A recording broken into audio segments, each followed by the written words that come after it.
Edison's Conquest of Mars. Garrett Putman Serviss, Chapter 1. It is impossible that the stupendous events which followed the disastrous invasion of the Earth by the Martians should go without record, and circumstances having placed the facts at my disposal, I deem it a duty, both to posterity and to those who are witnesses of and participants in the avenging counterstroke that the Earth dealt back at its ruthless enemy in the heavens, to write down a story in a connected form. The Martians had nearly all perished, not through our puny efforts, but in consequence of disease, and the few survivors fled in one of their projectile cars, inflicting their cruelest blow in the act of departure, their mysterious explosive. They possessed a mysterious explosive, of unimaginable puissance, with whose aid they set their car in motion for Mars from a point in Bergen County, N.J., just back of the Palisades.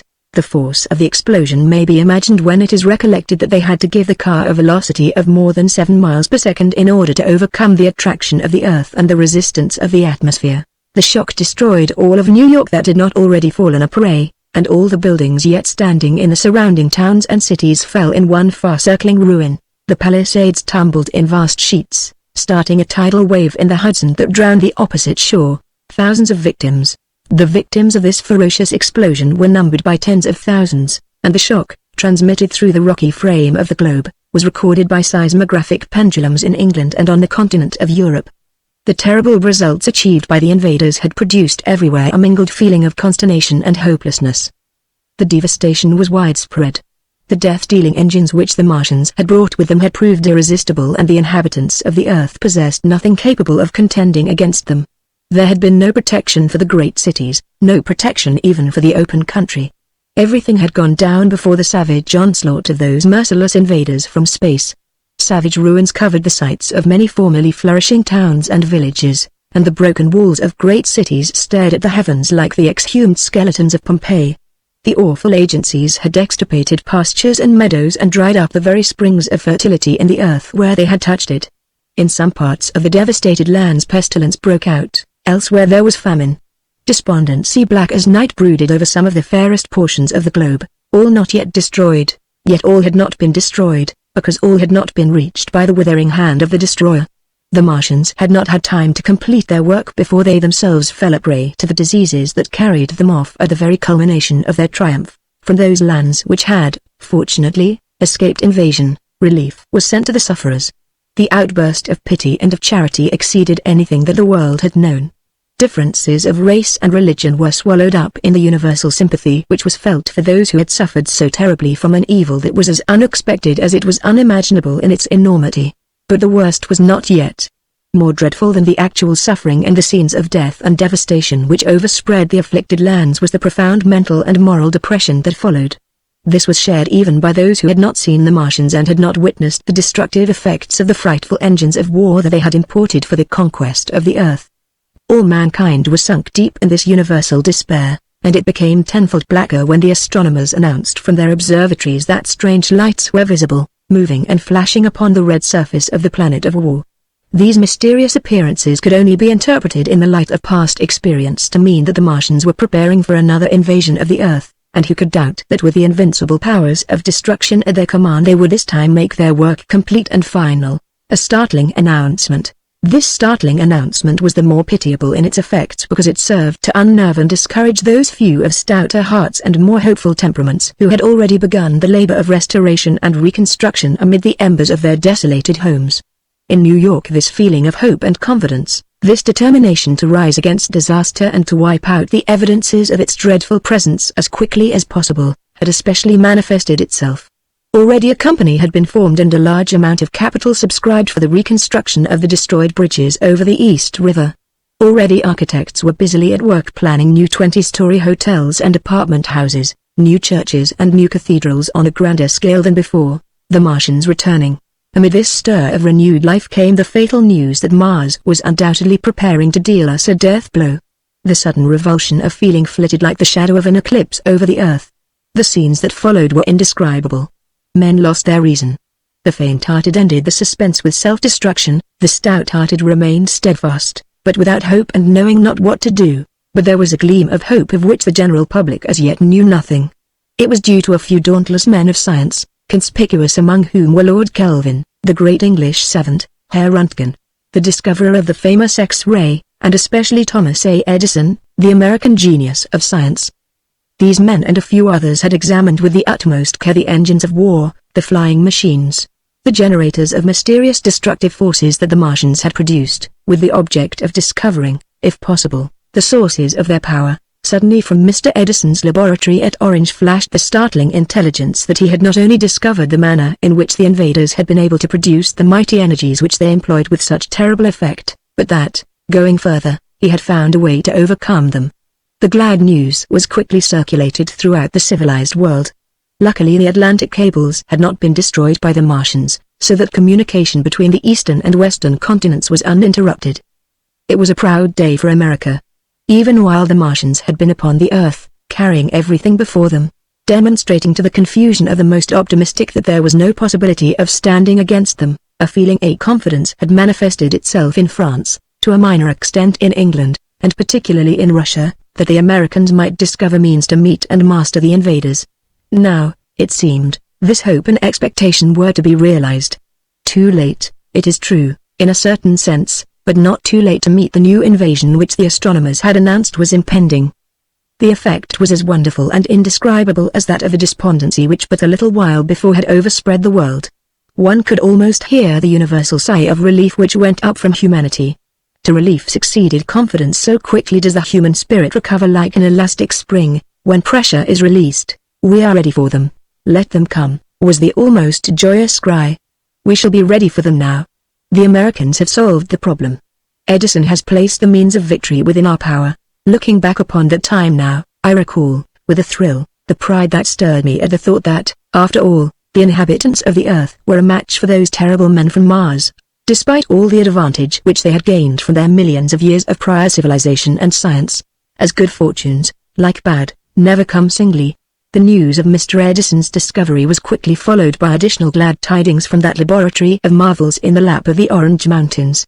During their career of conquest the Martians had astonished the inhabitants of the Earth no less with their flying machines which navigated our atmosphere as easily as they had that of their native planet than with their more destructive inventions. These flying machines in themselves had given them an enormous advantage in the contest. High above the desolation that they had caused to reign on the surface of the Earth, and, out of the range of our guns, they had hung safe in the upper air.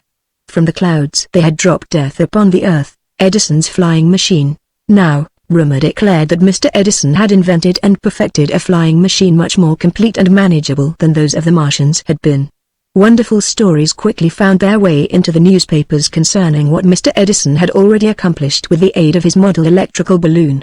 His laboratory was carefully guarded against the invasion of the curious, because he rightly felt that a premature announcement, which should promise more than could be actually fulfilled, would, at this critical juncture, plunge mankind back again into the gulf of despair, out of which it had just begun to emerge. Nevertheless, inklings of the truth leaked out.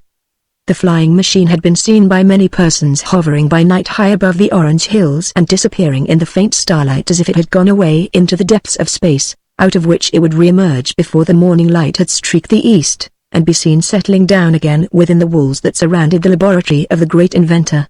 At length the rumor, gradually deepening into a conviction, spread that Edison himself, accompanied by a few scientific friends, had made an experimental trip to the moon. At a time when the spirit of mankind was less profoundly stirred, such a story would have been received with complete incredulity, but now, rising on the wings of the new hope that was buoying up the Earth, this extraordinary rumor became a day-star of truth to the nations. A trip to the moon, and it was true. I had myself been one of the occupants of the car of the flying ship of space on that night when it silently left the Earth, and rising out of the great shadow of the globe, sped on to the moon.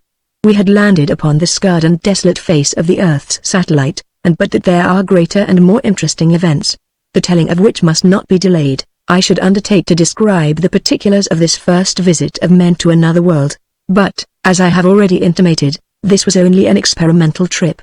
By visiting this little nearby island in the ocean of space, Mr. Edison simply wished to demonstrate the practicability of his invention, and to convince, first of all, himself and his scientific friends that it was possible for mortal men to quit and to revisit the Earth at their will. That aim this experimental trip triumphantly attained.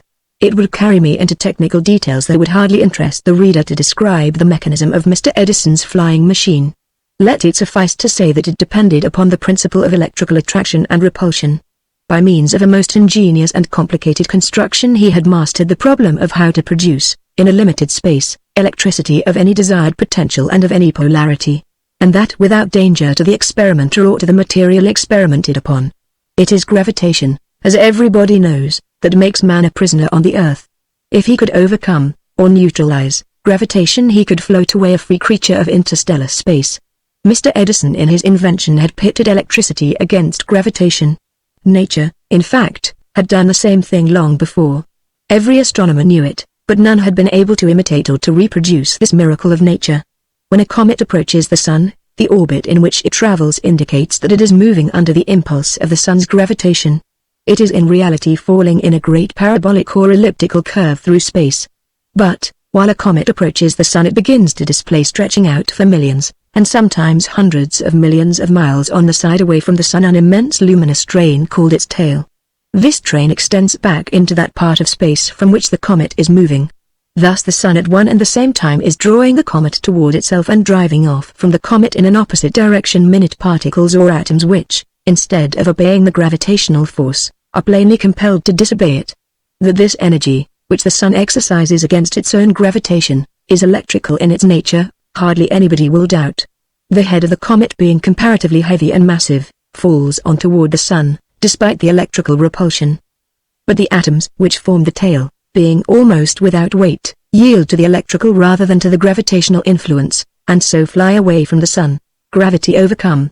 Now, what Mr. Edison had done was, in effect, to create an electrified particle which might be compared to one of the atoms composing the tail of a comet, although in reality it was a kind of car, of metal, weighing some hundreds of pounds and capable of bearing some thousands of pounds with it in its flight. By producing, with the aid of the electrical generator contained in this car, an enormous charge of electricity, Mr. Edison was able to counterbalance, and a trifle more than counterbalance, the attraction of the earth, and thus cause the car to fly off from the earth as an electrified pith ball flies from the prime conductor.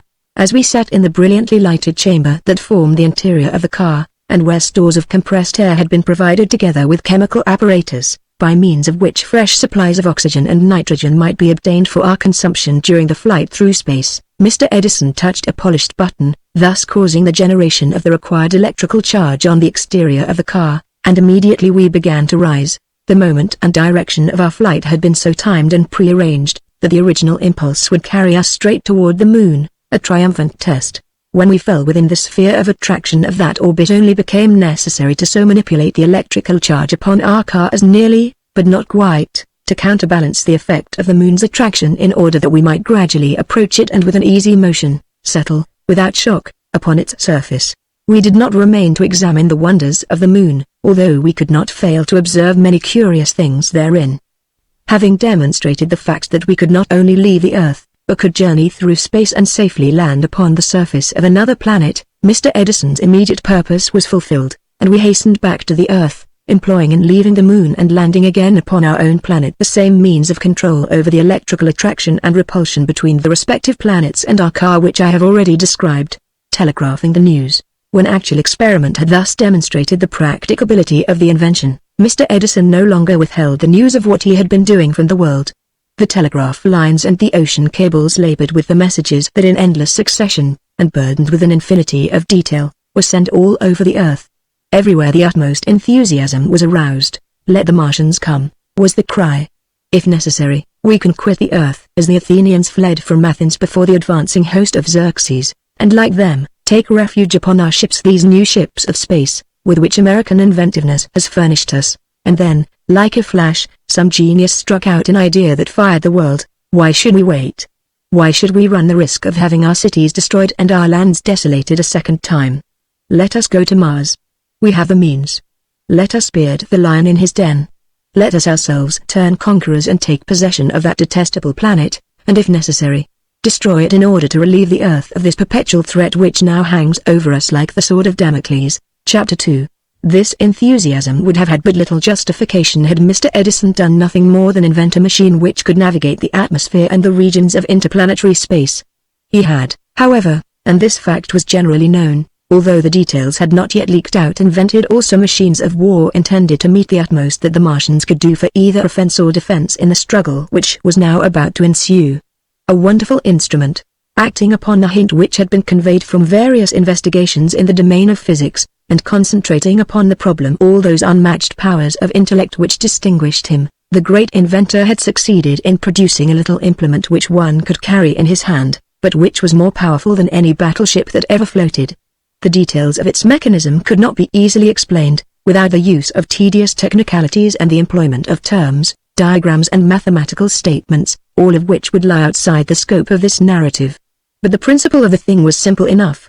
It was upon the great scientific doctrine, which we have since seen so completely and brilliantly developed, of the law of harmonic vibrations, extending from atoms and molecules at one end of the series up to worlds and suns at the other end, that Mr. Edison based his invention.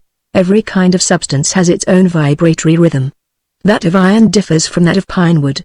The atoms of gold do not vibrate in the same time or through the same range as those of lead, and so on for all known substances, and all the chemical elements. So, on a larger scale, every massive body has its period of vibration.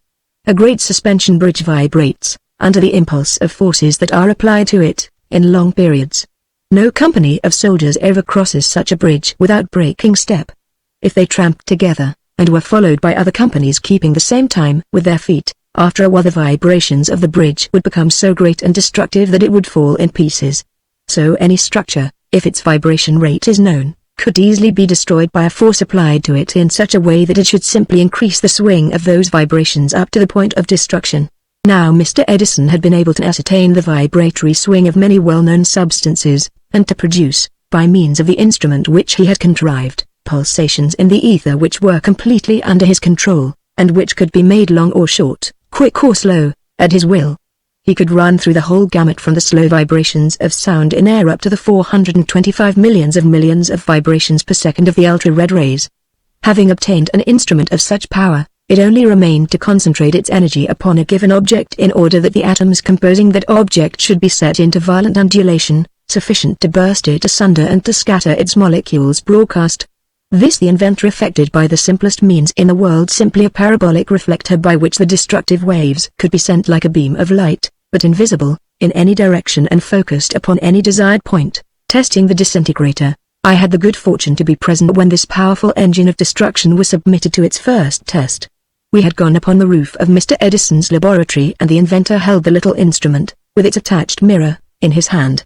We looked about for some object on which to try its powers.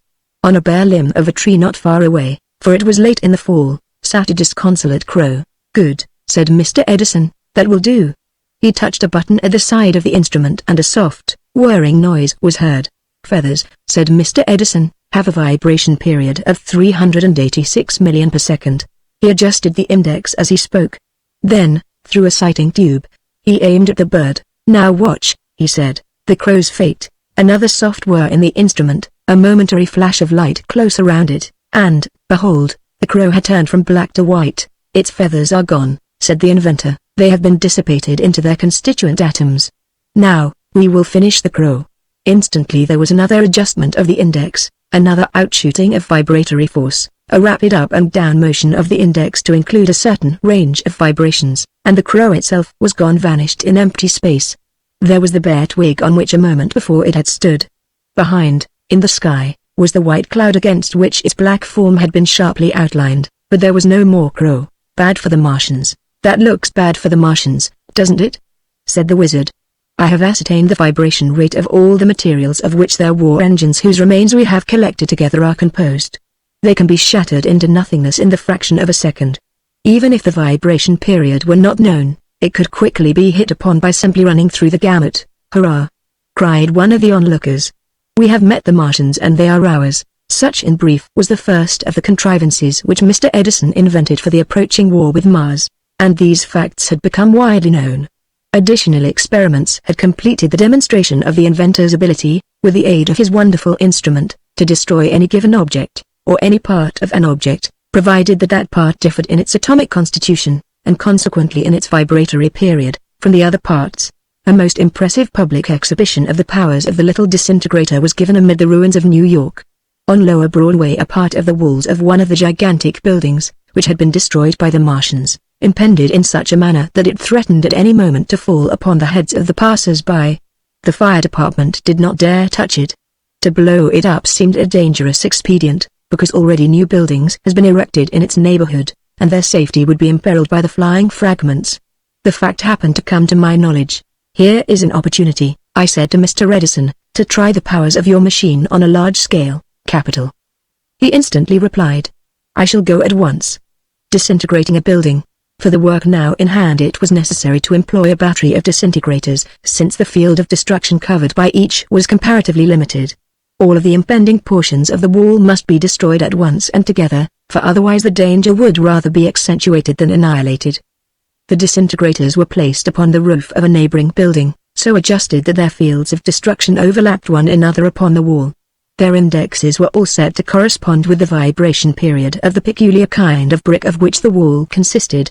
Then the energy was turned on, and a shout of wonder arose from the multitudes which had assembled at a safe distance to witness the experiment. Only a cloud remained. The wall did not fall, it did not break asunder, no fragments shot this way and that and high in the air. There was no explosion, no shock or noise disturbed the still atmosphere, only a soft whir that seemed to pervade everything and to tingle in the nerves of the spectators, and what had been was not. The wall was gone. But high above and all around the place where it had hung over the street with its threat of death there appeared, swiftly billowing outward in every direction, a faint, bluish cloud. It was the scattered atoms of the destroyed wall. And now the cry "On to Mars!" was heard on all sides. But for such an enterprise funds were needed, millions upon millions. Yet some of the fairest and richest portions of the earth had been impoverished by the frightful ravages of those enemies who had dropped down upon them from the skies. Still, the money must be had. The salvation of the planet, as everybody was now convinced, depended upon the successful negotiation of a gigantic war fund, in comparison with which all the expenditures in all of the wars that had been waged by the nations for 2,000 years would be insignificant. The electrical ships and the vibration engines must be constructed by scores and thousands. Only Mr. Edison's immense resources and unrivaled equipment had enabled him to make the models whose powers had been so satisfactorily shown.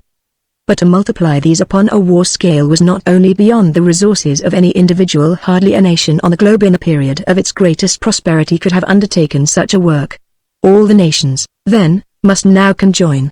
They must unite their resources, and, if necessary, exhaust all their hoards, in order to raise the needed sum. The Yankees lead. Negotiations were at once begun. The United States naturally took the lead, and their leadership was never for a moment questioned abroad. Washington was selected as the place of meeting for a great Congress of the nations. Washington, luckily, had been one of the places which had not been touched by the Martians. But if Washington had been a city composed of hotels alone, and every hotel so great as to be a little city in itself, it would have been utterly insufficient for the accommodation of the innumerable throngs which now flocked to the banks of the Potomac. But when was American enterprise unequal to a crisis? The necessary hotels, lodging houses and restaurants were constructed with astounding rapidity. One could see the city growing and expanding day by day and week after week. It flowed over Georgetown Heights, it leapt the Potomac, it spread east and west, south and north. Square mile after square mile of territory was buried under the advancing buildings, until the gigantic city, which had thus grown up like a mushroom in a night, was fully capable of accommodating all its expected guests. At first it had been intended that the heads of the various governments should in person attend this Universal Congress, but as the enterprise went on, as the enthusiasm spread, as the necessity for haste became more apparent through the warning notes which were constantly sounded from the observatories where the astronomers were nightly beholding new evidences of threatening preparations in Mars, the kings and queens of the old world felt that they could not remain at home, that their proper place was at the new focus and center of the whole world, the city of Washington. Without concerted action, without interchange of suggestion, this impulse seemed to seize all the old world monarchs at once. Suddenly cablegrams flashed to the government at Washington, announcing that Queen Victoria, the Emperor William, the Tsar Nicholas, Alfonso of Spain, with his mother, Maria Cristina, the old Emperor Francis Joseph and the Empress Elizabeth, of Austria, King Oscar and Queen Sophia, of Sweden and Norway, King Humbert and Queen Margarita, of Italy, King George and Queen Olga, of Greece, Abdulhamid, of Turkey, Satian, Emperor of China, Masuito, the Japanese Mikado, with his beautiful Princess Haruko, the President of France, The President of Switzerland, the first syndic of the little Republic of Andorra, perched on the crest of the Pyrenees, and the heads of all the Central and South American republics, were coming to Washington to take part in the deliberations, which, it was felt, were to settle the fate of Earth and Mars. One day, after this announcement had been received, and the additional news had come that nearly all the visiting monarchs had set out, attended by brilliant suites and convoyed by fleets of warships, for their destination, some coming across the Atlantic to the port of New York, others across the Pacific to San Francisco, Mr. Edison said to me, "This will be a fine spectacle. Would you like to watch it?" "Certainly," I replied. A grand spectacle. The ship of space was immediately at our disposal. I think I have not yet mentioned the fact that the inventor's control over the electrical generator carried in the car was so perfect that by varying the potential or changing the polarity he could cause it slowly or swiftly, as might be desired, to approach or recede from any object. The only practical difficulty was presented when the polarity of the electrical charge upon an object in the neighborhood of the car was unknown to those in the car, and happened to be opposite to that of the charge which the car, at that particular moment, was bearing. In such a case, of course, the car would fly toward the object, whatever it might be, like a pithball or a feather, attracted to the knob of an electrical machine. In this way, considerable danger was occasionally encountered, and a few accidents could not be avoided. Fortunately, however, such cases were rare. It was only now and then that, owing to some local cause, electrical polarities unknown to or unexpected by the navigators, endangered the safety of the car. As I shall have occasion to relate, however, in the course of the narrative, this danger became more acute and assumed at times a most formidable phase, when we had ventured outside the sphere of the earth and were moving through the unexplored regions beyond. On this occasion, having embarked, we rose rapidly to a height of some thousands of feet and directed our course over the Atlantic. When halfway to Ireland, we beheld, in the distance, steaming westward, the smoke of several fleets. As we drew nearer, a marvelous spectacle unfolded itself to our eyes. From the northeast, their great guns flashing in the sunlight and their huge funnels belching black volumes that rested like thunderclouds upon the sea, came the mighty warships of England, with her meteor flag streaming red in the breeze, while the royal insignia, indicating the presence of the ruler of the British Empire, was conspicuously displayed upon the flagship of the squadron. Following a course more directly westward appeared, under another black cloud of smoke, the hulls and guns and burgeons of another great fleet, carrying the tricolour of France, and bearing in its midst the head of the magnificent Republic of Western Europe. Further south, beating up against the northerly winds, came a third fleet with the golden red of Spain fluttering from its masthead. This, too, was carrying its king westward, where now, indeed, the star of empire had taken its way, universal brotherhood. Rising a little higher, so as to extend our horizon, we saw coming down the English Channel, behind the British fleet, the black ships of Russia. Side by side, or following one another's lead, these war fleets were on a peaceful voyage that belied their threatening appearance. There had been no thought of danger to or from the forts and ports of rival nations which they had passed. There was no enmity, and no fear between them when the throats of their ponderous guns yawned at one another across the waves. They were now, in spirit, all one fleet, having one object, bearing against one enemy, ready to defend but one country, and that country was the entire earth. It was some time before we caught sight of the Emperor William's fleet. It seems that the Kaiser, although at first consenting to the arrangement by which Washington had been selected as the assembling place for the nations, afterwards objected to it. Kaiser Wilhelm's jealousy, "I ought to do this thing myself," he had said. "My glorious ancestors would never have consented to allow these upstart Republicans to lead in a warlike enterprise of this kind. What would my grandfather have said to it? I suspect that it is some scheme aimed at the divine right of kings, but the good sense of the German people would not suffer their ruler to place them in a position so false and so untenable." And swept along by their enthusiasm, the Kaiser had at last consented to embark on his flagship at Kiel, and now he was following the other fleets on their great mission to the western continent. Why did they bring their warships when their intentions were peaceable, do you ask? Well, it was partly the effect of ancient habit, and partly due to the fact that such multitudes of officials and members of ruling families wished to embark for Washington that the ordinary means of ocean communications would have been utterly inadequate to convey them. After we had feasted our eyes on this strange sight, Mr. Edison suddenly exclaimed, "Now let us see the fellows from the rising sun, over the Mississippi." The car was immediately directed toward the west. We rapidly approached the American coast, and as we sailed over the Allegheny Mountains and the broad plains of the Ohio and the Mississippi, we saw crawling beneath us from west, south and north, an endless succession of railway trains bearing their multitudes on to Washington. With marvelous speed we rushed westward, rising high to skim over the snow-topped peaks of the Rocky Mountains, and then the glittering rim of the Pacific was before us. Halfway between the American coast and Hawaii we met the fleets coming from China and Japan. Side by side they were plowing the main. Having forgotten, or laid aside, all the animosities of their former wars, I well remember how my heart was stirred at this impressive exhibition of the boundless influence which my country had come to exercise over all the people of the world, and I turned to look at the man to whose genius this uprising of the earth was due. But Mr. Edison, after his wont, appeared totally unconscious of the fact that he was personally responsible for what was going on. His mind, seemingly, was entirely absorbed in considering problems, the solution of which might be essential to our success in the terrific struggle which was soon to begin. Back to Washington. Well, have you seen enough? He asked.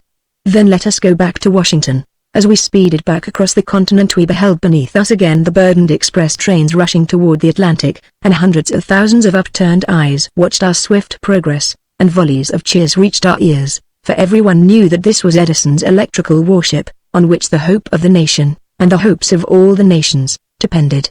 These scenes were repeated again and again until the car hovered over the still expanding Capitol on the Potomac, where the unceasing ring of hammers rose to the clouds. Chapter 3.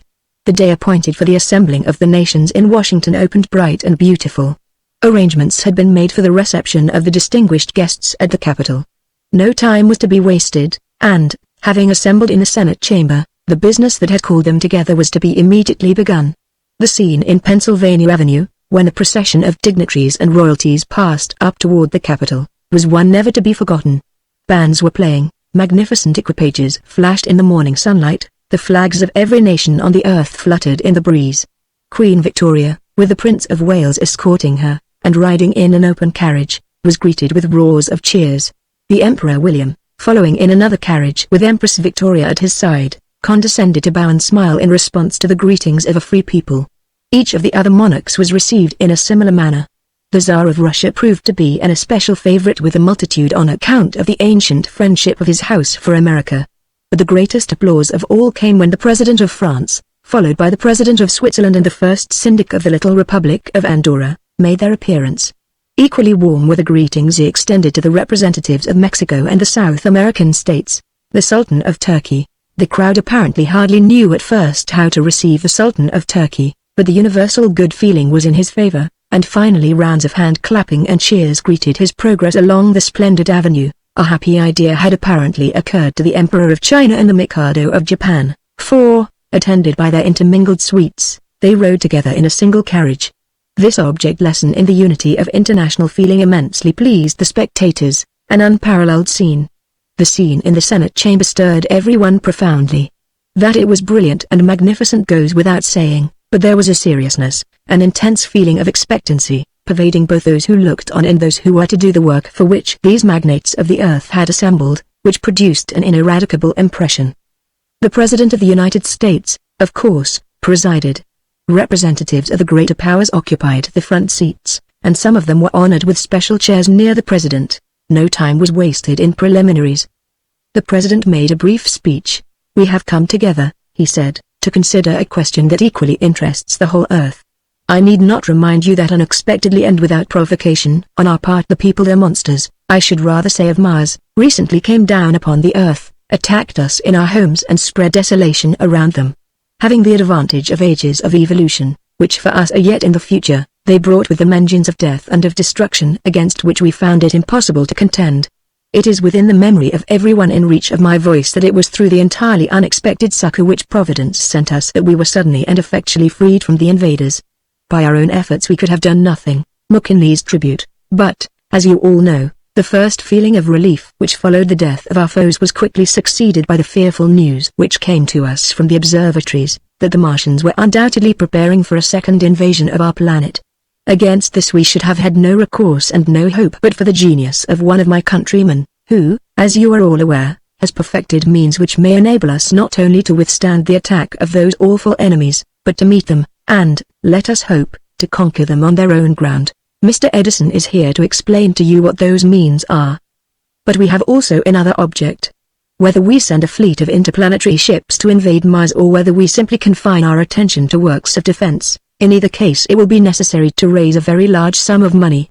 None of us has yet recovered from the effects of the recent invasion. The earth is poor today compared to its position a few years ago, yet we cannot allow our poverty to stand in the way. The money, the means, must be had. It will be part of our business here to raise a gigantic war fund by the aid of which we can construct the equipment and machinery that we shall require. This, I think, is all I need to say. Let us proceed to business. Where is Mr. Edison? Cried a voice. Will Mr. Edison please step forward? Said the president. There was a stir in the assembly, and the iron-gray head of the great inventor was seen moving through the crowd. In his hand he carried one of his marvelous disintegrators. He was requested to explain and illustrate its operation. Mr. Edison smiled. Edison to the rescue. I can explain its details, he said, to Lord Kelvin, for instance, but if their majesties will excuse me, I doubt whether I can make it plain to the crowned heads. The Emperor William smiled superciliously. Apparently he thought that another assault had been committed upon the divine right of kings. But the Tsar Nicholas appeared to be amused, and the Emperor of China, who had been studying English, laughed in his sleeve, as if he suspected that a joke had been perpetrated. I think, said one of the deputies, that a simple exhibition of the powers of the instrument, without a technical explanation of its method of working, will suffice for our purpose. This suggestion was immediately approved. In response to it, Mr. Edison, by a few simple experiments, showed how he could quickly and certainly shatter into its constituent atoms any object upon which the vibratory force of the disintegrator should be directed. In this manner he caused an inkstand to disappear under the very nose of the Emperor William without a spot of ink being scattered upon his sacred person, but evidently the odor of the disunited atoms was not agreeable to the nostrils of the Kaiser. Mr. Edison also explained in general terms the principle on which the instrument worked. He was greeted with round after round of applause, and the spirit of the assembly rose high. Next the workings of the electrical ship were explained, and it was announced that after the meeting had adjourned an exhibition of the flying powers of the ship would be given in the open air. These experiments, together with the accompanying explanations, added to what had already been disseminated through the public press, were quite sufficient to convince all the representatives who had assembled in Washington that the problem of how to conquer the Martians had been solved. The means were plainly at hand. It only remained to apply them. For this purpose, as the president had pointed out, it would be necessary to raise a very large sum of money. How much will be needed? Asked one of the English representatives. At least 10,000 millions of dollars, replied the president. It would be safer, said a senator from the Pacific coast, to make it 25,000 millions. I suggest, said the King of Italy, that the nations be called in alphabetical order, and that the representatives of each name a sum which it is ready and able to contribute. We want the cash or its equivalent, shouted the Pacific Coast senator. I shall not follow the alphabet strictly, said the president, but shall begin with the larger nations first. Perhaps, under the circumstances, it is proper that the United States should lead the way. Mr. Secretary, he continued, turning to the Secretary of the Treasury, how much can we stand? An enormous sum, at least 1,000 millions, replied the Secretary of the Treasury. A roar of applause that shook the room burst from the assembly. Even some of the monarchs threw up their hats. The Emperor Satan smiled from ear to ear. One of the Rogochuis, or native chiefs, from Fiji, sprang up and brandished a war club.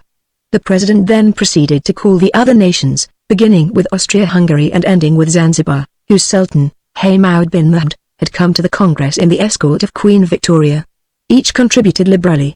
Germany, coming in alphabetical order just before Great Britain, had named, through its Chancellor, the sum of $500 million, but when the First Lord of the British Treasury, not wishing to be behind the United States, named double that sum as the contribution of the British Empire, the Emperor William looked displeased. He spoke a word in the ear of the Chancellor, who immediately raised his hand. $1,000 million. We will give $1,000 million, said the Chancellor. Queen Victoria seemed surprised, though not displeased. The First Lord of the Treasury met her eye, and then, rising in his place, said, make it 1,500 million for Great Britain. Emperor William consulted again with his Chancellor, but evidently concluded not to increase his bid. But, at any rate, the fund had benefited to the amount of 1,000 millions by this little outburst of imperial rivalry. The greatest surprise of all, however, came when the King of Siam was called upon for his contribution. He had not been given a foremost place in the Congress, but when the name of his country was pronounced he rose by his chair, dressed in a gorgeous specimen of the peculiar attire of his country, then slowly pushed his way to the front, stepped up to the president's desk and deposited upon it a small box. "This is our contribution," he said, in broken English. The cover was lifted, and there darted, shimmering in the half-gloom of the chamber, a burst of iridescence from the box. "The long-lost treasure. My friends of the Western world," continued the King of Siam, "will be interested in seeing this gem. Only once before has the eye of a European been blessed with the sight of it. Your books will tell you that in the 17th century a traveler, Tavernier, saw in India an unmatched diamond which afterward disappeared like a meteor, and was thought to have been lost from the earth. You will know the name of that diamond and its history. It is the Great Mogul, and it lies before you. How it came into my possession I shall not explain. At any rate, it is honestly mine, and I freely contribute it here to aid in protecting my native planet against those enemies who appear determined to destroy it." When the excitement which the appearance of this long-lost treasure, that had been the subject of so many romances and of such long and fruitless search, had subsided, the President continued calling the list, until he had completed it. Upon taking the sum of the contributions, the Great Mogul was reckoned at 3 millions. It was found to be still 1,000 millions short of the required amount. The Secretary of the Treasury was instantly on his feet. "Mr. President," he said, "I think we can stand that addition. Let it be added to the contribution of the United States of America." When the cheers that greeted the conclusion of the business were over, the President announced that the next affair of the Congress was to select a director who should have entire charge of the preparations for the war. It was the universal sentiment that no man could be so well suited for this post as Mr. Edison himself. He was accordingly selected by the unanimous and enthusiastic choice of the Great Assembly. "How long a time do you require to put everything in readiness?" asked the President. "Give me carte blanche," replied Mr. Edison, "and I believe I can have 100 electric ships and 3,000 disintegrators ready within 6 months. A tremendous cheer greeted this announcement. "Your powers are unlimited," said the President. "Draw on the fund for as much money as you need," whereupon the Treasurer of the United States was made the dispersing officer of the fund, and the meeting adjourned. Not less than 5 million people had assembled at Washington from all parts of the world. Every one of this immense multitude had been able to listen to the speeches and the cheers in the Senate chamber, although not personally present there. Wires had been run all over the city, and hundreds of improved telephonic receivers provided, so that everyone could hear. Even those who were unable to visit Washington, people living in Baltimore, New York, Boston, and as far away as New Orleans, St. Louis and Chicago, had also listened to the proceedings with the aid of these receivers. Upon the whole, probably not less than 50 million people had heard the deliberations of the Great Congress of the Nations. The excitement in Washington, the telegraph and the cable had sent the news across the oceans to all the capitals of the earth. The exultation was so great that the people seemed mad with joy. The promised exhibition of the electrical ship took place the next day. Enormous multitudes witnessed the experiment, and there was a struggle for places in the car. Even Queen Victoria, accompanied by the Prince of Wales, ventured to take a ride in it, and they enjoyed it so much that Mr. Edison prolonged the journey as far as Boston and the Bunker Hill Monument. Most of the other monarchs also took a high ride, but when the turn of the Emperor of China came he repeated a fable which he said had come down from the time of Confucius. A Chinese legend. Once upon a time there was a Chinaman living in the valley of the Ho-Ho River, who was accustomed frequently to lie on his back, gazing at, and envying, the birds that he saw flying away in the sky. One day he saw a black speck which rapidly grew larger and larger, until as it got near he perceived that it was an enormous bird, which overshadowed the earth with its wings. It was the elephant of birds, the roc. "Come with me," said the roc, "and I will show you the wonders of the kingdom of the birds." The man caught hold of its claw and nestled among its feathers, and they rapidly rose high in the air, and sailed away to the Kunlun Mountains. Here, as they passed near the top of the peaks, another roc made its appearance. The wings of the two great birds brushed together, and immediately they fell to fighting. In the midst of the melee the man lost his hold and tumbled into the top of a tree, where his pigtail caught on a branch, and he remained suspended. There the unfortunate man hung helpless, until a rat, which had its home in the rocks at the foot of the tree, took compassion upon him, and, climbing up, gnawed off the branch. As the man slowly and painfully wended his weary way homeward, he said, "This teaches me that creatures to whom nature has given neither feathers nor wings should leave the kingdom of the birds to those who are fitted to inhabit it." Having told this story, Satian turned his back on the electrical ship, the Grand Ball, after the exhibition was finished, and amid the fresh outburst of enthusiasm that followed, it was suggested that a proper way to wind up the Congress and give suitable expression to the festive mood which now possessed mankind would be to have a Grand Ball. This suggestion met with immediate and universal approval. But for so gigantic an affair it was, of course, necessary to make special preparations. A convenient place was selected on the Virginia side of the Potomac. A space of 10 acres was carefully leveled and covered with a polished floor. Rows of columns 100 feet apart were run across it in every direction, and these were decorated with electric lights, displaying every color of the spectrum, unsurpassed fireworks.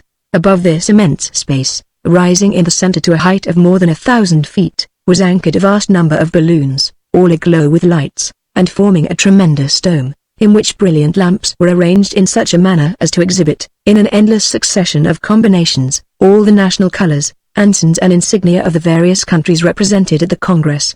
Blazing eagles, lions, unicorns, dragons and other imaginary creatures that the different nations had chosen for their symbols appeared to hover high above the dancers, shedding a brilliant light upon the scene. Circles of magnificent thrones were placed upon the floor in convenient locations for seeing.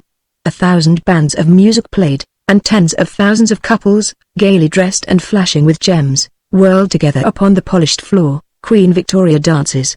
The Queen of England led the dance, on the arm of the President of the United States. The Prince of Wales led forth the fair daughter of the President, universally admired as the most beautiful woman upon the great ballroom floor. The Emperor William, in his military dress, danced with the beauteous Princess Masako, the daughter of the Mikado, who wore for the occasion the ancient costume of the women of her country, sparkling with jewels, and glowing with quaint combinations of color like a gorgeous butterfly. The Chinese Emperor, with his pigtail flying high as he spun, danced with the Empress of Russia. The King of Siam essayed a waltz with the Queen Ranavalona, of Madagascar, while the Sultan of Turkey basked in the smiles of a Chicago heiress to 100 millions. The Tsar chose for his partner a dark-eyed beauty from Peru, but King Malaiatoa, of Samoa, was suspicious of civilized charmers and, avoiding all of their allurements, expressed his joy and gave vent to his enthusiasm in a pas-seul.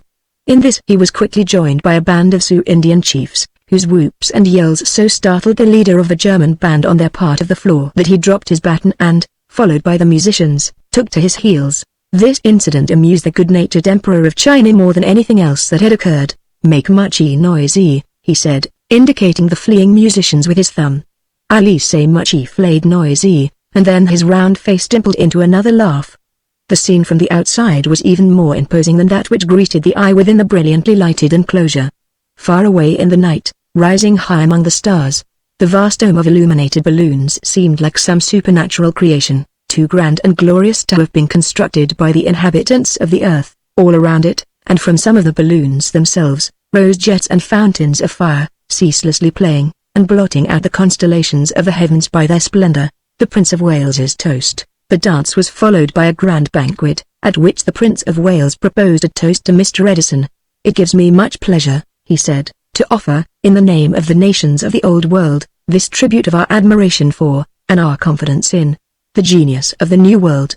Perhaps on such an occasion as this, when all racial differences and prejudices ought to be, and are, buried and forgotten, I should not recall anything that might revive them, yet I cannot refrain from expressing my happiness in knowing that the champion who is to achieve the salvation of the earth has come forth from the bosom of the Anglo-Saxon race." Several of the great potentates looked grave upon hearing the Prince of Wales's words, and the Tsar and the Kaiser exchanged glances, but there was no interruption to the cheers that followed. Mr. Edison, whose modesty and dislike to display and to speech-making were well known, simply said, "I think we have got the machine that can whip them. But we ought not to be wasting any time. Probably they are not dancing on Mars, but are getting ready to make us dance. Haste to embark." These words instantly turned the current of feeling in the vast assembly. There was no longer any disposition to expend time in vain boastings and rejoicings. Everywhere the cry now became, "Let us make haste. Let us get ready at once.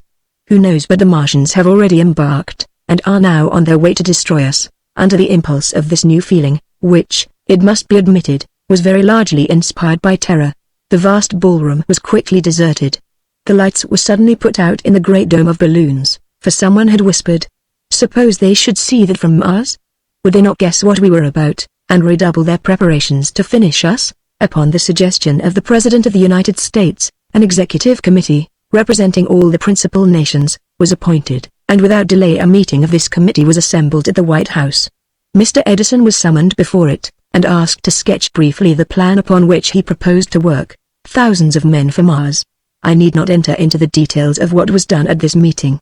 Let it suffice to say that when it broke up, In the small hours of the morning, it had been unanimously resolved that as many thousands of men as Mr. Edison might require should be immediately placed at his disposal, that as far as possible all the great manufacturing establishments of the country should be instantly transformed into factories where electrical ships and disintegrators could be built, and upon the suggestion of Professor Sylvanus P. Thompson, the celebrated English electrical expert, seconded by Lord Kelvin, it was resolved that all the leading men of science in the world should place their services at the disposal of Mr. Edison in any capacity in which, in his judgment, they might be useful to him. The members of this committee were disposed to congratulate one another on the good work which they had so promptly accomplished, when at the moment of their adjournment, a telegraphic dispatch was handed to the president from Professor George E. Hale, the director of the Great Yerkes Observatory, in Wisconsin. The telegram read, "What's happening on Mars? Professor Barnard, watching Mars tonight with the 40-inch telescope, saw a sudden outburst of reddish light, which we think indicates that something has been shot from the planet. Spectroscopic observations of this moving light indicated that it was coming earthward, while visible, at the rate of not less than 100 miles a second. Hardly had the excitement caused by the reading of this dispatch subsided, when others of a similar import came from the Lick Observatory, in California, from the branch of the Harvard Observatory at Arequipa, in Peru, and from the Roy Observatory, at Potsdam. When the telegram from this last-named place was read, the Emperor William turned to his Chancellor and said, "I want to go home. If I am to die, I prefer to leave my bones among those of my imperial ancestors, and not in this vulgar country, where no king has ever ruled. I don't like this atmosphere. It makes me feel limp." And now, whipped on by the lash of alternate hope and fear, the earth sprang to its work of preparation. Chapter 4. It is not necessary for me to describe the manner in which Mr. Edison performed his tremendous task. He was as good as his word, and within 6 months from the first stroke of the hammer, 100 electrical ships, each provided with a full battery of disintegrators, were floating in the air above the harbor in the partially rebuilt city of New York. It was a wonderful scene. The polished sides of the huge floating cars sparkled in the sunlight, and, as they slowly rose and fell, and swung this way and that, upon the tides of the air, as if held by invisible cables, the brilliant pennons streaming from their peaks waved up and down like the wings of an assemblage of gigantic humming-birds. Not knowing whether the atmosphere of Mars would prove suitable to be breathed by inhabitants of the Earth, Mr. Edison had made provision, by means of an abundance of glass-protected openings, to permit the inmates of the electrical ships to survey their surroundings without quitting the interior. It was possible, by properly selecting the rate of undulation, to pass the vibratory impulse from the disintegrators through the glass windows of a car, without damage to the glass itself. The windows were so arranged that the disintegrators could sweep around the car on all sides, and could also be directed above or below, as necessity might dictate. To overcome the destructive forces employed by the Martians, no satisfactory plan had yet been devised, because there was no means to experiment with them. The production of those forces was still the secret of our enemies. But Mr. Edison had no doubt that if we could not resist their effects, we might at least be able to avoid them by the rapidity of our motions. As he pointed out, the war machines which the Martians had employed in their invasion of the Earth were really very awkward and unmanageable affairs. Mr. Edison's electrical ships, on the other hand, were marvels of speed and of manageability. They could dart about, turn, reverse their course, rise, fall, with the quickness and ease of a fish in the water.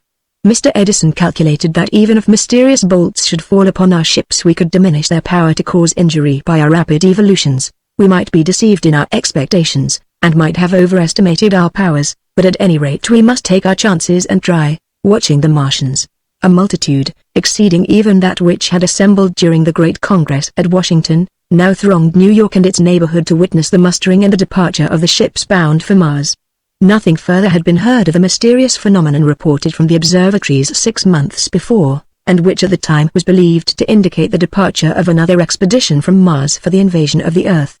If the Martians had set out to attack us, they had evidently gone astray, or, perhaps, it was some other world that they were aiming at this time. The expedition had, of course, profoundly stirred the interest of the scientific world, and representatives of every branch of science, from all the civilized nations, urged their claims to places in the ships. Mr. Edison was compelled, from lack of room, to refuse transportation to more than 1 in 1,000 of those who now, on the plea that they might be able to bring back something of advantage to science, wished to embark for Mars, as the great Napoleon did. on the model of the celebrated corps of literary and scientific men which Napoleon carried with him in his invasion of Egypt. Mr. Edison selected a company of the foremost astronomers, archaeologists, anthropologists, botanists, bacteriologists, chemists, physicists, mathematicians, mechanicians, meteorologists and experts in mining, metallurgy and every other branch of practical science, as well as artists and photographers. It was but reasonable to believe that in another world, and a world so much older than the Earth as Mars was, these men would be able to gather materials in comparison with which the discoveries made among the ruins of ancient empires in Egypt and Babylonia would be insignificant indeed. To conquer another world, it was a wonderful undertaking and a strange spectacle. There was a feeling of uncertainty which awed the vast multitude whose eyes were upturned to the ships. The expedition was not large, considering the gigantic character of the undertaking. Each of the electrical ships carried about 20 men, together with an abundant supply of compressed provisions, compressed air, scientific apparatus and so on. In all, there were about 2,000 men, who were going to conquer, if they could, another world. But though few in numbers, they represented the flower of the earth, the culmination of the genius of the planet. The greatest leaders in science, both theoretical and practical, were there. It was the evolution of the earth against the evolution of Mars. It was a planet in the heyday of its strength matched against an aged and decrepit world which, nevertheless, in consequence of its long ages of existence, had acquired an experience which made it a most dangerous foe. On both sides there was desperation. The Earth was desperate because it foresaw destruction unless it could first destroy its enemy. Mars was desperate because nature was gradually depriving it of the means of supporting life, and its teeming population was compelled to swarm like the inmates of an overcrowded hive of bees, and find new homes elsewhere. In this respect the situation on Mars, as we were well aware, resembled what had already been known upon the Earth, where the older nations overflowing with population had sought new lands in which to settle, and for that purpose had driven out the native inhabitants. Whenever those natives had proven unable to resist the invasion, no man could foresee the issue of what we were about to undertake, but the tremendous powers which the disintegrators had exhibited and the marvelous efficiency of the electrical ships bred almost universal confidence that we should be successful, masterminds of the world. The car in which Mr. Edison traveled was, of course, the flagship of the squadron, and I had the good fortune to be included among its inmates. Here, besides several leading men of science from our own country, were Lord Kelvin, Lord Rayleigh, Professor Röntgen, Dr. Moissan the man who first made artificial diamonds and several others whose fame had encircled the world. Each of these men cherished hopes of wonderful discoveries, along his line of investigation, to be made in Mars. An elaborate system of signals had, of course, to be devised for the control of the squadron. These signals consisted of brilliant electric lights displayed at night and so controlled that by their means long sentences and directions could be easily and quickly transmitted. A novel signal system. The day signals consisted partly of brightly colored pennons and flags, which were to serve only when, shadowed by clouds or other obstructions, the full sunlight should not fall upon the ships. This could naturally only occur near the surface of the Earth or of another planet. Once out of the shadow of the Earth we should have no more clouds and no more night until we arrived at Mars.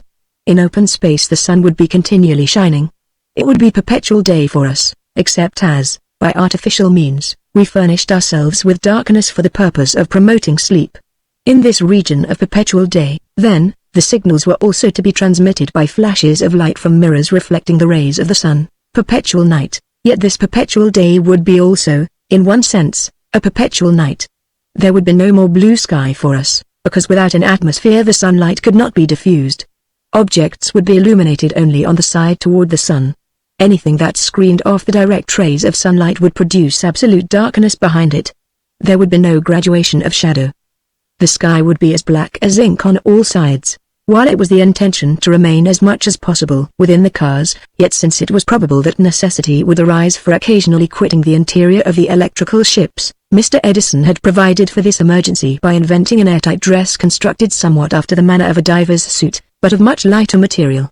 Each ship was provided with several of these suits, by wearing which one could venture outside the car even when it was beyond the atmosphere of the Earth. Terrific cold anticipated.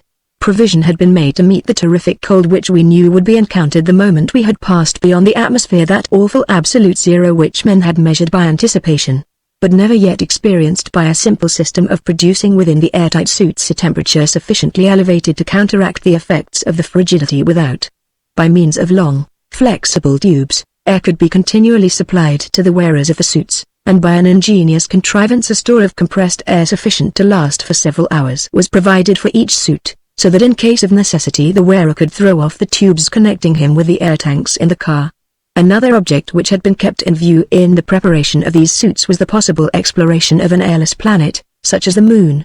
The necessity of some contrivance by means of which we should be enabled to converse with one another when on the outside of the cars in open space, or when in an airless world, like the Moon, where there would be no medium by which the waves of sound could be conveyed as they are in the atmosphere of the Earth, had been foreseen by our great inventor, and he had not found it difficult to contrive suitable devices for meeting the emergency. Inside the headpiece of each of the electrical suits was the mouthpiece of a telephone. This was connected with a wire which, when not in use, could be conveniently coiled upon the arm of the wearer. Near the ears, similarly connected with wires, were telephonic receivers, an aerial telegraph. When two persons wearing the airtight dresses wished to converse with one another it was only necessary for them to connect themselves by the wires, and conversation could then be easily carried on. Careful calculations of the precise distance of Mars from the Earth at the time when the expedition was to start had been made by a large number of experts in mathematical astronomy. But it was not Mr. Edison's intention to go direct to Mars. With the exception of the first electrical ship, which he had completed, none had yet been tried in a long voyage. It was desirable that the qualities of each of the ships should first be carefully tested, and for this reason the leader of the expedition determined that the Moon should be the first port of space at which the squadron would call. It chanced that the Moon was so situated at this time as to be nearly in a line between the Earth and Mars, which latter was in opposition to the Sun, and consequently as favorably situated as possible for the purposes of the voyage.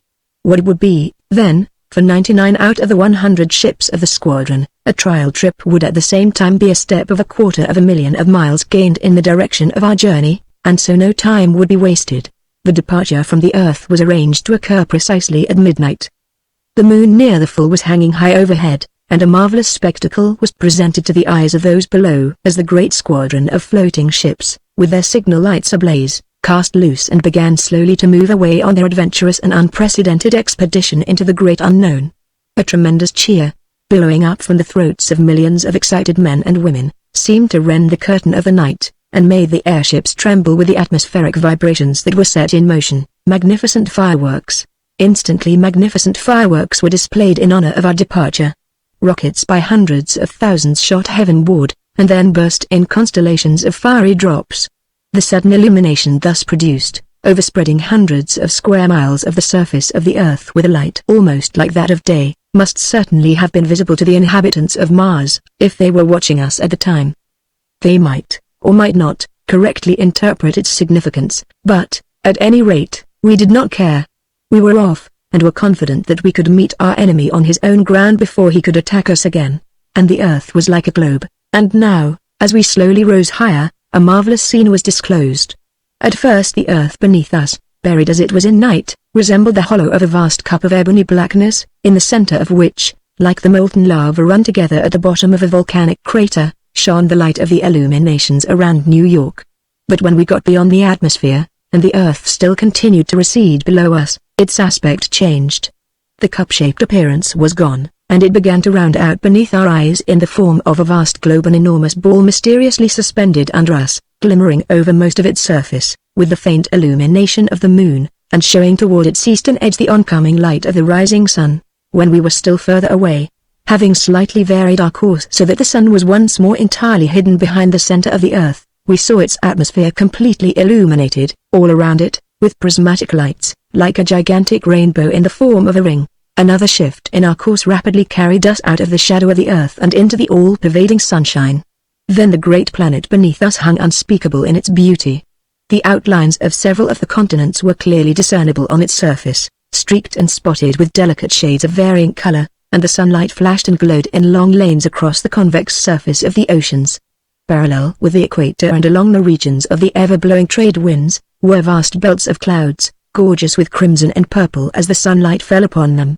Immense expanses of snow and ice lay like a glittering garment upon both land and sea around the North Pole. Farewell to this terrestrial sphere. As we gazed upon this magnificent spectacle, our hearts bounded within us.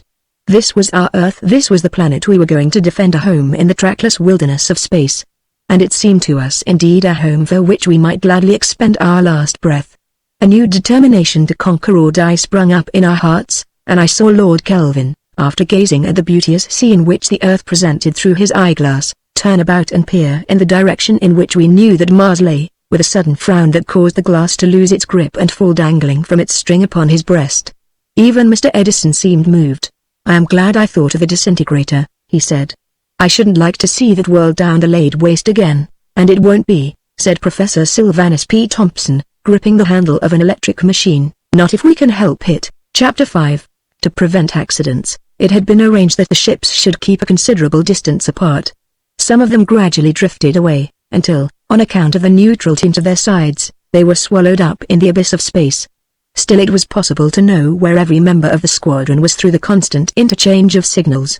These, as I have explained, were affected by means of mirrors flashing back the light of the sun. But, although it was now unceasing day for us, yet, there being no atmosphere to diffuse the sun's light, the stars were visible to us just as at night upon the earth, and they shone with extraordinary splendor against the intense black background of the firmament. The lights or some of the more distant ships of our squadron were not brighter than the stars in whose neighborhood they seemed to be. In some cases it was only possible to distinguish between the light of a ship and that of a star by the fact that the former was continually flashing while the star was steady in its radiance, an uncanny effect. The most uncanny effect was produced by the absence of atmosphere around us. Inside the car, where there was air, the sunlight, streaming through one or more of the windows, was diffused and produced ordinary daylight. But when we ventured outside we could only see things by halves. The side of the car that the sun's rays touched was visible, the other side was invisible, the light from the stars not making it bright enough to affect the eye in contrast with the sun illumined half. As I held up my arm before my eyes, half of it seemed to be shaved off lengthwise. A companion on the deck of the ship looked like half a man. So the other electrical ships near us appeared as half ships, only the illuminated sides being visible. We had now got so far away that the earth had taken on the appearance of a heavenly body like the moon. Its colors had become all blended into a golden reddish hue, which overspread nearly its entire surface, except at the poles, where there were broad patches of white. It was marvelous to look at this huge orb behind us, while far beyond it shone the blazing sun like an enormous star in the blackest of nights. In the opposite direction appeared the silver orb of the moon, and scattered all around were millions of brilliant stars, amid which, like fireflies, flashed and sparkled the signal lights of the squadron. Danger manifests itself. A danger that might easily have been anticipated, that perhaps had been anticipated, but against which it would have been difficult, if not impossible, to provide, presently manifested itself. Looking out of the window toward the right, I suddenly noticed the lights of a distant ship darting about in a curious curve. Instantly afterward another member of the squadron, nearer by, behaved in the same inexplicable manner. Then 2 or 3 of the floating cars seemed to be violently drawn from their courses and hurried rapidly in the direction of the flagship. Immediately I perceived a small object, luridly flaming, which seemed to move with immense speed in our direction. The truth instantly flashed upon my mind, and I shouted to the other occupants of the car. Struck by a meteor, a meteor. And such indeed it was. We had met this mysterious wanderer in space at a moment when we were moving in a direction at right angles to the path it was pursuing around the sun. Small as it was, and its diameter probably did not exceed a single foot, it was yet an independent little world, and as such a member of the solar system. Its distance from the sun being so near that of the earth, I knew that its velocity, assuming it to be traveling in a nearly circular orbit, must be about 18 miles in a second. With this velocity, then, it plunged like a projectile shot by some mysterious enemy in space directly through our squadron. It had come and was gone before one could utter a sentence of 3 words. Its appearance, and the effect it had produced upon the ships in whose neighborhood it passed, indicated that it bore an intense and tremendous charge of electricity. How it had become thus charged I cannot pretend to say. I simply record the fact. And this charge, it was evident, was opposite in polarity to that which the ships of the squadron bore. It therefore exerted an attractive influence upon them and thus drew them after it. I had just time to think how lucky it was that the meteor did not strike any of us, when, glancing at a ship just ahead, I perceived that an accident had occurred. The ship swayed violently from its course, dazzling flashes blazed around it, and 2 or 3 of the men forming its crew appeared for an instant on its exterior, wildly gesticulating, but almost instantly falling prone. It was evident at a glance that the car had been struck by the meteor. How serious the damage might be we could not instantly determine. The course of our ship was immediately altered, the electric polarity was changed, and we rapidly approached the disabled car. The men who had fallen lay upon its surface. One of the heavy circular glasses covering a window had been smashed to atoms. Through this the meteor had passed, killing 2 or 3 men who stood in its course. Then it had crashed through the opposite side of the car, and, passing on, disappeared into space. The store of air contained in the car had immediately rushed out through the openings, and when 2 or 3 of us, having donned our airtight suits as quickly as possible, entered the wrecked car, we found all its inmates stretched upon the floor in a condition of asphyxiation. They, as well as those who lay upon the exterior, were immediately removed to the flagship. Restoratives were applied, and, fortunately, our aid had come so promptly that the lives of all of them were saved. But life had fled from the mangled bodies of those who had stood directly in the path of the fearful projectile. This strange accident had been witnessed by several of the members of the fleet, and they quickly drew together, in order to inquire for the particulars. As the flagship was now overcrowded by the addition of so many men to its crew, Mr. Edison had them distributed among the other cars. Fortunately it happened that the disintegrators contained in the wrecked car were not injured. Mr. Edison thought that it would be possible to repair the car itself, and for that purpose he had it attached to the flagship in order that it might be carried on as far as the moon. The bodies of the dead were transported with it, as it was determined, instead of committing them to the fearful deep of space, where they would have wandered forever, or else have fallen like meteors upon the earth, to give them interment in the lunar soil, nearing the moon. As we now rapidly approached the moon, the change which the appearance of its surface underwent was no less wonderful than that which the surface of the earth had presented in the reverse order while we were receding from it. From a pale silver orb, shining with comparative faintness among the stars, it slowly assumed the appearance of a vast mountainous desert. As we drew nearer, its colors became more pronounced, the great flat regions appeared darker, the mountain peaks shone more brilliantly. The huge chasms seemed bottomless and blacker than midnight. Gradually separate mountains appeared. What seemed like expanses of snow and immense glaciers streaming down their sides sparkled with great brilliancy in the perpendicular rays of the sun. Our motion had now assumed the aspect of falling. We seemed to be dropping from an immeasurable height and with an inconceivable velocity, straight down upon those giant peaks, the mountains of Luna. Here and the curious lights glowed upon the mysterious surface of the moon. Where the edge of the moon cut the sky behind it, it was broken and jagged with mountain masses. Vast crater rings overspread its surface, and in some of these I imagined I could perceive a lurid illumination coming out of their deepest cavities, and the curling of mephitic vapors around their terrible jaws. We were approaching that part of the moon which is known to astronomers as the Bay of Rainbows. Here a huge semicircular region, as smooth almost as the surface of a prairie, lay beneath our eyes, stretching southward into a vast ocean-like expanse, while on the north it was enclosed by an enormous range of mountain cliffs, rising perpendicularly to a height of many thousands of feet, and rent and gashed in every direction by forces which seemed at some remote period to have labored at tearing this little world in pieces, a dead and mangled world. The moon's strange and ghastly surface in full view of man, it was a fearful spectacle, a dead and mangled world, too dreadful to look upon. The idea of the death of the moon was, of course, not a new one to many of us. We had long been aware that the Earth's satellite was a body which had passed beyond the stage of life, if indeed it had ever been a life-supporting globe, but none of us were prepared for the terrible spectacle which now smote our eyes. At each end of the semicircular ridge that encloses the Bay of Rainbows there is a lofty promontory. That at the northwestern extremity had long been known to astronomers under the name of Cape Laplace.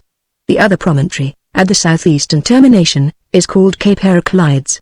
It was toward the latter that we were approaching, and by interchange of signals all the members of the squadron had been informed that Cape Heraclides was to be our rendezvous upon the moon.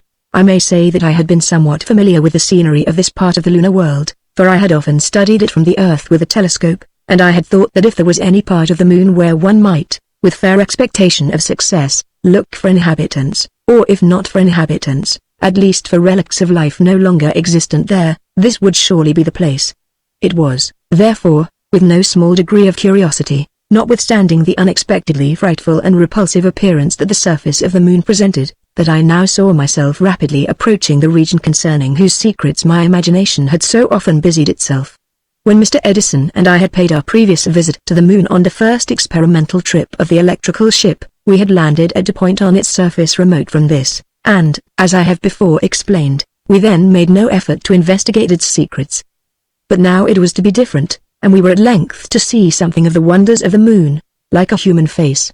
I had often on the earth drawn a smile from my friends by showing them Cape Heraclides with a telescope, and calling their attention to the fact that the outline of the peak terminating the cape was such as to present a remarkable resemblance to a human face, unmistakably a feminine countenance, seen in profile, and possessing no small degree of beauty.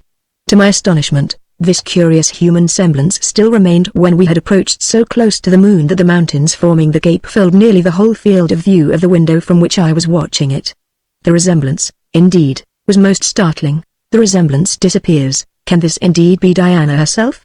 I said half aloud, but instantly afterward I was laughing at my fancy, for Mr. Edison had overheard me and exclaimed, "Where is she? Who, Diana?" "Why, there," I said, pointing to the moon. But lo! The appearance was gone even while I spoke. A swift change had taken place in the line of sight by which we were viewing it, and the likeness had disappeared in consequence. A few moments later my astonishment was revived, but the cause this time was a very different one. We had been dropping rapidly toward the mountains, and the electrician in charge of the car was swiftly and constantly changing his potential, and, like a pilot who feels his way into an unknown harbor, endeavoring to approach the moon in such a manner that no hidden peril should surprise us. As we thus approached I suddenly perceived, crowning the very apex of the lofty peak near the termination of the cape, the ruins of what appeared to be an ancient watch-tower. It was evidently composed of cyclopean blocks larger than any that I had ever seen even among the ruins of Greece, Egypt and Asia Minor. The moon was inhabited. Here, then, was visible proof that the moon had been inhabited, although probably it was not inhabited now.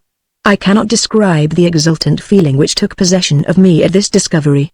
It settled so much that learned men had been disputing about for centuries. "What will they say?" I exclaimed, when I showed them a photograph of that.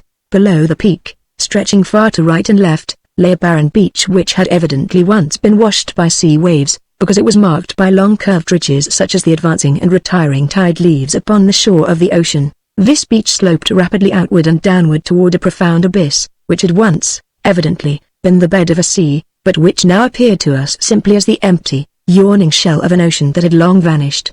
It was with no small difficulty, and only after the expenditure of considerable time, that all the floating ships of the squadron were gradually brought to rest on this lone mountain top of the moon. In accordance with my request, Mr. Edison had the flagship moored in the interior of the great ruined watch tower that I have described. The other ships rested upon the slope of the mountain around us, although time pressed, for we knew that the safety of the Earth depended upon our promptness in attacking Mars, yet it was determined to remain here at least 2 or 3 days in order that the wrecked car might be repaired. It was found also that the passage of the highly electrified meteor had disarranged the electrical machinery in some of the other cars, so that there were many repairs to be made beside those needed to restore the wreck, burying the dead. Moreover, we must bury our unfortunate companions who had been killed by the meteor. This, in fact, was the first work that we performed. Strange was the sight, and strange our feelings, as here on the surface of a world distant from the earth, and on soil which have never before been pressed by the foot of man, we performed that last ceremony of respect which mortals pay to mortality. In the ancient beach at the foot of the peak we made a deep opening, and covered forever the faces of our friends, leaving them to sleep among the ruins of empires, and among the graves of races which had vanished probably ages before Adam and Eve appeared in paradise. While the repairs were being made, several scientific expeditions were sent out in various directions across the moon. One went westward to investigate the great ring plain of Plato, and the lunar Alps. Another crossed the ancient Sea of Showers toward the lunar Apennines. One started to explore the immense crater of Copernicus, which, yawning 50 miles across, presents a wonderful appearance even from the distance of the Earth. The ship in which I, myself, had the good fortune to embark, was bound for the mysterious lunar mountain Aristarchus. Before these expeditions started, a careful exploration had been made in the neighborhood of Cape Heraclides.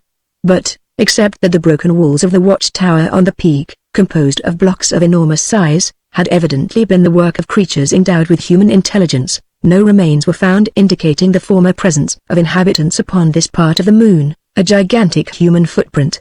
But along the shore of the old sea, just where the so-called Bay of Rainbows separates itself from the abyss of the Sea of Showers, there were found some stratified rocks in which the fascinated eyes of the explorer beheld the clear imprint of a gigantic human foot, measuring 5 feet in length from toe to heel, detailing the marvelous adventures of the Earth's warriors in unknown worlds. The most minute search failed to reveal another trace of the presence of the ancient giant, who had left the impress of his foot in the wet sands of the beach here so many millions of years ago that even the imagination of the geologists shrank from the task of attempting to fix the precise period. The great footprint. Around this gigantic footprint gathered most of the scientific members of the expedition, wearing their oddly shaped airtight suits, connected with telephonic wires, and the spectacle, but for the impressiveness of the discovery, would have been laughable in the extreme. Bending over the mark in the rock, nodding their heads together, pointing with their awkwardly accoutered arms, they looked like an assemblage of antediluvian monsters collected around their prey. Their disappointment over the fact that no other marks of anything resembling human habitation could be discovered was very great. Still, this footprint in itself was quite sufficient, as they all declared, to settle the question of the former inhabitation of the moon, and it would serve for the production of many a learned volume after their return to the Earth, even if no further discoveries should be made in other parts of the lunar world. Expeditions over the moon. It was the hope of making such other discoveries that led to the dispatch of the other various expeditions which I have already named. I had chosen to accompany the car that was going to Aristarchus, because, as everyone who had viewed the moon from the Earth was aware, there was something very mysterious about that mountain. I knew that it was a crater nearly 30 miles in diameter and very deep, although its floor was plainly visible. The glowing mountains. What rendered it remarkable was the fact that the floor and the walls of the crater, particularly on the inner side, glowed with a marvelous brightness which rendered them almost blinding when viewed with a powerful telescope. So bright were they, indeed, that the eye was unable to see many of the details which the telescope would have made visible but for the flood of light which poured from the mountains. Sir William Herschel had been so completely misled by this appearance that he supposed he was watching a lunar volcano in eruption. It had always been a difficult question what caused the extraordinary luminosity of Aristarchus. No end of hypotheses had been invented to account for it. Now I was to assist in settling these questions forever. From Cape Heraclides to Aristarchus the distance in an airline was something over 300 miles. Our course lay across the northeastern part of the Sea of Showers, with enormous cliffs, mountain masses and peaks shining on the right, while in the other direction the view was bounded by the distant range of the lunar Apennines, some of whose towering peaks, when viewed from our immense elevation, appeared as sharp as the Swiss Matterhorn. When we had arrived within about 100 miles of our destination we found ourselves floating directly over the so-called Harbinger Mountains. The serrated peaks of Aristarchus then appeared ahead of us, fairly blazing in the sunshine, a gigantic string of diamonds. It seemed as if a gigantic string of diamonds, every one as great as a mountain peak, had been cast down upon the barren surface of the moon and left to waste their brilliance upon the desert air of this abandoned world. As we rapidly approached, the dazzling splendor of the mountain became almost unbearable to our eyes, and we were compelled to resort to the device, practiced by all climbers of lofty mountains, where the glare of sunlight upon snow surfaces is liable to cause temporary blindness, of protecting our eyes with neutral-tinted glasses. Professor Moisne, the great French chemist and maker of artificial diamonds, fairly danced with delight. Voila! Voila! Voila!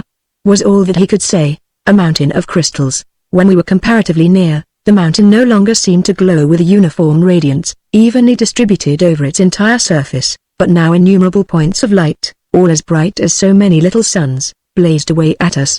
It was evident that we had before us a mountain composed of, or at least covered with, crystals. Without stopping to alight on the outer slopes of the great ring-shaped range of peaks which composed Aristarchus, we sailed over their rim and looked down into the interior.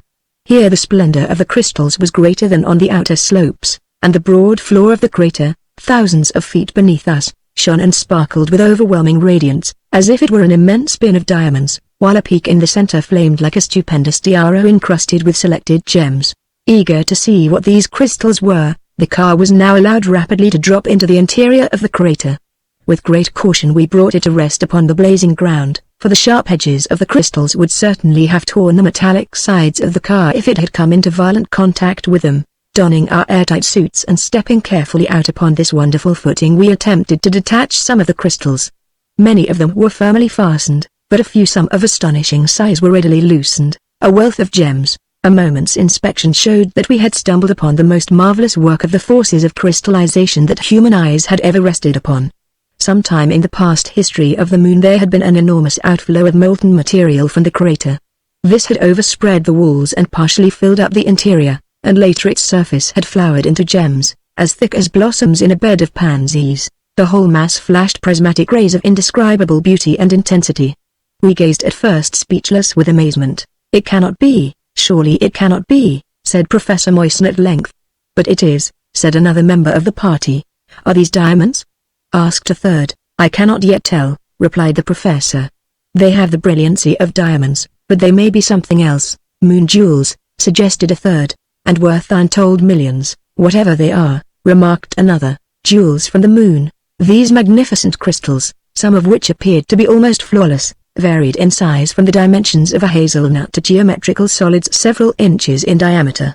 We carefully selected as many as it was convenient to carry and placed them in the car for future examination. We had solved another long-standing lunar problem and had, perhaps, opened up an inexhaustible mine of wealth which might eventually go far toward reimbursing the Earth for the damage which it had suffered from the invasion of the Martians. On returning to Cap Heraclides we found that the other expeditions had arrived at the rendezvous ahead of us. Their members had wonderful stories to tell of what they had seen, but nothing caused quite so much astonishment as that which we had to tell and to show. The party which had gone to visit Plato and the Lunar Alps brought back, however, information which, in a scientific sense, was no less interesting than what we had been able to gather. They had found within this curious ring of Plato, which is a circle of mountains 60 miles in diameter, enclosing a level plain remarkably smooth over most of its surface, unmistakable evidences of former inhabitation. A gigantic city had evidently at one time existed near the center of this great plain. The outlines of its walls and the foundation marks of some of its immense buildings were plainly made out, and elaborate plans of this vanished capital of the moon were prepared by several members of the party. More evidences of habitation. One of them was fortunate enough to discover an even more precious relic of the ancient Lunarians. It was a piece of petrified skull bone, representing but a small portion of the head to which it had belonged, but yet sufficient to enable the anthropologists, who immediately fell to examining it, to draw ideal representations of the head as it must have been in life the head of a giant of enormous size, which, if it had possessed a highly organized brain, of proportionate magnitude, must have given to its possessor intellectual powers immensely greater than any of the descendants of Adam have ever been endowed with. Giants in size, indeed. One of the professors was certain that some little concretions found on the interior of the piece of skull were petrified portions of the brain matter itself, and he set to work with a microscope to examine its organic quality. In the meantime, the repairs to the electrical ships had been completed, and, although these discoveries upon the moon had created a most profound sensation among the members of the expedition, and aroused an almost irresistible desire to continue the explorations thus happily begun, yet everybody knew that these things were aside from the main purpose in view, and that we should be false to our duty in wasting a moment more upon the moon than was absolutely necessary to put the ships in proper condition to proceed on their warlike voyage. Departing from the moon, everything being prepared then, we left the moon with great regret, just 48 hours after we had landed upon its surface, carrying with us a determination to revisit it and to learn more of its wonderful secrets in case we should survive the dangers which we were now going to face. Chapter 6. A day or two after leaving the moon we had another adventure with a wandering inhabitant of space which brought us into far greater peril than had our encounter with the meteor. The airships had been partitioned off so that a portion of the interior could be darkened in order to serve as a sleeping chamber, wherein, according to the regulations prescribed by the commander of the squadron, each member of the expedition in his turn passed 8 out of every 24 hours sleeping if he could, if not, meditating, in a more or less dazed way, upon the wonderful things that he was seeing and doing, things far more incredible than the creations of a dream. One morning, if I may call by the name morning the time of my periodical emergence from the darkened chamber, glancing from one of the windows, I was startled to see in the black sky a brilliant comet. The Adventure with the Comet, a thrilling story of an encounter that nearly ended the great expedition. No periodical comet, as I knew, was at this time approaching the neighborhood of the sun, and no stranger of that kind had been detected from the observatories making its way sunward before we left the earth. Here, however, was unmistakably a comet rushing toward the sun, flinging out a great gleaming tail behind it and so close to us that I wondered to see it remaining almost motionless in the sky. This phenomenon was soon explained to me, and the explanation was of the most disquieting character. The stranger had already been perceived, not only from the flagship, but from the other members of the squadron, and, as I now learned, efforts had been made to get out of the neighborhood, but for some reason the electrical apparatus did not work perfectly, some mysterious disturbing force acting upon it, and so it had been found impossible to avoid an encounter with the comet, not in actual coming into contact with it, but a falling into the sphere of its influence, in the wake of the comet. In fact, I was informed that for several hours the squadron had been dragging along in the wake of a comet, very much as boats are sometimes towed off by a wounded whale. Every effort had been made to so adjust the electric charge upon the ships that they would be repelled from the cometic mass, but, owing apparently to eccentric changes continually going on in the electric charge affecting the clashing mass of meteoric bodies which constituted the head of the comet, we found it impossible to escape from its influence. At one instant the ships would be repelled, immediately afterward they would be attracted again, and thus they were dragged hither and thither, but never able to break from the invisible leash which the comet had cast upon them. The latter was moving with enormous velocity toward the sun, and, consequently, we were being carried back again, away from the object of our expedition, with a fair prospect of being dissipated in blazing vapors when the comet had dragged us, unwilling prisoners, into the immediate neighborhood of the solar furnace.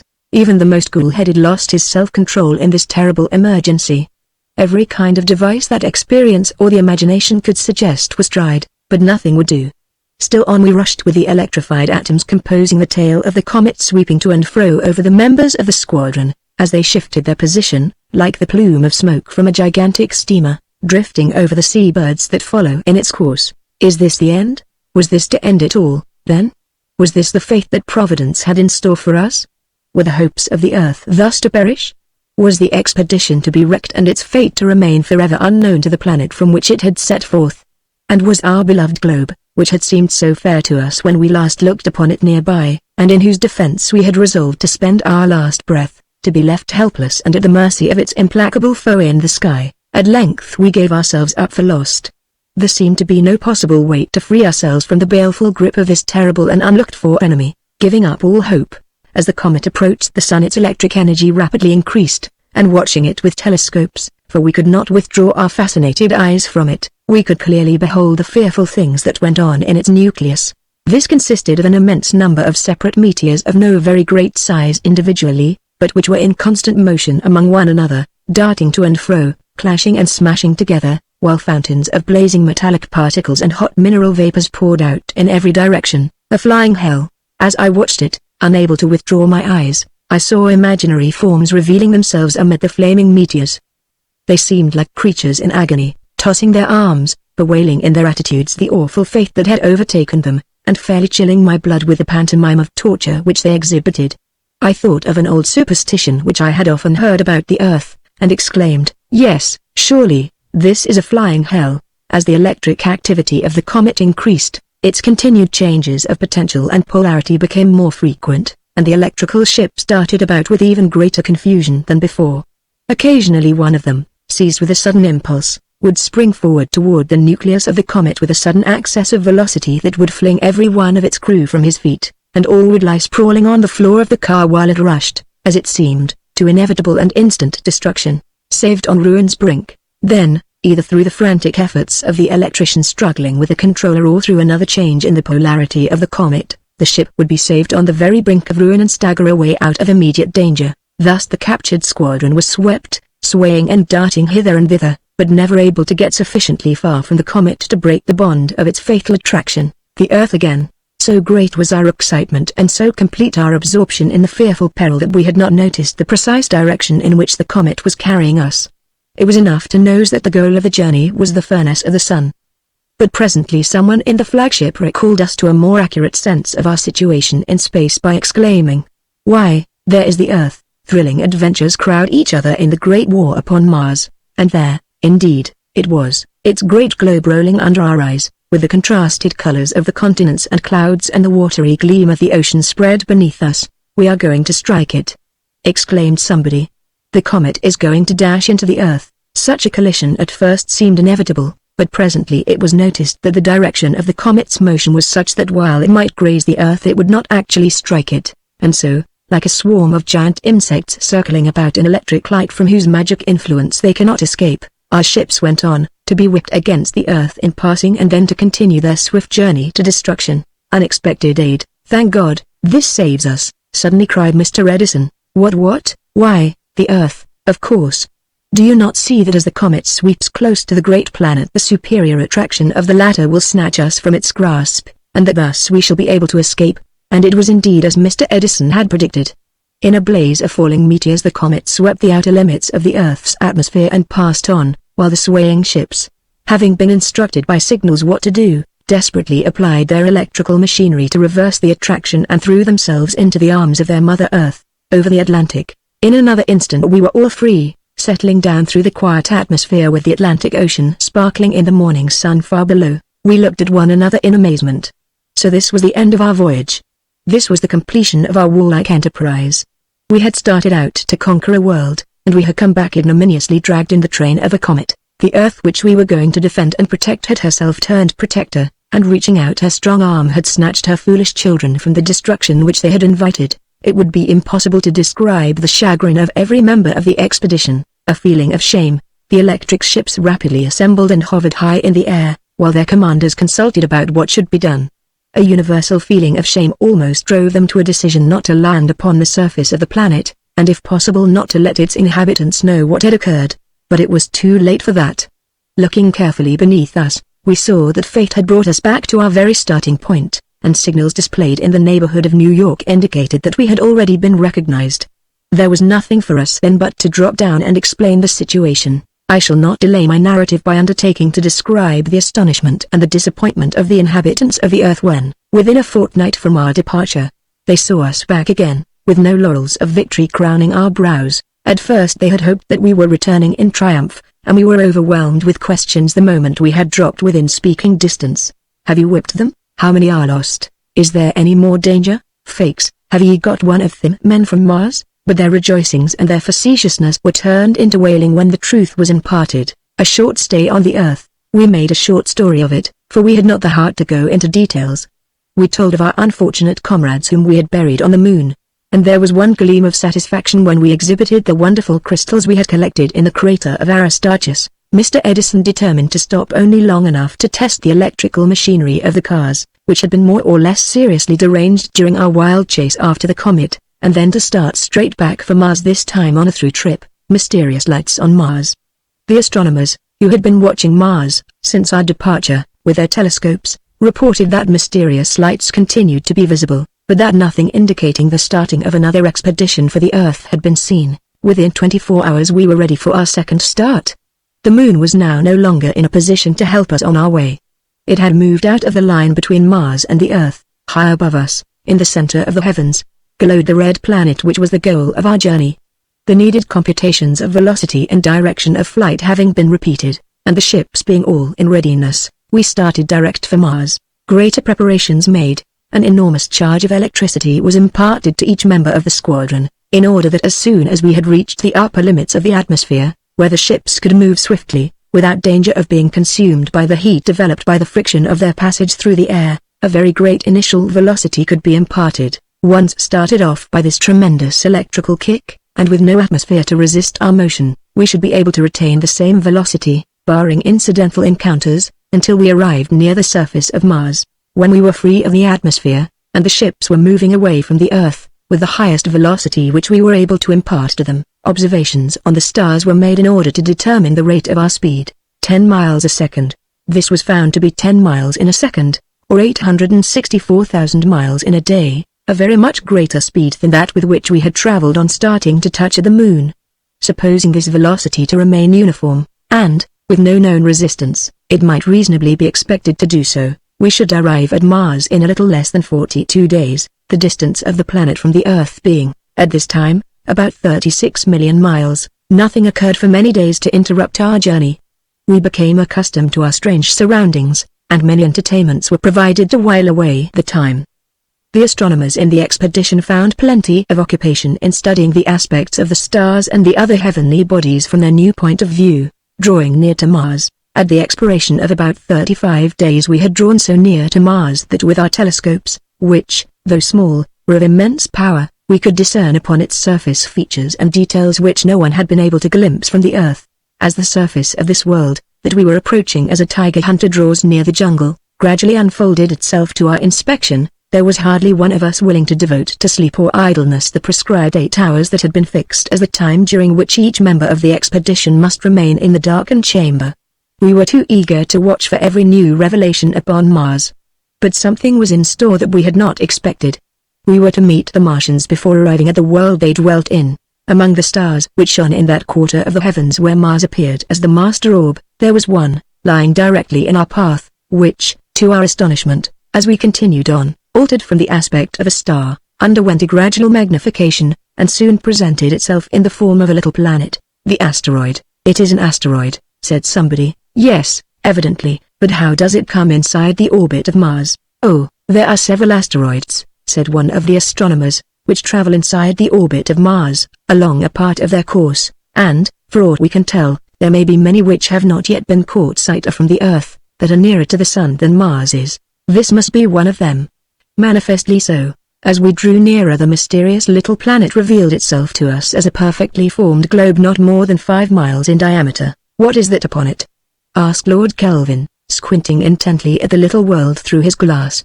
As I live, it moves, a Martian appears. The first glimpse of the horrible inhabitants of the Red Planet. Yes, yes, exclaimed several others, there are inhabitants upon it. But what giants, what monsters, don't you see? Exclaimed an excited savant. They are the Martians. The startling truth burst upon the minds of all. Here upon this little planetoid were several of the gigantic inhabitants of the world that we were going to attack. There was more than one man in the flagship who recognized them well, and who shuddered at the recognition, instinctively recalling the recent terrible experience of the Earth. Was this an outpost of the warlike Mars? Around these monstrous enemies we saw several of their engines of war. Some of these appeared to have been wrecked, but at least one, as far as we could see, was still in a proper condition for use. How had these creatures got there? Why, that is easy enough to account for, I said, as a sudden recollection flashed into my mind. Don't you remember the report of the astronomers more than 6 months ago, at the end of the conference in Washington, that something would seem to indicate the departure of a new expedition from Mars had been noticed by them? We have heard nothing of that expedition since. We know that it did not reach the Earth. It must have fallen foul of this asteroid, run upon this rock in the ocean of space and been wrecked here. We've got then, shouted our electric steersman, who had been a workman in Mr. Edison's laboratory and had unlimited confidence in his chief. Preparing to land, the electrical ships were immediately instructed by signal to slow down, an operation that was easily effected through the electrical repulsion of the asteroid. The nearer we got, the more terrifying was the appearance of the gigantic creatures who were riding upon the little world before us like castaway sailors upon a block of ice. Like men, and yet not like men, combining the human and the beast in their appearance, it required a steady nerve to look at them. If we had not known their malignity and their power to work evil, it would have been different, but in our eyes their moral character shone through their physical aspect and thus rendered them more terrible than they would otherwise have been. The Martians recognize us. When we first saw them their appearance was most forlorn, and their attitudes indicated only despair and desperation, but as they caught sight of us their malign power of intellect instantly penetrated the mystery, and they recognized us for what we were. Their despair immediately gave place to reawakened malevolence. On the instant they were astir, with such heart-chilling movements as those that characterize a venomous serpent preparing to strike. Not imagining that they would be in a position to make serious resistance, we had been somewhat incautious in approaching the awful heat ray. Suddenly there was a quicker movement than usual among the Martians, a swift adjustment of that one of their engines of war which, as already noticed, seemed to be practically uninjured, and then they darted from it and alighted upon one of the foremost ships, a dazzling lightning stroke a mile in length, at whose touch the metallic sides of the car curled and withered and, licked for a moment by what seemed lambent flames, collapsed into a mere cinder. Another ship destroyed. The death-dealing Martians strike a fearful blow at the Earth's warriors. For an instant not a word was spoken, so sudden and unexpected was the blow. We knew that every soul in the stricken car had perished. Back, back, was the signal instantaneously flashed from the flagship, and reversing their polarities the members of the squadron sprang away from the little planet as rapidly as the electrical impulse could drive them. But before we were out of reach a second flaming tongue of death shot from the fearful engine, and another of our ships, with all its crew, was destroyed. A discouraging beginning. It was an inauspicious beginning for us. 2 of our electrical ships, with their entire crews, had been wiped out of existence, and this appalling blow had been dealt by a few stranded and disabled enemies floating on an asteroid. What hope would there be for us when we came to encounter the millions of Mars itself on their own ground and prepared for war? However, it would not do to despond. We had been incautious, and we should take good care not to commit the same fault again. Vengeance the first thing. The first thing to do was to avenge the death of our comrades. The question whether we were able to meet these Martians and overcome them might as well be settled right here and now. They had proved what they could do, even when disabled and at a disadvantage. Now it was our turn. Chapter 7. The squadron had been rapidly withdrawn to a very considerable distance from the asteroid. The range of the mysterious artillery employed by the Martians was unknown to us. We did not even know the limit of the effective range of our own disintegrators. If it should prove that the Martians were able to deal their strokes at a distance greater than any we could reach, then they would of course have an insuperable advantage. On the other hand, if it should turn out that our range was greater than theirs, the advantage would be on our side. Or which was perhaps most probable, there might be practically no difference in the effective range of the engines. Anyhow, we were going to find out how the case stood. And that without delay, ready with the disintegrator, everything being in readiness. The disintegrators all in working order, and the men who were able to handle them, most of whom were experienced marksmen, chosen from among the officers of the regular army of the United States, and accustomed to the straight shooting and the sure hits of the West, standing at their posts, the squadron again advanced. In order to distract the attention of the Martians, the electrical ships had been distributed over a wide space. Some dropped straight down toward the asteroid, others approached it by flank attack, from this side and that. The flagship moved straight in toward the point where the first disaster occurred. Its intrepid commander felt that his post should be that of the greatest danger, and where the severest blows would be given and received, a strategic advance. The approach of the ships was made with great caution. Watching the Martians with our telescopes, we could clearly see that they were disconcerted by the scattered order of our attack. Even if all of their engines of war had been in proper condition for use, it would have been impossible for them to meet the simultaneous assault of so many enemies dropping down upon them from the sky, but they were made of fighting metal, as we knew from old experience. It was no question of surrender. They did not know how to surrender, and we did not know how to demand a surrender. Besides, the destruction of the two electrical ships with the 40 men, many of whom bore names widely known upon the Earth, had excited a kind of fury among the members of the squadron which called for vengeance. Another attack, suddenly a repetition of the quick movement by the Martians, which had been the forerunner of the former coup, was observed. Again a blinding flash burst from their war engine, and instantaneously a shiver ran through the frame of the flagship. The air within quivered with strange pulsations and seemed suddenly to have assumed the temperature of a blast furnace. We all gasped for breath. Our throats and lungs seemed scorched in the act of breathing. Some fell unconscious upon the floor. The marksman, carrying the disintegrators ready for use, staggered, and one of them dropped his instrument. But we had not been destroyed like our comrades before us. In a moment the wave of heat passed. Those who had fallen recovered from their momentary stupor and staggered to their feet. The electrical steersman stood hesitating at his post. "Move on," said Mr. Edison sternly, his features set with determination and his eyes afire. "We are still beyond their effective range. Let us get closer in order to make sure work when we strike." The ship moved on. One could hear the heartbeats of its inmates. The other members of the squadron, thinking for the moment that disaster had overtaken the flagship, had paused and seemed to be meditating flight. "Signal them to move on," said Mr. Edison. "The battle commences." The signal was given, and the circle of electrical ships closed in upon the asteroid. In the meantime Mr. Edison had been donning his airtight suit. Before we could clearly comprehend his intention, he had passed through the double trapdoor which gave access to the exterior of the car without permitting the loss of air, and was standing upon what served as the deck of the ship. In his hand he carried a disintegrator. With a quick motion he sighted it. As quickly as possible I sprang to his side. I was just in time to note the familiar blue gleam about the instrument, which indicated that its terrific energies were at work. The whirring sound was absent, because here, in open space, where there was no atmosphere, there could be no sound. The disintegrator's power, my eyes were fixed upon the Martian's engine, which had just dealt us a staggering, but not fatal, blow, and particularly I noticed a polished knob projecting from it, which seemed to have been the focus from which its destructive bolt emanated. A moment later the knob disappeared. The irresistible vibrations darted from the electrical disintegrator and had fallen upon it and instantaneously shattered it into atoms. "That fixes them," said Mr. Edison, turning to me with a smile, and indeed it did fix them. We had most effectually spiked their gun. It would deal no more death blows. The doings of the flagship had been closely watched throughout the squadron.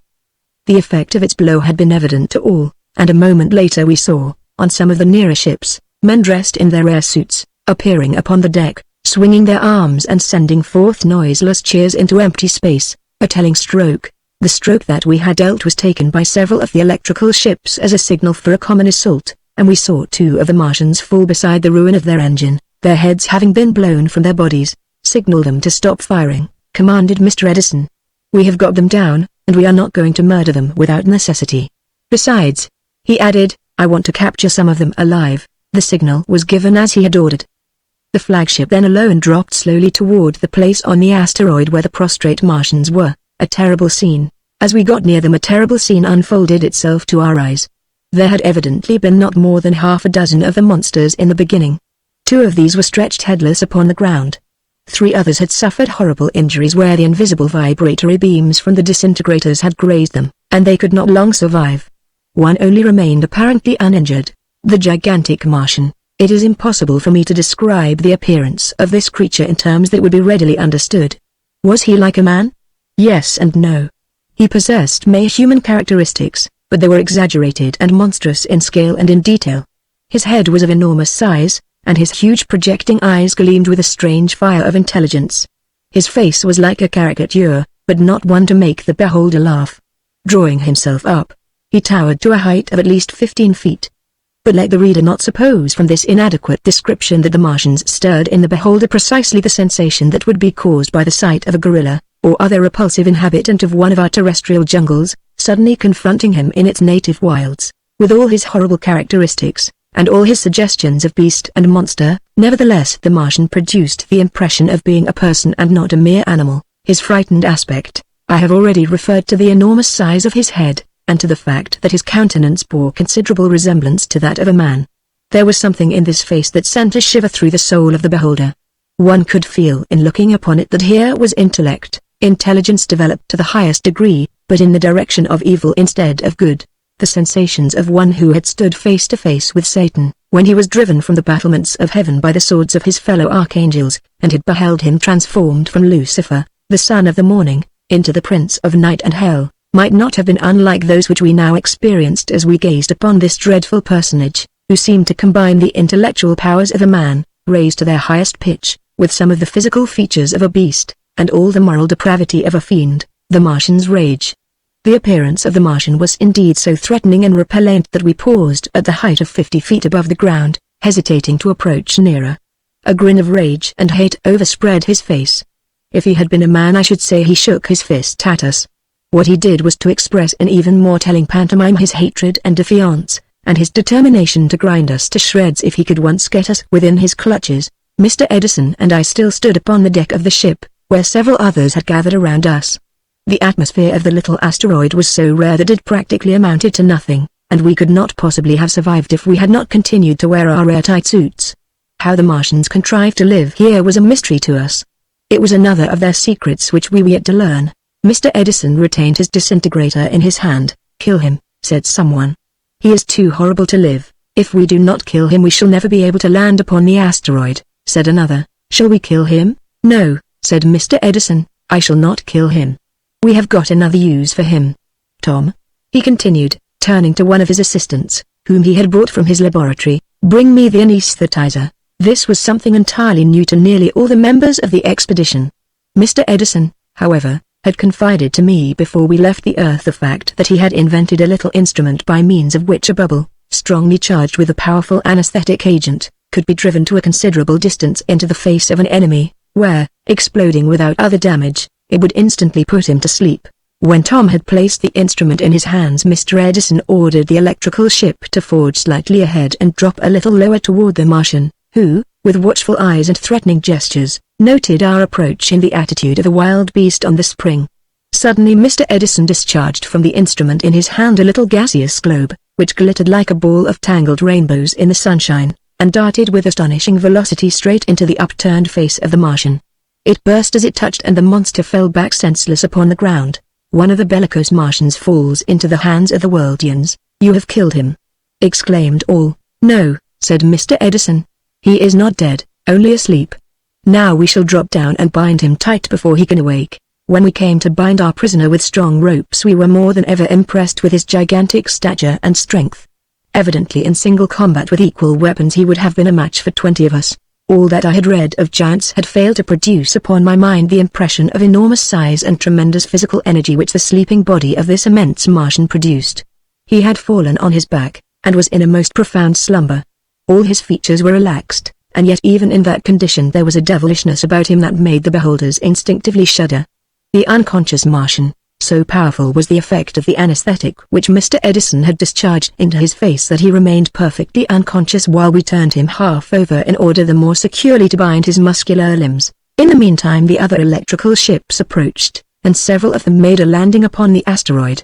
Everybody was eager to see this wonderful little world, which, as I have already remarked, was only 5 miles in diameter, exploring the planet.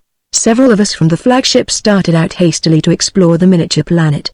And now our attention was recalled to an intensely interesting phenomenon which had engaged our thoughts not only when we were upon the moon, but during our flight through space. This was the almost entire absence of weight. On the moon, where the force of gravitation is 1/6 as great as upon the Earth, we had found ourselves astonishingly light. 5/6 of our own weight, and of the weight of the airtight suits in which we were encased, had magically dropped from us. It was therefore comparatively easy for us, encumbered as we were, to make our way about on the moon, but when we were far from both the Earth and the moon, the loss of weight was more astonishing, still not astonishing because we had not known that it would be so, but nevertheless a surprising phenomenon in contrast with our lifelong experience on the Earth, men without weight. In open space we were practically without weight. Only the mass of the electrical car in which we were enclosed attracted us, and inside that we could place ourselves in any position without falling. We could float in the air. There were no up and no down, no top and no bottom for us. Stepping outside the car, it would have been easy for us to spring away from it and leave it forever. One of the most startling experiences that I have ever had was one day when we were navigating space about halfway between the Earth and Mars. I had stepped outside the car with Lord Kelvin, both of us, of course, wearing our airtight suits. We were perfectly well aware what would be the consequence of detaching ourselves from the car as we moved along. We should still retain the forward motion of the car, and of course accompany it in its flight. There would be no falling one way or the other. The car would have a tendency to draw us back again by its attraction, but this tendency would be very slight, and practically inappreciable at a distance. Stepping into space, I am going to step off, I suddenly said to Lord Kelvin. Of course I shall keep right along with the car, and step aboard again when I am ready. Quite right on general principles, young man, replied the great savant, but beware in what manner you step off. Remember, if you give your body an impulse sufficient to carry it away from the car to any considerable distance, you will be unable to get back again, unless we can catch you with a boat hook or a fish line. Out there in empty space you will have nothing to kick against, and you will be unable to propel yourself in the direction of the car, and its attraction is so feeble that we should probably arrive at Mars before it had drawn you back again. All this was, of course, perfectly self-evident, yet I believe that but for the warning word of Lord Kelvin, I should have been rash enough to step out into empty space with sufficient force to have separated myself hopelessly from the electrical ship. A reckless experiment. As it was, I took good care to retain a hold upon a projecting portion of the car. Occasionally cautiously releasing my grip, I experienced for a few minutes the delicious, indescribable pleasure of being a little planet swinging through space, with nothing to hold me up and nothing to interfere with my motion. Mr. Edison, happening to come upon the deck of the ship at this time, and seeing what we were about, at once said, "I must provide against this danger. If I do not, there is a chance that we shall arrive at Mars with the ships half empty and the crews floating helplessly around us." Edison always prepared. Mr. Edison's way of guarding against the danger was by contriving a little apparatus, modeled after that which was the governing force of the electrical ships themselves, and which, being enclosed in the airtight suits, enabled their wearers to manipulate the electrical charge upon them in such a way that they could make excursions from the cars into open space like steam launches from a ship, going and returning at their will.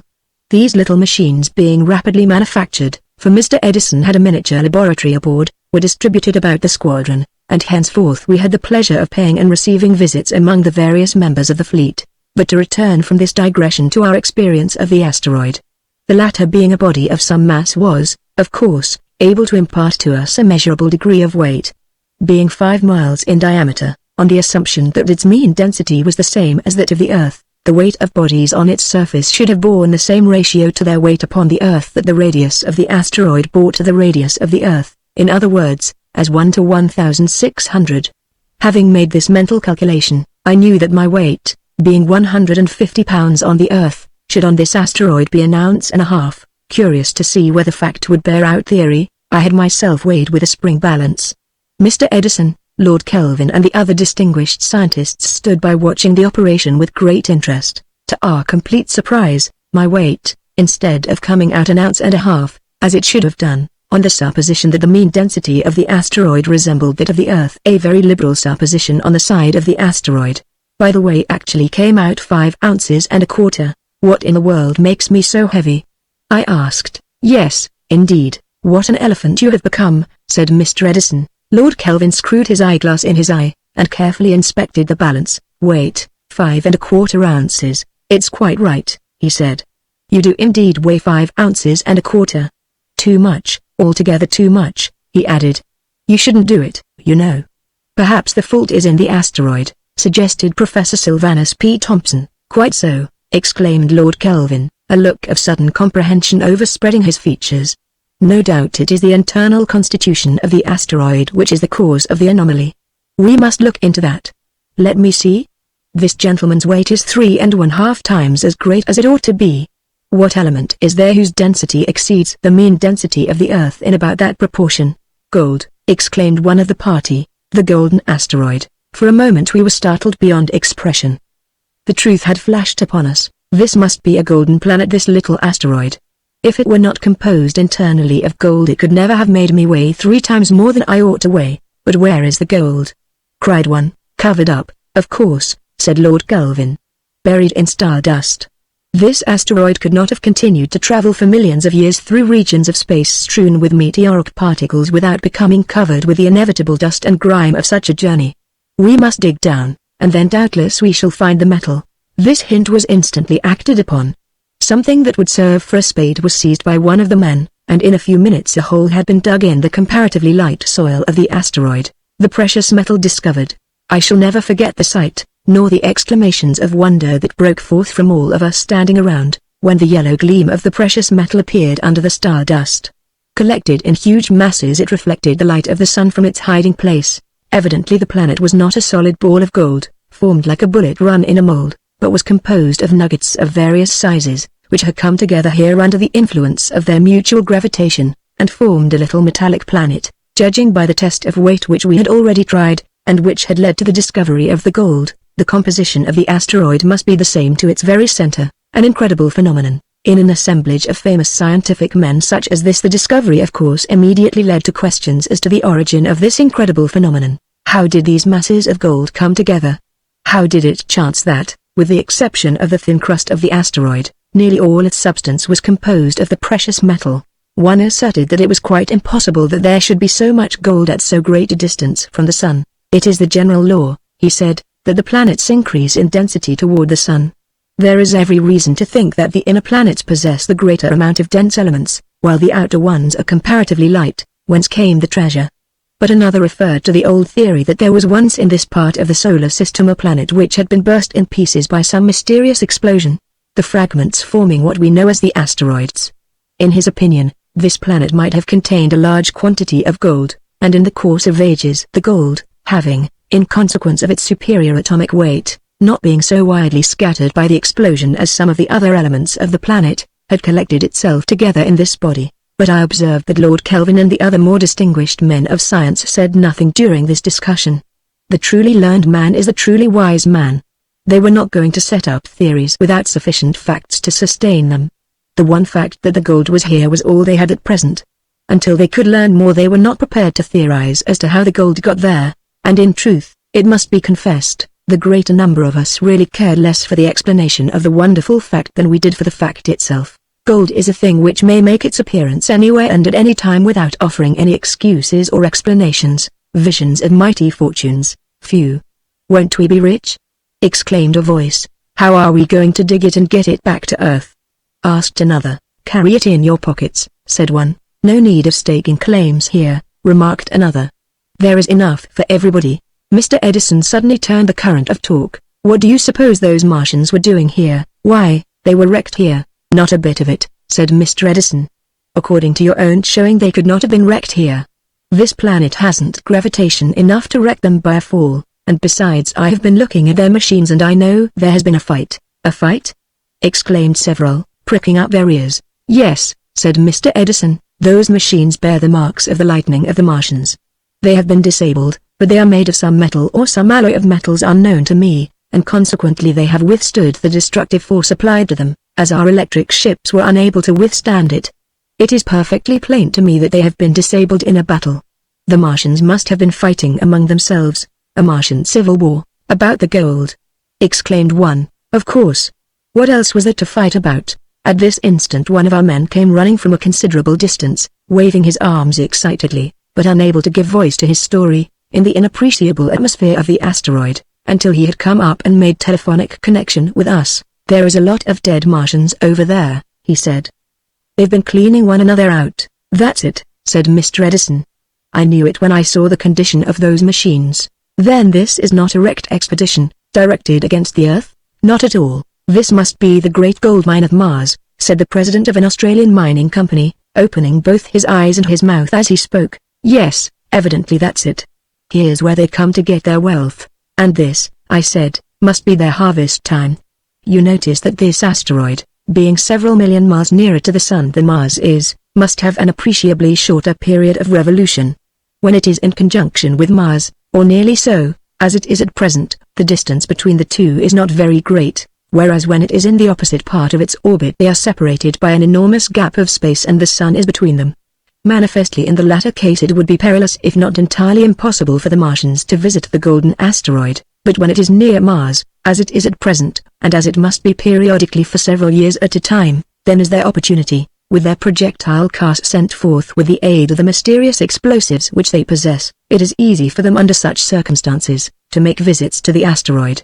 Having obtained all the gold they need, or all that they can carry, a comparatively slight impulse given to their car, the direction of which is carefully calculated, will carry them back again to Mars." "If that's so," exclaimed a voice, "we had better look out for ourselves. We have got into a very hornet's nest. If this is the place where the Martians come to dig gold, and if this is the height of their season, as you say, they are not likely to leave us here long undisturbed." "These fellows must have been pirates that they had to fight with," said another. "But what's become of the regulars, then? Gone back to Mars for help, probably, and they'll be here again pretty quick, I am afraid." Considerable alarm was caused by this view of the case, and orders were sent to several of the electrical ships to cruise out to a safe distance in the direction of Mars and keep a sharp outlook for the approach of enemies. Discovery that the asteroid is a solid mass of gold. Meanwhile our prisoner awoke. He turned his eyes upon those standing about him, without any appearance of fear, but rather with a look of contempt, like that which Gulliver must have felt for the Lilliputians who had bound him under similar circumstances. There were both hatred and defiance in his glance. He attempted to free himself, and the ropes strained with the tremendous pressure that he put upon them, but he could not break loose. The Martian safely bound. Satisfied that the Martian was safely bound, we left him where he lay, and, while awaiting news from the ships which had been sent to reconnoiter, continued the exploration of the little planet. At a point nearly opposite to that where we had landed we came upon the mine which the Martians had been working. They had removed the thin coating of soil, laying bare the rich stores of gold beneath, and large quantities of the latter had been removed. Some of it was so solidly packed that the strokes of the instruments by means of which they had detached it were visible like the streaks left by a knife cutting cheese. Reason for astonishment. The more we saw of this golden planet the greater became our astonishment. What the Martians had removed was a mere nothing in comparison with the entire bulk of the asteroid. Had the celestial mine been easier to reach, perhaps they would have removed more, or, possibly, their political economists perfectly understood the necessity of properly controlling the amount of precious metal in circulation. Very likely, we thought, the mining operations were under government control in Mars and it might be that the majority of the people then knew nothing of this store of wealth floating in the firmament. That would account for the battle with the supposed pirates, who, no doubt, had organized a secret expedition to the asteroid and been caught red-handed at the mine. Richer than the Klondike, there were many detached masses of gold scattered about, and some of the men, on picking them up, exclaimed with astonishment at their lack of weight, forgetting for the moment that the same law which caused their own bodies to weigh so little must necessarily affect everything else in like degree. A mass of gold that on the earth no man would have been able to lift could here be tossed about like a hollow rubber ball. While we were examining the mine, one of the men left to guard the Martian came running to inform us that the latter evidently wished to make some communication. Mr. Edison and others hurried to the side of the prisoner. He still lay on his back, from which position he was not able to move, notwithstanding all his efforts. But by the motion of his eyes, aided by a pantomime with his fingers, he made us understand that there was something in a metallic box fastened at his side which he wished to reach. The Martian's treasure box. With some difficulty we succeeded in opening the box, and in it there appeared a number of bright red pellets, as large as an ordinary egg. When the Martian saw these in our hands he gave us to understand by the motion of his lips that he wished to swallow one of them. A pellet was accordingly placed in his mouth, and he instantly and with great eagerness swallowed it. The mysterious pellets. While trying to communicate his wishes to us, the prisoner had seemed to be in no little distress.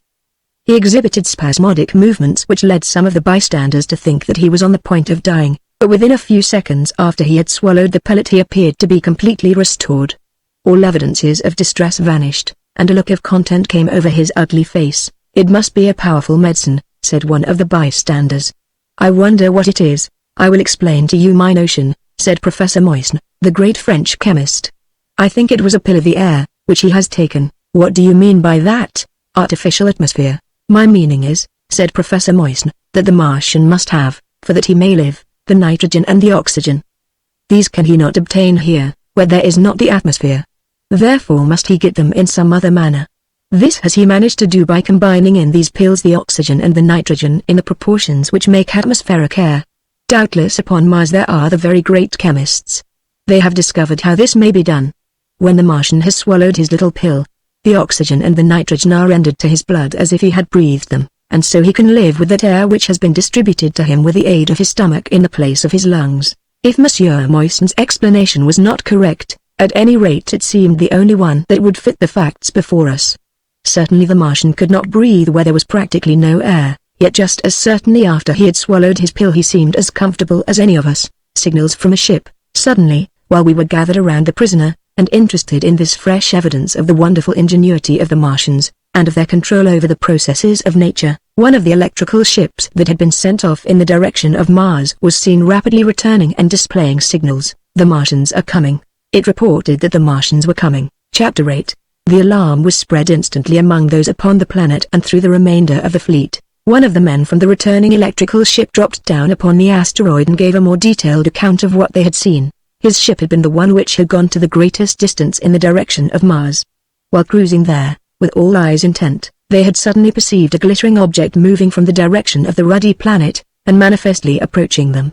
A little inspection with the telescope had shown that it was one of the projectile cars used by the Martians. Our ship had ventured so far from the asteroid that for a moment it seemed doubtful whether it would be able to return in time to give warning, because the electrical influence of the asteroid was comparatively slight at such a distance, and, after they had reversed their polarity, and applied their intensifier, so as to make that influence effective, their motion was at first exceedingly slow. Fortunately after a time they got underway with sufficient velocity to bring them back to us before the approaching Martians could overtake them. The latter were not moving with great velocity, having evidently projected themselves from Mars with only just sufficient force to throw them within the feeble sphere of gravitation of the asteroid, so that they should very gently land upon its surface. Indeed, looking out behind the electrical ship which had brought us the warning, we immediately saw the projectile of the Martians approaching. It sparkled like a star in the black sky as the sunlight fell upon it, ready for the enemy. The ships of the squadron whose crews had not landed upon the planet were signaled to prepare for action, while those who were upon the asteroid made ready for battle there. A number of disintegrators were trained upon the approaching Martians, but Mr. Edison gave strict orders that no attempt should be made to discharge the vibratory force at random. "They do not know that we are here," he said, "and I am convinced that they are unable to control their motions as we can do with our electrical ships. They depend simply upon the force of gravitation. Having passed the limit of the attraction of Mars, they have now fallen within the attraction of the asteroid, and they must slowly sink to its surface. The Martians cannot stop, having, as I am convinced, no means of producing or controlling electrical attraction and repulsion. They cannot stop themselves, but must come down upon the asteroid. Having got here they could never get away again, except as we know the survivors got away from Earth, by propelling their projectile against gravitation with the aid of an explosive. Therefore, to a certain extent they will be at our mercy. Let us allow them quietly to land upon the planet, and then I think, if it becomes necessary, we can master them." Notwithstanding Mr. Edison's reassuring words and manner, the company upon the asteroid experienced a dreadful suspense while the projectile, which seemed very formidable as it drew near, sank with a slow and graceful motion toward the surface of the ground. Evidently it was about to land very near the spot where we stood awaiting it. Its inmates had apparently just caught sight of us. They evinced signs of astonishment, and seemed at a loss exactly what to do. We could see projecting from the forepart of their car at least 2 of the polished knobs, whose fearful use and power we well comprehended. Several of our men cried out to Mr. Edison in an extremity of terror. "Why do you not destroy them? Be quick, or we shall all perish." "No," said Mr. Edison, "there is no danger. You can see that they are not prepared. They will not attempt to attack us until they have made their landing." The Martians land. And Mr. Edison was right.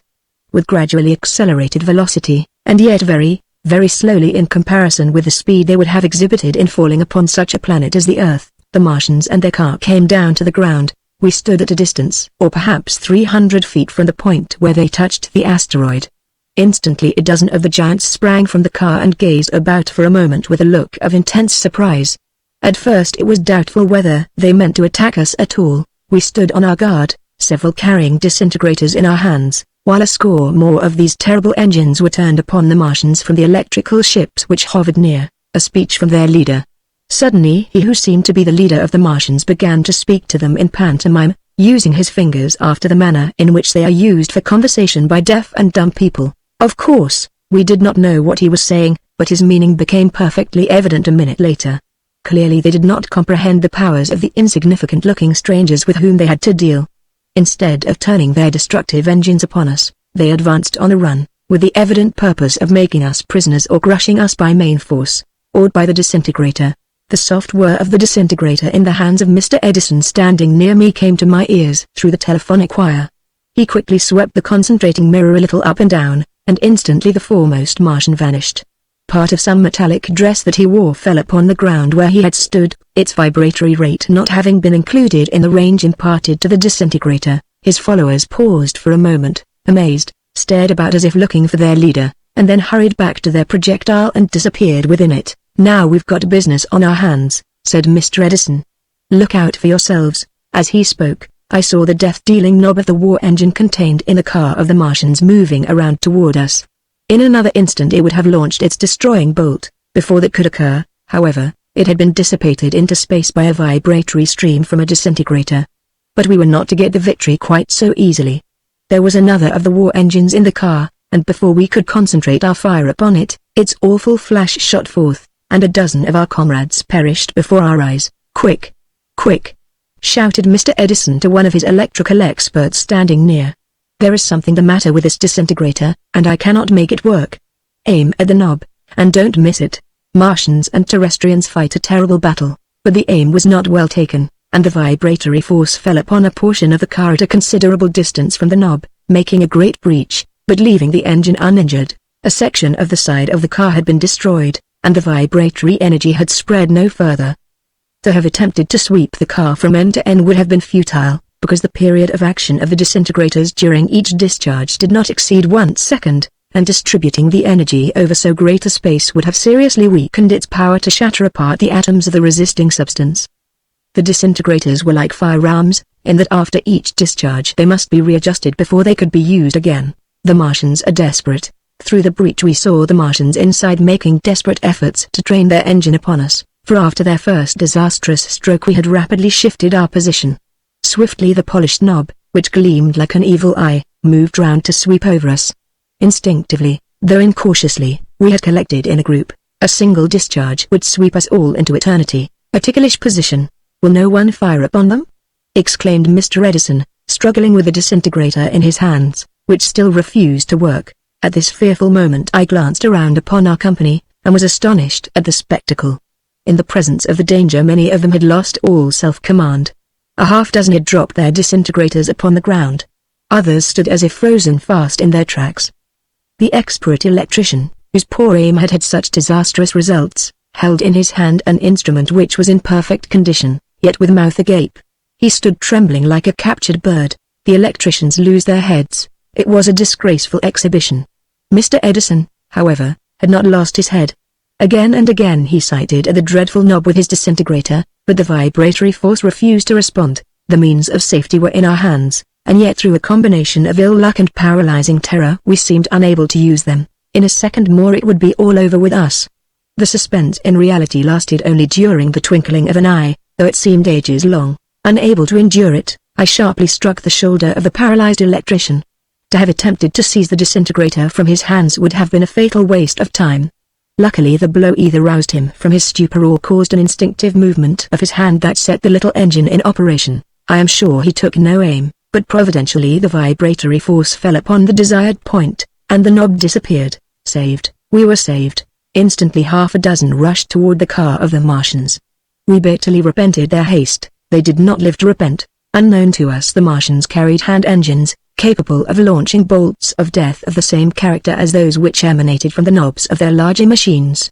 With these they fired, so to speak, through the breach in their car, and 4 of our men who were rushing upon them fell in heaps of cinders.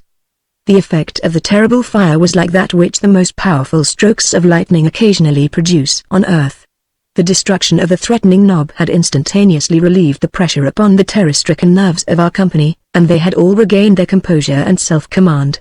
But this new and unexpected disaster, following so close upon the fear which had recently overpowered them, produced a second panic, the effect of which was not to stiffen them in their tracks as before, but to send them scurrying in every direction in search of hiding places, a curious effect, and now a most curious effect of the smallness of the planet we were on began to play a conspicuous part in our adventures.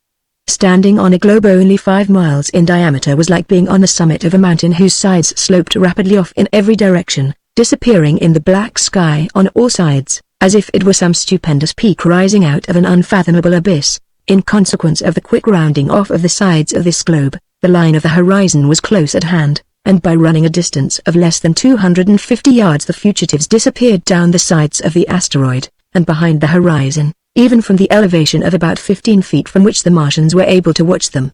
From our sight they disappeared much sooner. The slight attraction of the planet and their consequent almost entire lack of weight enabled the men to run with immense speed. The result, as I subsequently learned, was that after they had disappeared from our view they quitted the planet entirely, the force being sufficient to partially free them from its gravitation, so that they sailed out into space, whirling helplessly end over end, until the elliptical orbits in which they traveled eventually brought them back again to the planet on the side nearly opposite to that from which they had departed, hunting for the enemy. But several of us, with Mr. Edison, stood fast, watching for an opportunity to get the Martians within range of the disintegrators.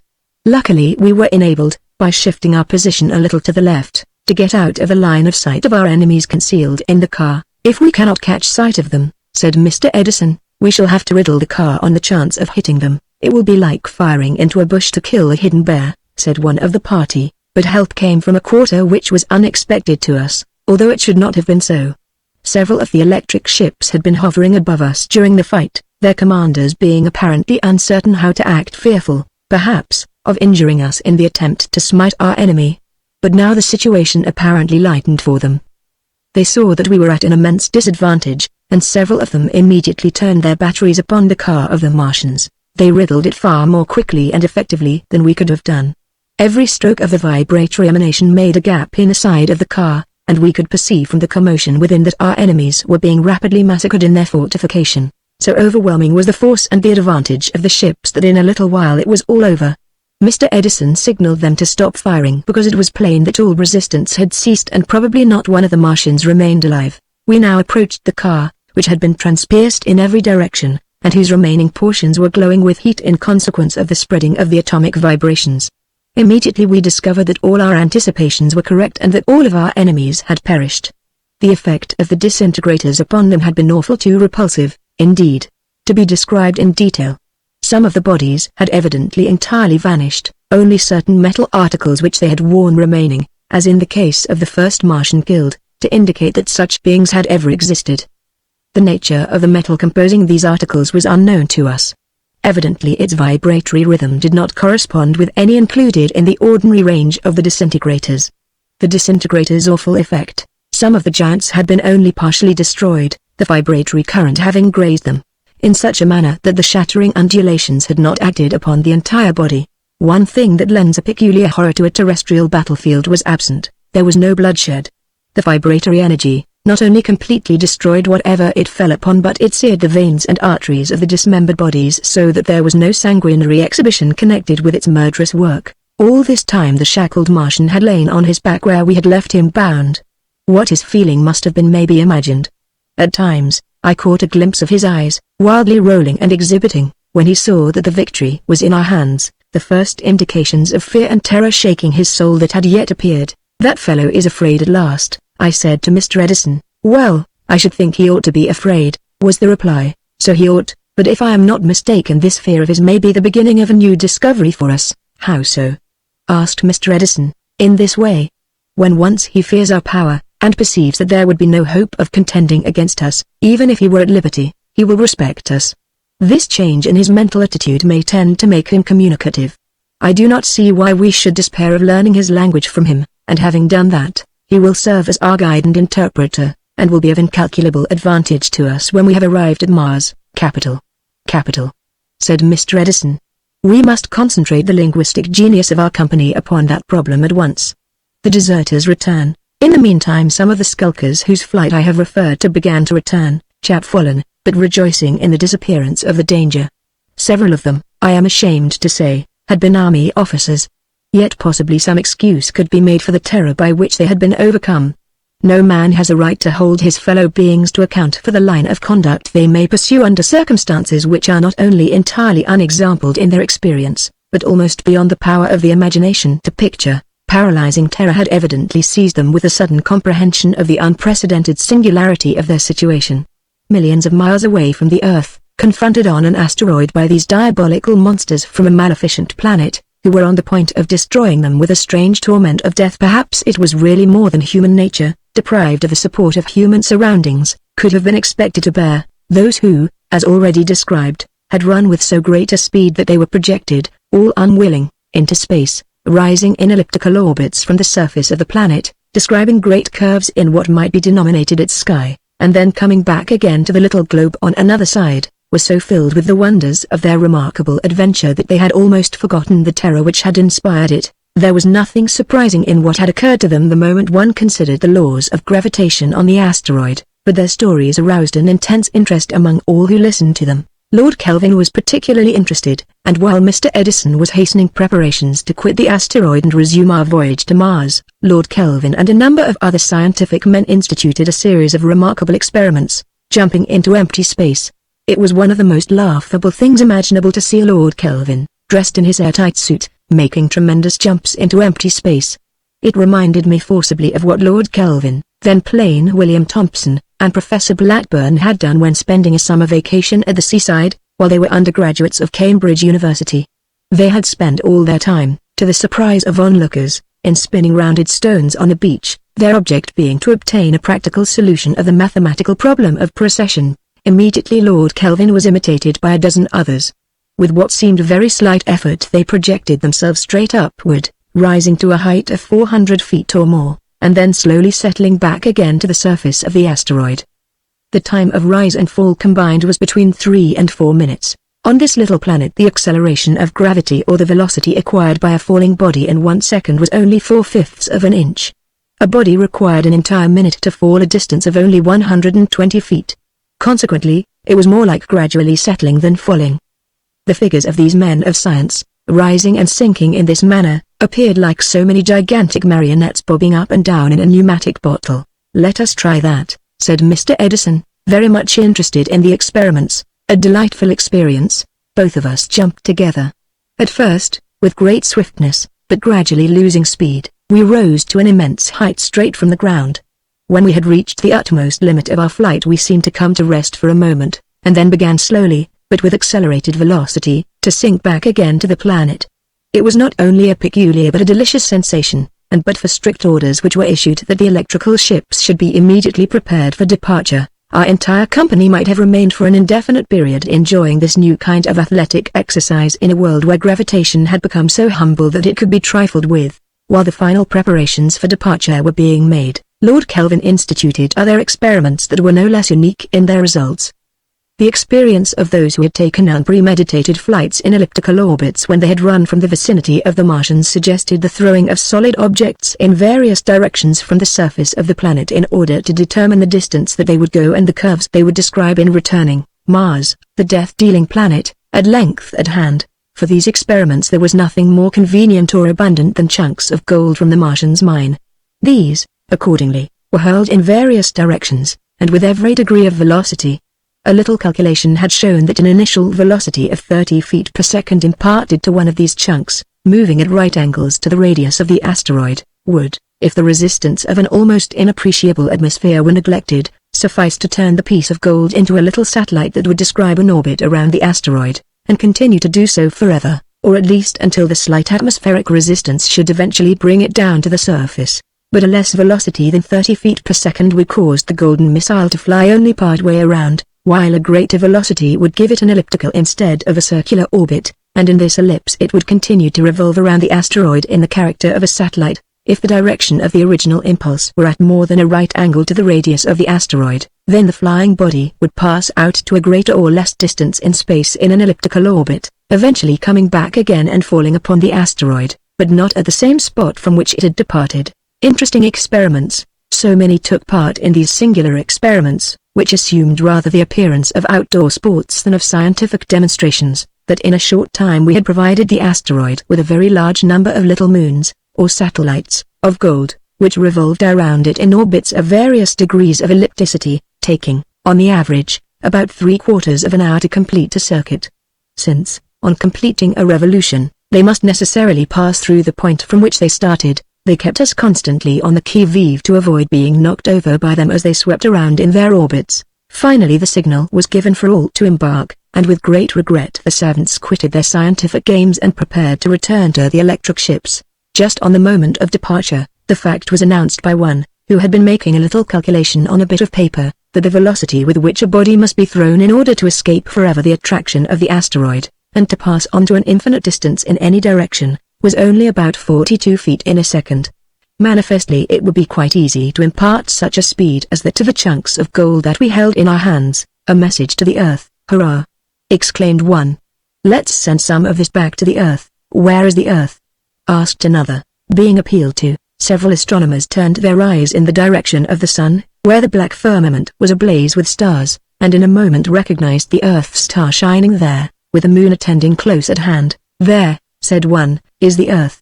Can you throw straight enough to hit it? We'll try, was the reply, and immediately several threw huge golden nuggets in the direction of our faraway world, endeavoring to impart to them at least the required velocity of 42 feet in a second, which would ensure their passing beyond the attraction of the asteroid, and if there should be no disturbance on the way, and the aim were accurate, their eventual arrival upon the Earth. Here's for you, old Earth, said one of the throwers. Good luck, and more gold to you. If these precious missiles ever reached the Earth, we knew that they would plunge into the atmosphere like meteors, and that probably the heat developed by their passage would melt and dissipate them in golden vapors before they could touch the ground. Yet, there was a chance that some of them, if the aim were true, might survive the fiery passage through the atmosphere and fall upon the surface of our planet, where, perhaps, they would afterward be picked up by a prospector and lead him to believe that he had struck a new bonanza. But until we returned to the Earth it would be impossible for us to tell what had become of the golden gifts which we had launched into space for our mother planet. Chapter 9, All Aboard for Mars. All aboard was the signal, and the squadron having assembled under the lead of the flagship, we started again for Mars. This time, as it proved, there was to be no further interruption, and when next we paused it was in the presence of the world inhabited by our enemies, and facing their frowning batteries. Difficulty in starting. We did not find it so easy to start from the asteroid as it had been to start from the Earth, that is to say, we could not so readily generate a very high velocity. In consequence of the comparatively small size of the asteroid, its electric influence was very much less than that of the Earth, and notwithstanding the appliances which we possessed for intensifying the electrical effect, it was not possible to produce a sufficient repulsion to start us off for Mars with anything like the impulse which we had received from the Earth on our original departure. The utmost velocity that we could generate did not exceed 3 miles in a second, and to get this required our utmost efforts. In fact, it had not seemed possible that we should attain even so great a speed as that. It was far more than we could have expected, and even Mr. Edison was surprised, as well as greatly gratified, when he found that we were moving with the velocity that I have named. Mars 6 million miles away, we were still about 6 million miles from Mars, so that, traveling 3 miles in a second, we should require at least 23 days to reach the immediate neighborhood of the planet. Meanwhile we had a plenty of occupation to make the time pass quickly. Our prisoner was transported along with us, and we now began our attempts to ascertain what his language was, and, if possible, to master it ourselves. Before quitting the asteroid we had found that it was necessary for him to swallow one of his air pills, as Professor Moissan called them, at least 3 times in the course of every 24 hours. One of us supplied him regularly, and I thought that I could detect evidences of a certain degree of gratitude in his expression. This was encouraging, because it gave additional promise of the possibility of our being able to communicate with him in some more effective way than by mere signs. But once inside the car, where we had a supply of air kept at the ordinary pressure experienced on the Earth, he could breathe like the rest of us, learning the Martians' language. The best linguists in the expedition, as Mr. Edison had suggested, were now assembled in the flagship, where the prisoner was, and they set to work to devise some means of ascertaining the manner in which he was accustomed to express his thoughts. We had not heard him speak, because until we carried him into our car there was no atmosphere capable of conveying any sounds he might attempt to utter. It seemed a fair assumption that the language of the Martians would be scientific in its structure. We had so much evidence of the practical bent of their minds, and of the immense progress which they had made in the direction of the scientific conquest of nature, that it was not to be supposed their medium of communication with one another would be lacking in clearness, or would possess any of the puzzling and unnecessary ambiguities that characterized the languages spoken on the Earth. We shall not find them making he's and she's of stones, sticks and other inanimate objects, said one of the American linguists. They must certainly have gotten rid of all that nonsense long ago. Ah, said a French professor from the Sorbonne, one of the makers of the never-to-be-finished dictionary. It will be like the language of my country. Transparent, similar to the diamond, and sparkling as is the fountain. The Volapük of Mars, I think, said a German enthusiast, that it will be a universal language. The Volapük of Mars, spoken by all the inhabitants of that planet. But all these speculations, broke in Mr. Edison, do not help you much. Why not begin in a practical manner by finding out what the Martian calls himself, for instance? This seemed a good suggestion, and accordingly several of the bystanders began an expressive pantomime, intended to indicate to the giant, who was following all their motions with his eyes, that they wished to know by what name he called himself. Pointing their fingers to their own breasts they repeated, one after the other, the word man. If our prisoner had been a stupid savage, of course any such attempt as this to make him understand would have been idle. But it must be remembered that we were dealing with a personage who had presumably inherited from hundreds of generations the results of a civilization, and an intellectual advance, measured by the constant progress of millions of years. Accordingly we were not very much astonished, when, after a few repetitions of the experiment, the Martian, one of whose arms had been partially released from its bonds in order to give him a little freedom of motion, imitated the action of his interrogators by pressing his finger over his heart. The Martian speaks. Then, opening his mouth, he gave utterance to a sound which shook the air of the car like the hoarse roar of a lion. He seemed himself surprised by the noise he made, for he had not been used to speak in so dense an atmosphere. Our ears were deafened and confused, and we recoiled in astonishment, not to say, half in terror. With an ugly grin distorting his face as if he enjoyed our discomfiture, the Martian repeated the motion and the sound, R-R-R-R-R-R-H. It was not articulate to our ears, and not to be represented by any combination of letters. Faith, exclaimed a Dublin University professor, if that's what they call themselves, how shall we ever translate their names when he come to write the history of the conquest? Whist, man, replied a professor from the University of Aberdeen, let us whip the gill-ravaging villains first, and then we can describe them by any intercalation that may suit our disposition. The beginning of our linguistic conquest was certainly not promising, at least if measured by our requirement of words, but from another point of view it was very gratifying, inasmuch as it was plain that the Martian understood what we were trying to do, and was, for the present, at least, disposed to aid us.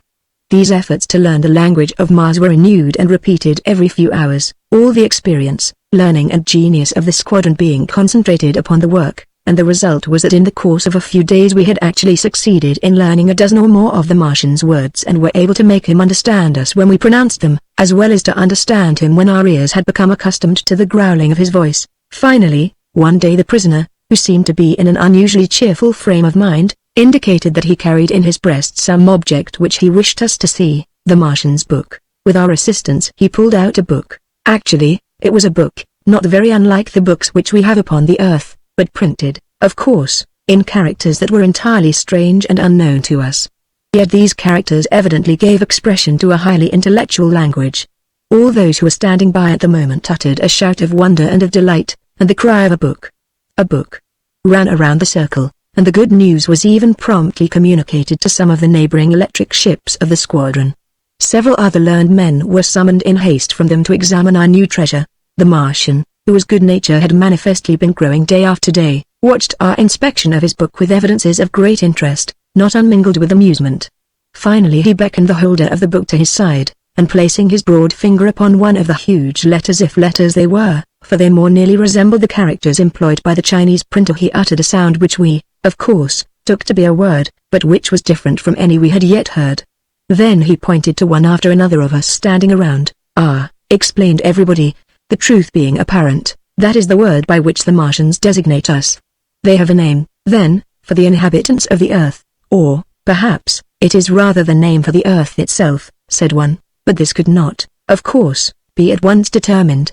Anyhow, the word, whatever its precise meaning might be, had now been added to our vocabulary, although as yet our organs of speech proved unable to reproduce it in a recognizable form. This promising and unexpected discovery of the Martian's book lent added enthusiasm to those who were engaged in the work of trying to master the language of our prisoner, and the progress that they made in the course of the next few days was truly astonishing.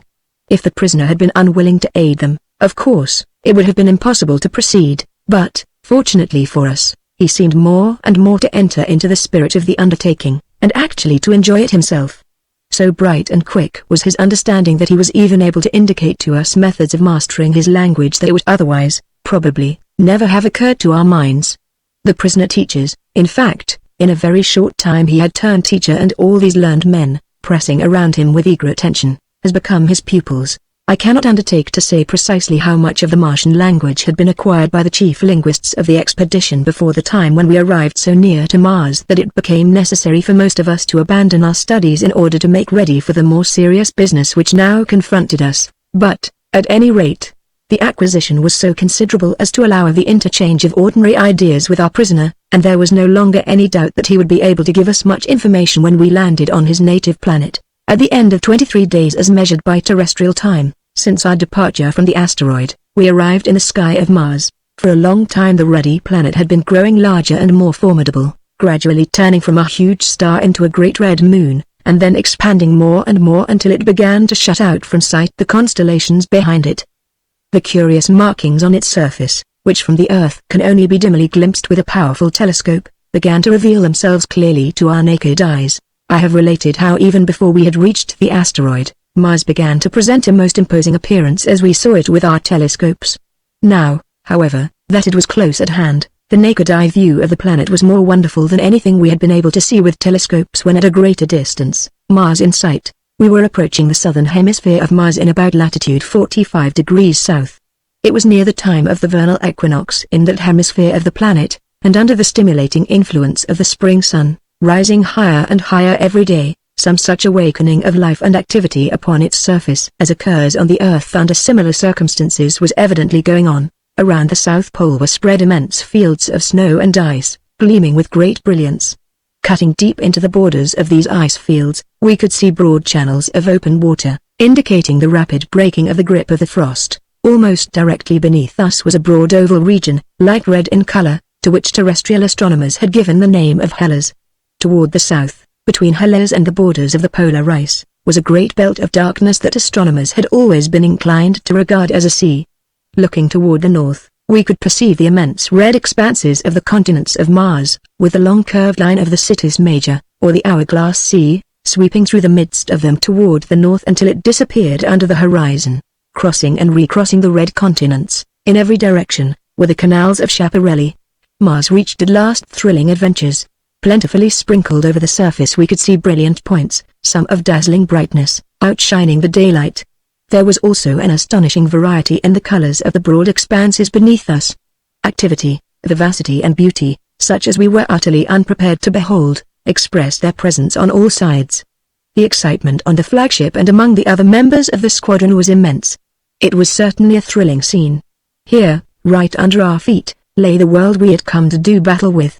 Its appearances, while recalling in some of their broader aspects those which it had presented when viewed from our observatories, were far more strange, complex and wonderful than any astronomer had ever dreamed of.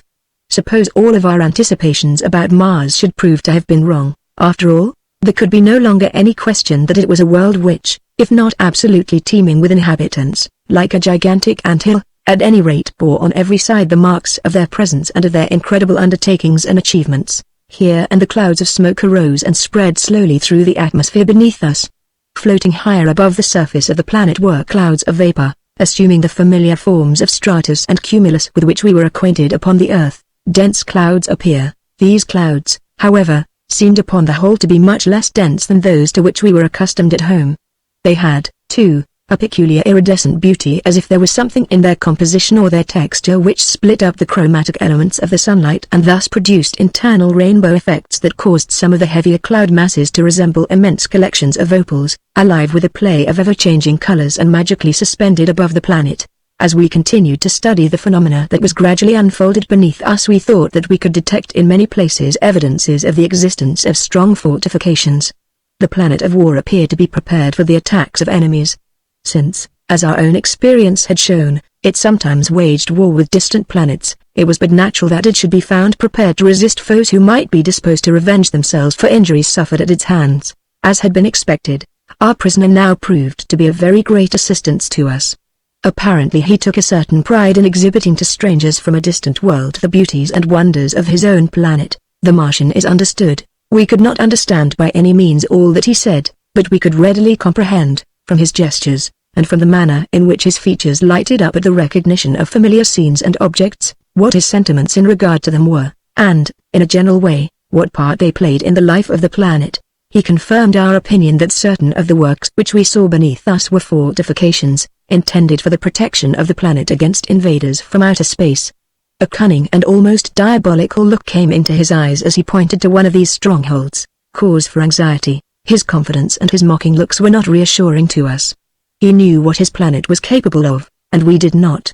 He had seen, on the asteroid, the extent of our power, and while its display served to intimidate him there, yet now that he and we together were facing the world of his birth, his fear had evidently fallen from him, and he had the manner of one who feels that the shield of an all-powerful protector had been extended over him. But it could not be long now before we should ascertain, by the irrevocable test of actual experience, whether the Martians possessed the power to annihilate us or not. How shall I describe our feelings as we gazed at the scene spread beneath us?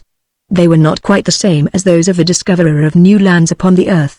This was a whole new world that we had discovered, and it was filled, as we could see, with inhabitants. But that was not all. We had not come with peaceful intentions. We were to make war on this new world. Deducting our losses, we had not more than 940 men left.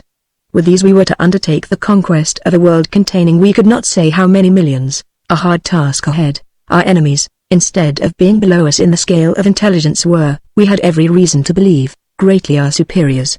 They had proved that they possessed a command over the powers of nature such as we, up to the time when Mr. Edison made his inventions, had not even dreamed that it was possible for us to obtain. It was true that at present we appeared to have the advantage, both in our electrical ships and in our means of offense. The disintegrator was at least as powerful an engine of destruction as any that the Martians had yet shown that they possessed. It did not seem that in that respect they could possibly excel us. During the brief war with the Martians upon the Earth, it had been gunpowder against a mysterious force as much stronger than gunpowder as the latter was superior to the bows and arrows that preceded it. There had been no comparison whatever between the offensive means employed by the two parties in the struggle on the Earth. But the genius of one man had suddenly put us on the level of our enemies in regard to fighting capacity. Then, too, our electrical ships were far more effective for their purpose than the projectile cars used by the Martians. In fact, the principle upon which they were based was, at bottom, so simple that it seemed astonishing the Martians had not hit upon it. Mr. Edison himself was never tired of saying in reference to this matter, "The Martians are mystery. I cannot understand why the Martians did not invent these things. They have given ample proof that they understand electricity better than we do. Why should they have resorted to the comparatively awkward and bungling means of getting from one planet to another that they have employed when they might have ridden through the solar system in such conveyances as ours with perfect ease? And besides," Mr. Edison would add, "I cannot understand why they did not employ the principle of harmonic vibrations in the construction of their engines of war. The lightning-like strokes that they deal from their machines are no doubt equally powerful, but I think the range of destruction covered by the disintegrators is greater. However, these questions must remain open until we could effect a landing on Mars, and learn something of the condition of things there. The thing that gave us the most uneasiness was the fact that we did not yet know what powers the Martians might have in reserve. It was but natural to suppose that here, on their own ground, they would possess means of defense even more effective than the offensive engines they had employed in attacking enemies so many millions of miles from home. It was important that we should waste no time, and it was equally important that we should select the most vulnerable point for attack. It was self-evident, therefore, that our first duty would be to reconnoiter the surface of the planet and determine its weakest point of defense. At first Mr. Edison contemplated sending the various ships in different directions around the planet in order that the work of exploration might be quickly accomplished. But upon second thought it seemed wiser to keep the squadron together, thus diminishing the chance of disaster. Besides, the commander wished to see with his own eyes the exact situation of the various parts of the planet, where it might appear advisable for us to begin our assault. Thus far we had remained suspended at so great a height above the planet that we had hardly entered into the perceptible limits of its atmosphere, and there was no evidence that we had been seen by the inhabitants of Mars. But before starting on our voyage of exploration it was determined to drop down closer to the surface in order that we might the more certainly identify the localities over which we passed. This maneuver nearly got us into serious trouble. A huge airship. When we had arrived within a distance of 3 miles from the surface of Mars we suddenly perceived approaching from the eastward a large airship which was navigating the Martian atmosphere at a height of perhaps half a mile above the ground. More stirring adventures of our warriors against Mars. This airship moved rapidly onto a point nearly beneath us, when it suddenly paused, reversed its course, and evidently made signals, the purpose of which was not at first evident to us, but in a short time their meaning became perfectly plain. When we found ourselves surrounded by at least 20 similar aerostats approaching swiftly from different sides, it was a great mystery to us where so many airships had been concealed previous to their sudden appearance in answer to the signals. But the mystery was quickly solved when we saw detaching itself from the surface of the planet beneath us, where, while it remained immovable, its color had blended with that of the soil so as to render it invisible, another of the mysterious ships. Then our startled eyes beheld on all sides these formidable-looking enemies rising from the ground beneath us like so many gigantic insects, disturbed by a sudden alarm.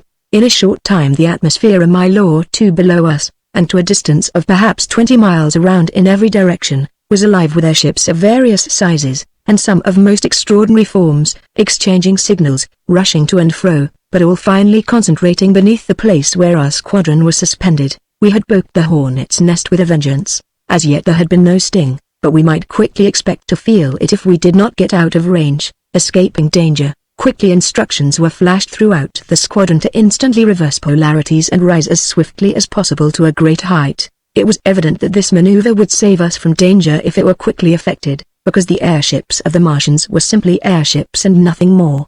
They could only float in the atmosphere, and had no means of rising above it, or of navigating empty space. To have turned our disintegrators upon them, and to have begun a battle then and there, would have been folly. They overwhelmingly outnumbered us, the majority of them were yet at a considerable distance and we could not have done battle, even with our entire squadron acting together, with more than 1/4 of them simultaneously.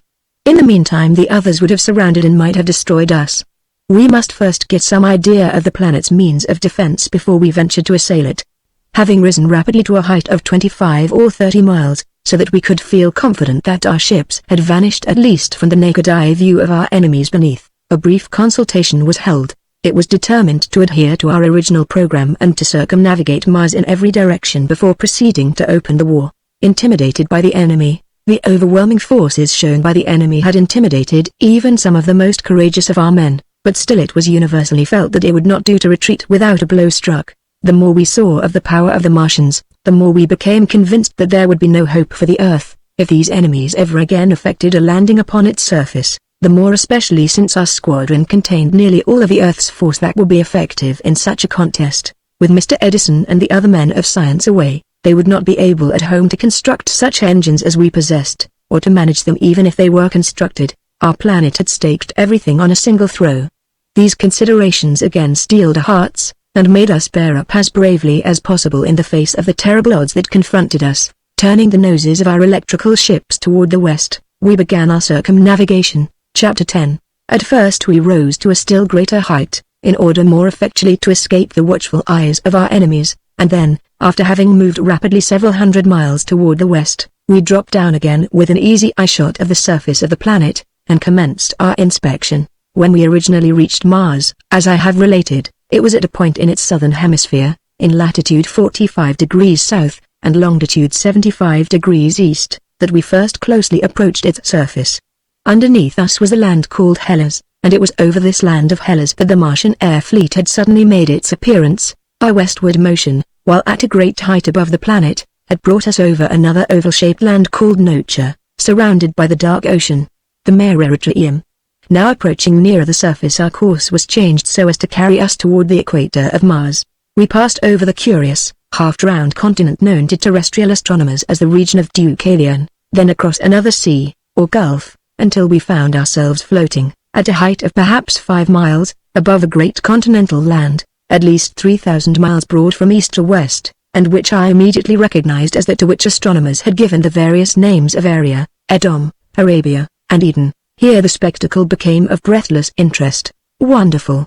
Wonderful! Who could have believed it? Such were the exclamations heard on all sides, when at first we were suspended above Hellas, looking toward the north, the northeast and the northwest. We had seen at a distance some of these great red regions, and had perceived the curious network of canals by which they were intersected.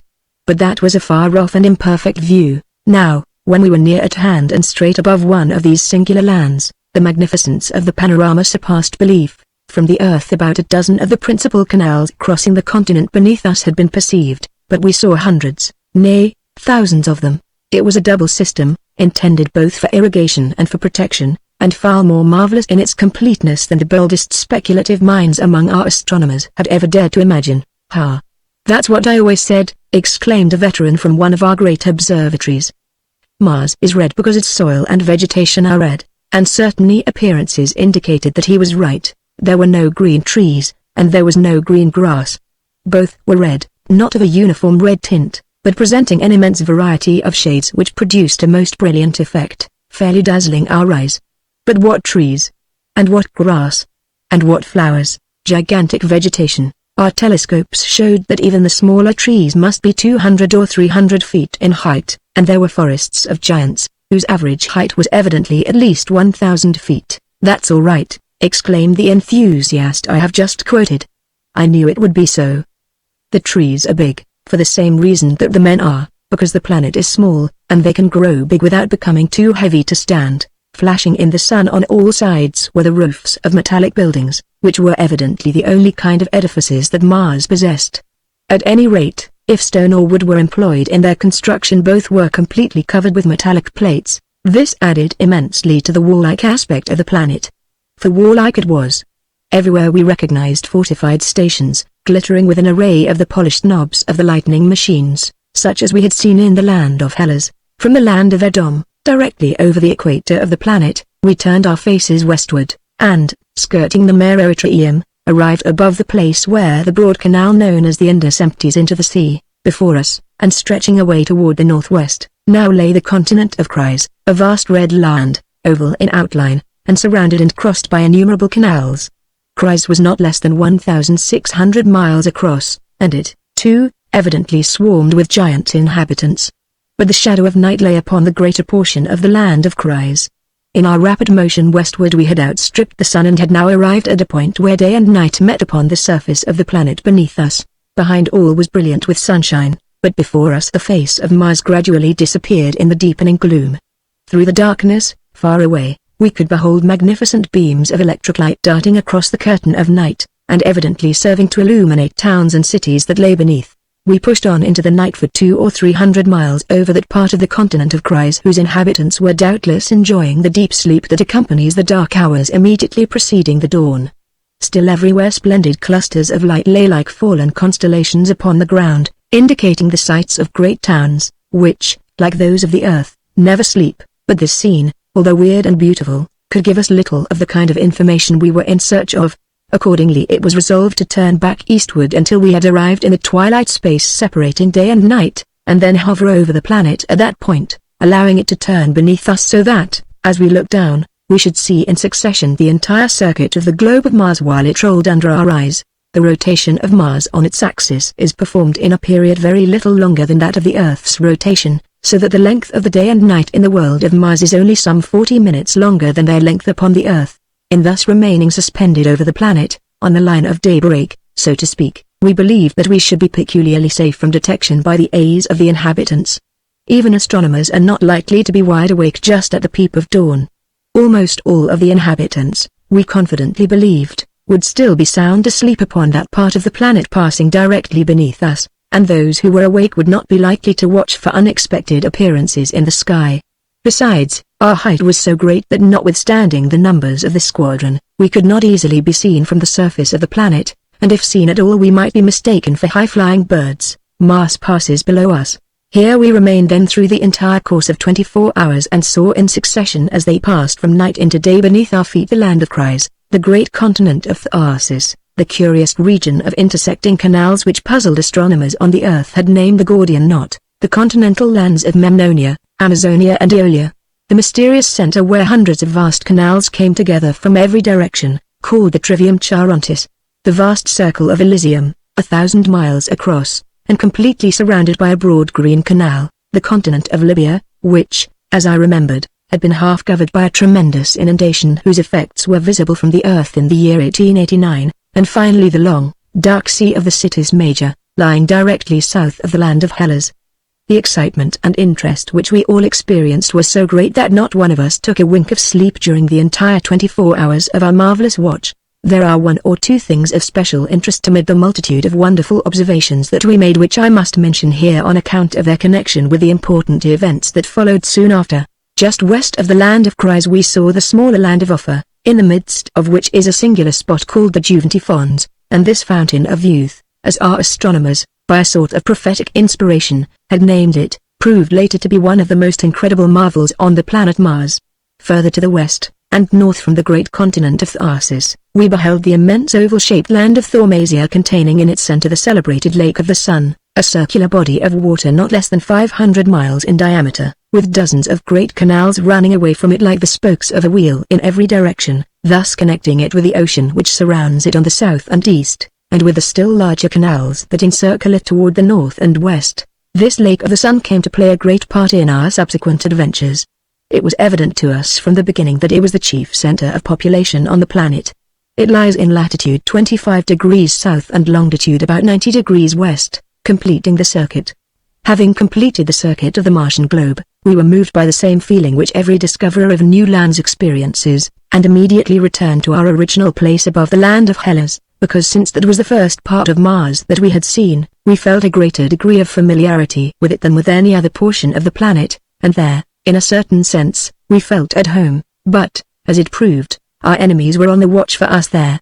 We had almost forgotten them, so absorbed were we by the great spectacles that had been unrolling themselves beneath our feet. We ought, of course, to have been a little more cautious in approaching the place where they first caught sight of us, since we might have known that they would remain on the watch near that spot, but at any rate they had seen us, and it was now too late to think of taking them again by surprise. They on their part had a surprise in store for us, which was greater than any we had yet experienced. We saw their ships assembling once more far down in the atmosphere beneath us, and we thought we could detect evidences of something unusual going on upon the surface of the planet. Suddenly from the ships, and from various points on the ground beneath, there rose high in the air, and carried by invisible currents in every direction, immense volumes of black smoke, or vapor, which blotted out of sight everything below them, south, north, west and east.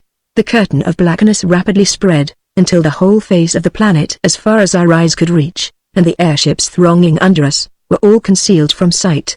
Mars had played the game of the cuttlefish, which, when pursued by its enemies, darkens the water behind it by a sudden outgush of inky fluid, and thus escapes the eye of its foe, the great smoke cloud. Our warriors find the Martians to be foes worth fearing. The eyes of man had never beheld such a spectacle, where a few minutes before the sunny face of a beautiful and populous planet had been shining beneath us, there was now to be seen nothing but black, billowing clouds, swelling up everywhere like the mouse-colored smoke that pours from a great transatlantic liner when fresh coal has just been heaped upon her fires. In some places the smoke spouted upward in huge jets to the height of several miles, elsewhere it eddied in vast whirlpools of inky blackness. Not a glimpse of the hidden world beneath was anywhere to be seen. Mars wears its war mask. Mars had put on its war mask, and fearful indeed was the aspect of it. After the first pause of surprise the squadron quickly backed away into the sky, rising rapidly, because, from one of the swirling eddies beneath us the smoke began suddenly to pile itself up in an enormous aerial mountain, whose peaks shot higher and higher, with apparently increasing velocity, until they seemed about to engulf us with their tumbling ebon masses. Unaware what the nature of this mysterious smoke might be, and fearing it was something more than a shield for the planet, and might be destructive to life, we fled before it, As before the onward sweep of a pestilence, directly underneath the flagship, one of the aspiring smoke peaks grew with most portentous swiftness, and, notwithstanding all our efforts, in a little while it had enveloped us. The stifling smoke. Several of us were standing on the deck of the electrical ship. We were almost stifled by the smoke, and were compelled to take refuge within the car, where, until the electric lights had been turned on, darkness so black that it oppressed the strained eyeballs prevailed. But in this brief experience, terrifying though it was, we had learned one thing. The smoke would kill by strangulation, but evidently there was nothing especially poisonous in its nature. This fact might be of use to us in our subsequent proceedings. "This spoils our plans," said the commander. "There is no use of remaining here for the present. Let us see how far this thing extends." At first we rose straight away to a height of 200 or 300 miles, thus passing entirely beyond the sensible limits of the atmosphere, and far above the highest point that the smoke could reach. From this commanding point of view our line of sight extended to an immense distance over the surface of Mars in all directions. Everywhere the same appearance, the whole planet was evidently covered with the smoke. A wonderful system, a complete telegraphic system evidently connected all the strategic points upon Mars, so that, at a signal from the central station, the wonderful curtain could be instantaneously drawn over the entire face of the planet. In order to make certain that no part of Mars remained uncovered, we dropped down again nearer to the upper level of the smoke clouds, and then completely circumnavigated the planet. It was thought possible that on the night side no smoke would be found and that it would be practicable for us to make a descent there. But when we had arrived on that side of Mars which was turned away from the sun, we no longer saw beneath us, as we had done on our previous visit to the night hemisphere of the planet, brilliant groups and clusters of electric lights beneath us. All was dark, in fact, so completely did the great shell of smoke conceal the planet that the place occupied by the latter seemed to be simply a vast black hole in the firmament. The sun was hidden behind it, and so dense was the smoke that even the solar rays were unable to penetrate it, and consequently there was no atmospheric halo visible around the concealed planet. All the sky around was filled with stars, but their countless host suddenly disappeared when our eyes turned in the direction of Mars. The great black globe blotted them out without being visible itself. Attempts to attacks baffled. "Apparently we can do nothing here," said Mr. Edison. "Let us return to the daylight side." When we had arrived near the point where we had been when the wonderful phenomenon first made its appearance, we paused, and then, at the suggestion of one of the chemists, dropped close to the surface of the smoke curtain which had now settled down into comparative quiescence, in order that we might examine it a little more critically. The flagship was driven into the smoke clouds so deeply that for a minute we were again enveloped in night. A quantity of the smoke was entrapped in a glass jar. Examining the smoke, rising again into the sunlight, the chemists began an examination of the constitution of the smoke. They were unable to determine its precise character, but they found that its density was astonishingly slight. This accounted for the rapidity with which it had risen, and the great height which it had attained in the comparatively light atmosphere of Mars. "It is evident," said one of the chemists, "that this smoke does not extend down to the surface of the planet. From what the astronomers say as to the density of the air on Mars, it is probable that a clear space of at least a mile in height exists between the surface of Mars and the lower limit of the smoke curtain. Just how deep the latter is we can only determine by experiment, but it would not be surprising if the thickness of this great blanket which Mars has thrown around itself should prove to be a quarter or half a mile. Anyhow," said one of the United States Army officers, "they have dodged out of sight, and I don't see why we should not dodge in and get at them.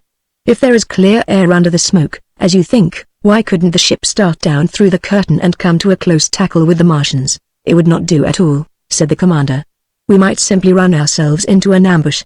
No, we must stay outside, and if possible fight them from here. Strategic measures employed. They can't keep this thing up forever," said the officer.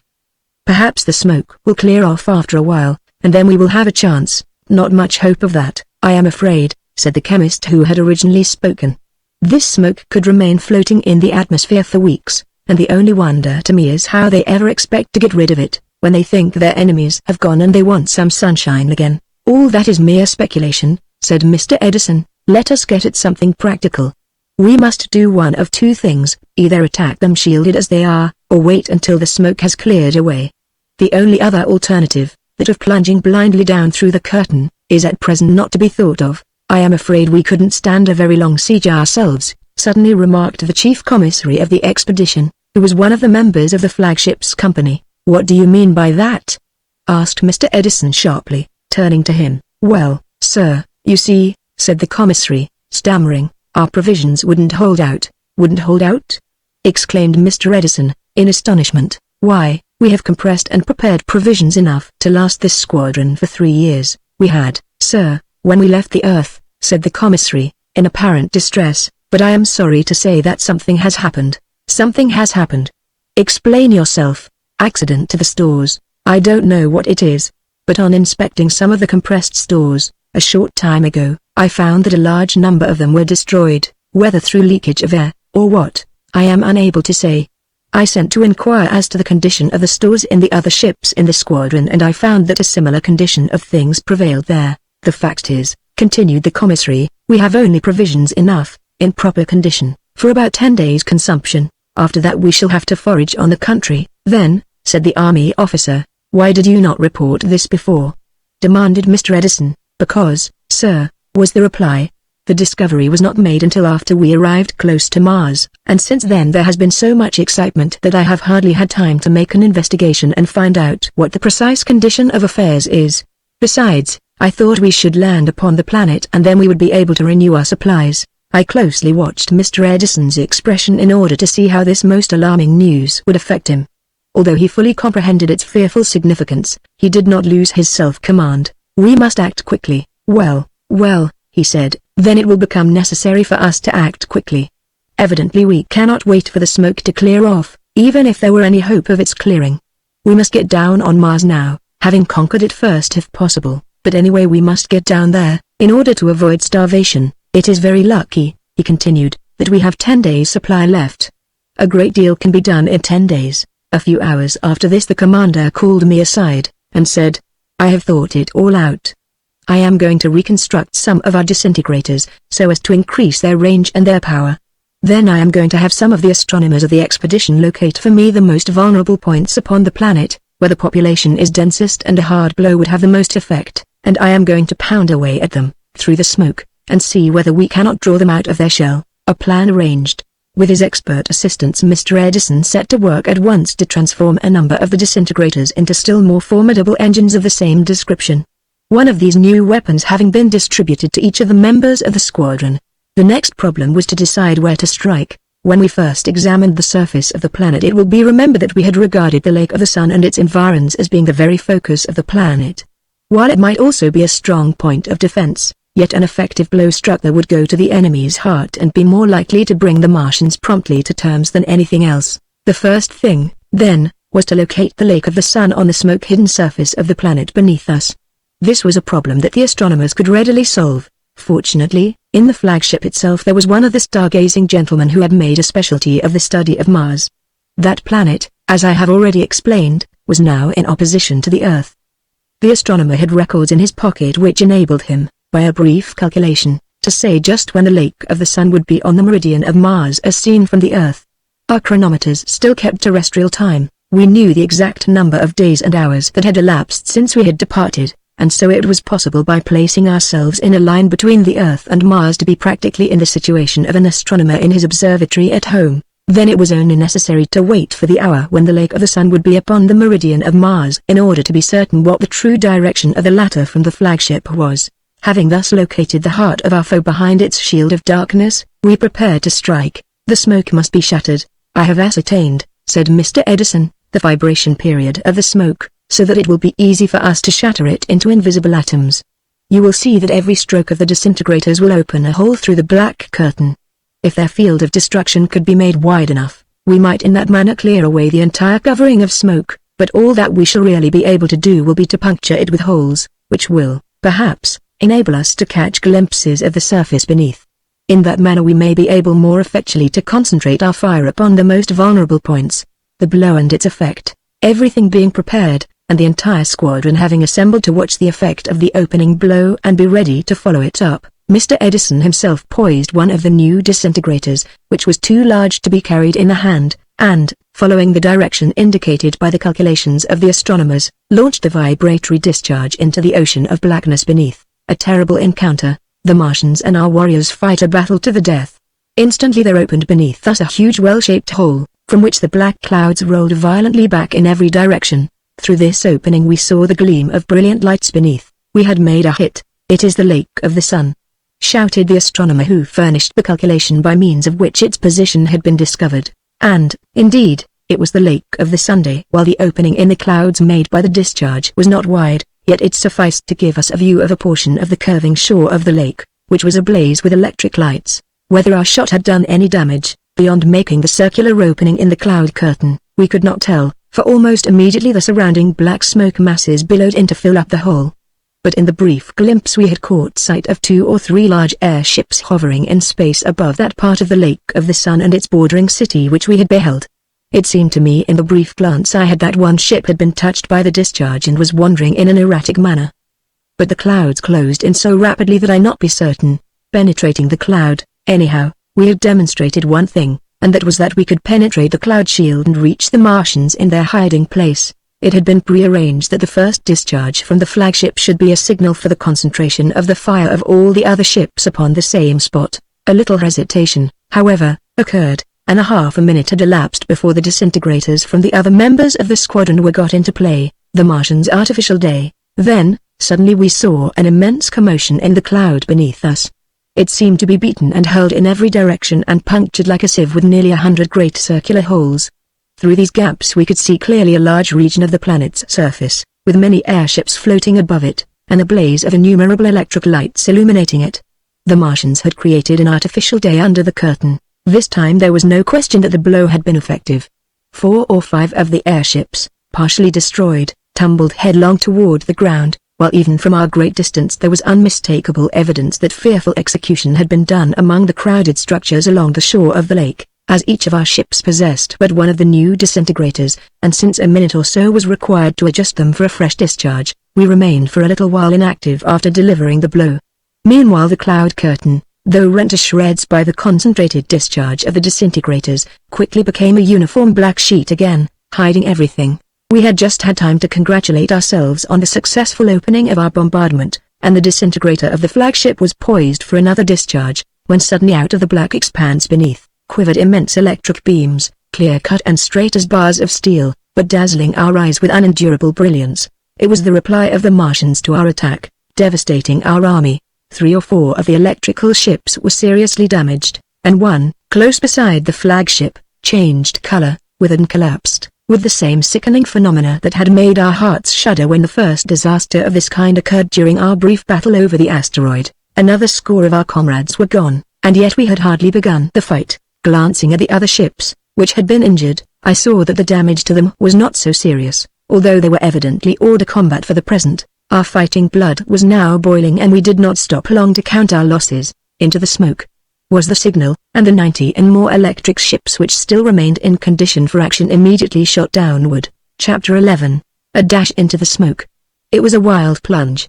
We kept off the decks while rushing through the blinding smoke, but the instant we emerged below, where we found ourselves still a mile above the ground, we were out again, ready to strike. I have simply a confused recollection of flashing lights beneath, and a great, dark arch of clouds above, out of which our ships seemed dropping on all sides, and then the fray burst upon and around us, and no man could see or notice anything except by half-comprehended glances. Almost in an instant, it seemed, a swarm of airships surrounded us, while from what, for lack of a more descriptive name, I shall call the forts about the Lake of the Sun, leapt tongues of electric fire, before which some of our ships were driven like bits of flaming paper in a high wind, gleaming for a moment, then curling up and gone forever. Never was such a conflict. It was an awful sight, but the battle fever was raging in us, and we, on our part, were not idle. Every man carried a disintegrator, and these hand instruments, together with those of heavier caliber on the ships, poured their resistless vibrations in every direction through the quivering air. The airships of the Martians were destroyed by the score, but yet they flocked upon us thicker and faster. We dropped lower and our blows fell upon the forts, and upon the widespread city bordering the Lake of the Sunday. We almost entirely silenced the fire of one of the forts, but there were 40 more in full action within reach of our eyes. Some of the metallic buildings were partly unroofed by the disintegrators and some had their walls riddled and fell with thundering crashes, whose sound rose to our ears above the hellish din of battle. I caught glimpses of giant forms struggling in the ruins and rushing wildly through the streets, but there was no time to see anything clearly. The flagship charmed, our flagship seemed charmed. A crowd of airships hung upon it like a swarm of angry bees, and, at times, One could not see for the lightning strokes, yet we escaped destruction, while ourselves dealing death on every hand. It was a glorious fight, but it was not war. No, it was not war. We really had no more chance of ultimate success amid that multitude of enemies than a prisoner running the gauntlet in a crowd of savages has of escape. A conviction of the hopelessness of the contest finally forced itself upon our minds, and the shattered squadron, which had kept well together amid the storm of death, was signaled to retreat, shaking off their pursuers, as a hunted bear shakes off the dogs. 60 of the electrical ships rose up through the clouds where more than 90 had gone down. Madly we rushed upward through the vast curtain and continued our flight to a great elevation, far beyond the reach of the awful artillery of the enemy. Forced to retreat, looking back it seemed the very mouth of hell that we had escaped from. The Martians did not for an instant cease their fire, even when we were far beyond their reach. With furious persistence they blazed away through the cloud curtains, and the vivid spikes of lightning shuddered so swiftly on one another's track that they were like a flaming halo of electric lances around the frowning helmet of the war planet. But after a while they stopped their terrific sparring, and once more the immense globe assumed the appearance of a vast ball of black smoke, still wildly agitated by the recent disturbance, but exhibiting no opening through which we could discern what was going on beneath. Evidently the Martians believed they had finished us. Despair seizes us. At no time since the beginning of our adventure had it appeared to me quite so hopeless, reckless and mad as it seemed at present. We had suffered fearful losses, and yet what had we accomplished? We had won 2 fights on the asteroid, it is true. But then we had overwhelming numbers on our side. Now we were facing millions on their own ground, and our very first assault had resulted in a disastrous repulse, with the loss of at least 30 electric ships and 600 men. Evidently we could not endure this sort of thing. We must find some other means of assailing Mars or else give up the attempt, but the latter was not to be thought of. It was no mere question of self-pride, however, and no consideration of the tremendous interests at stake, which would compel us to continue our apparently vain attempt. No hope in sight, our provisions could last only a few days longer. The supply would not carry us 1/4 of the way back to the Earth, and we must therefore remain here and literally conquer or die. In this extremity a consultation of the principal officers was called upon the deck of the flagship. Here the suggestion was made that we should attempt to effect by strategy what we had failed to do by force. An old army officer who had served in many wars against the cunning Indians of the West, Colonel Alonzo Jefferson Smith, was the author of this suggestion. "Let us circumvent them," he said. "We can do it in this way. The chances are that all the available fighting force of the planet Mars is now concentrated on this side and in the neighborhood of the Lake of the Sunday. Formulating a last hope, possibly, by some kind of X-ray business, they can only see us dimly through the clouds, and if we get a little further away they will not be able to see us at all. Now, I suggest that a certain number of the electrical ships be withdrawn from the squadron to a great distance, while the remainder stay here, or, better still, approach to a point just beyond the reach of those streaks of lightning, and begin a bombardment of the clouds without paying any attention to whether the strokes reach through the clouds and do any damage or not. This will induce the Martians to believe that we are determined to press our attack at this point. In the meantime, while these ships are raising a hullabaloo on this side of the planet, and drawing their fire, as much as possible, without running into any actual danger, let the others which have been selected for the purpose, sail rapidly around to the other side of Mars and take them in the rear. It was not perfectly clear what Colonel Smith intended to do after the landing had been effected in the rear of the Martians, but still there seemed a good deal to be said for his suggestion, and it would, at any rate, if carried out,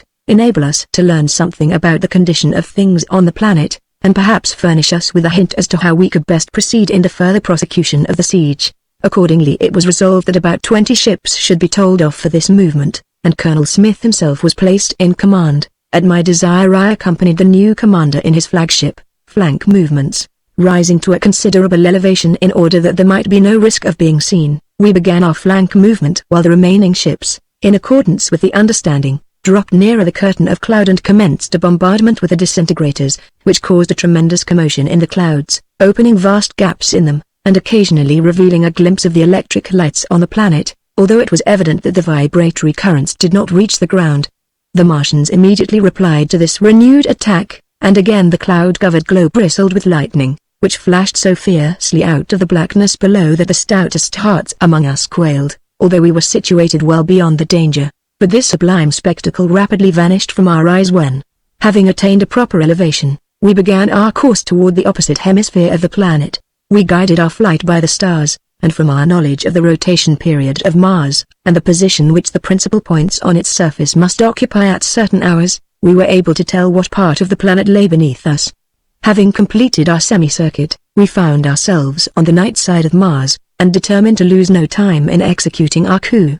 But it was deemed best that an exploration should first be made by a single electrical ship, and Colonel Smith naturally wished to undertake the adventure with his own vessel. Dropping to the planet, we dropped rapidly through the black cloud curtain, which proved to be at least half a mile in thickness, and then suddenly emerged, as if suspended at the apex of an enormous dome, arching above the surface of the planet a mile beneath us, which sparkled on all sides with innumerable lights. These lights were so numerous and so brilliant as to produce a faint imitation of daylight, even at our immense height above the ground, and the dome of cloud out of which we had emerged assumed a soft fawn color that produced an indescribably beautiful effect. For a moment we recoiled from our undertaking, and arrested the motion of the electric ship.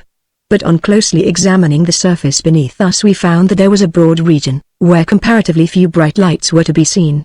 From my knowledge of the geography of Mars I knew that this was a part of the land of Ausonia, situated a few hundred miles northeast of Hellas, where we had first seen the planet. Evidently it was not so thickly populated as some of the other parts of Mars, and its comparative darkness was an attraction to us. We determined to approach within a few hundred feet of the ground with the electric ship, and then, in case no enemies appeared, to visit the soil itself. "Perhaps we shall see or hear something that will be of use to us," said Colonel Smith, "and for the purposes of this first reconnaissance it is better that we should be few in number. The other ships will await our return, and at any rate we shall not be gone long." As our car approached the ground we found ourselves near the tops of some lofty trees. "This will do," said Colonel Smith, to the electrical steersman. "Stay right here." He and I then lowered ourselves into the branches of the trees, each carrying a small disintegrator, and cautiously clambered down to the ground. Landing on Mars, we believed we were the first of the descendants of Adam to set foot on the planet of Mars. An experience on Mars, the great planet, exhibits its wonders to our warriors. At first we suffered somewhat from the effects of the rare atmosphere. It was so lacking in density that it resembled the air on the summits of the loftiest terrestrial mountains. Having reached the foot of the tree in safety, we lay down for a moment on the ground to recover ourselves and to become accustomed to our new surroundings. A thrill, born half of wonder, half of incredulity, ran through me at the touch of the soil of Mars. Here was I, actually on that planet, which had seemed so far away, so inaccessible, and so full of mysteries when viewed from the earth.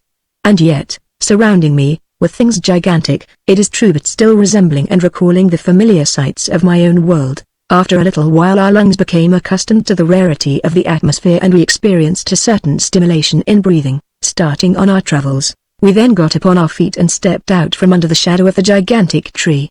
High above we could faintly see our electrical ship, gently swaying in the air close to the treetop. There were no electric lights in our immediate neighborhood, but we noticed that the whole surface of the planet around us was gleaming with them, producing an effect like the glow of a great city seen from a distance at night.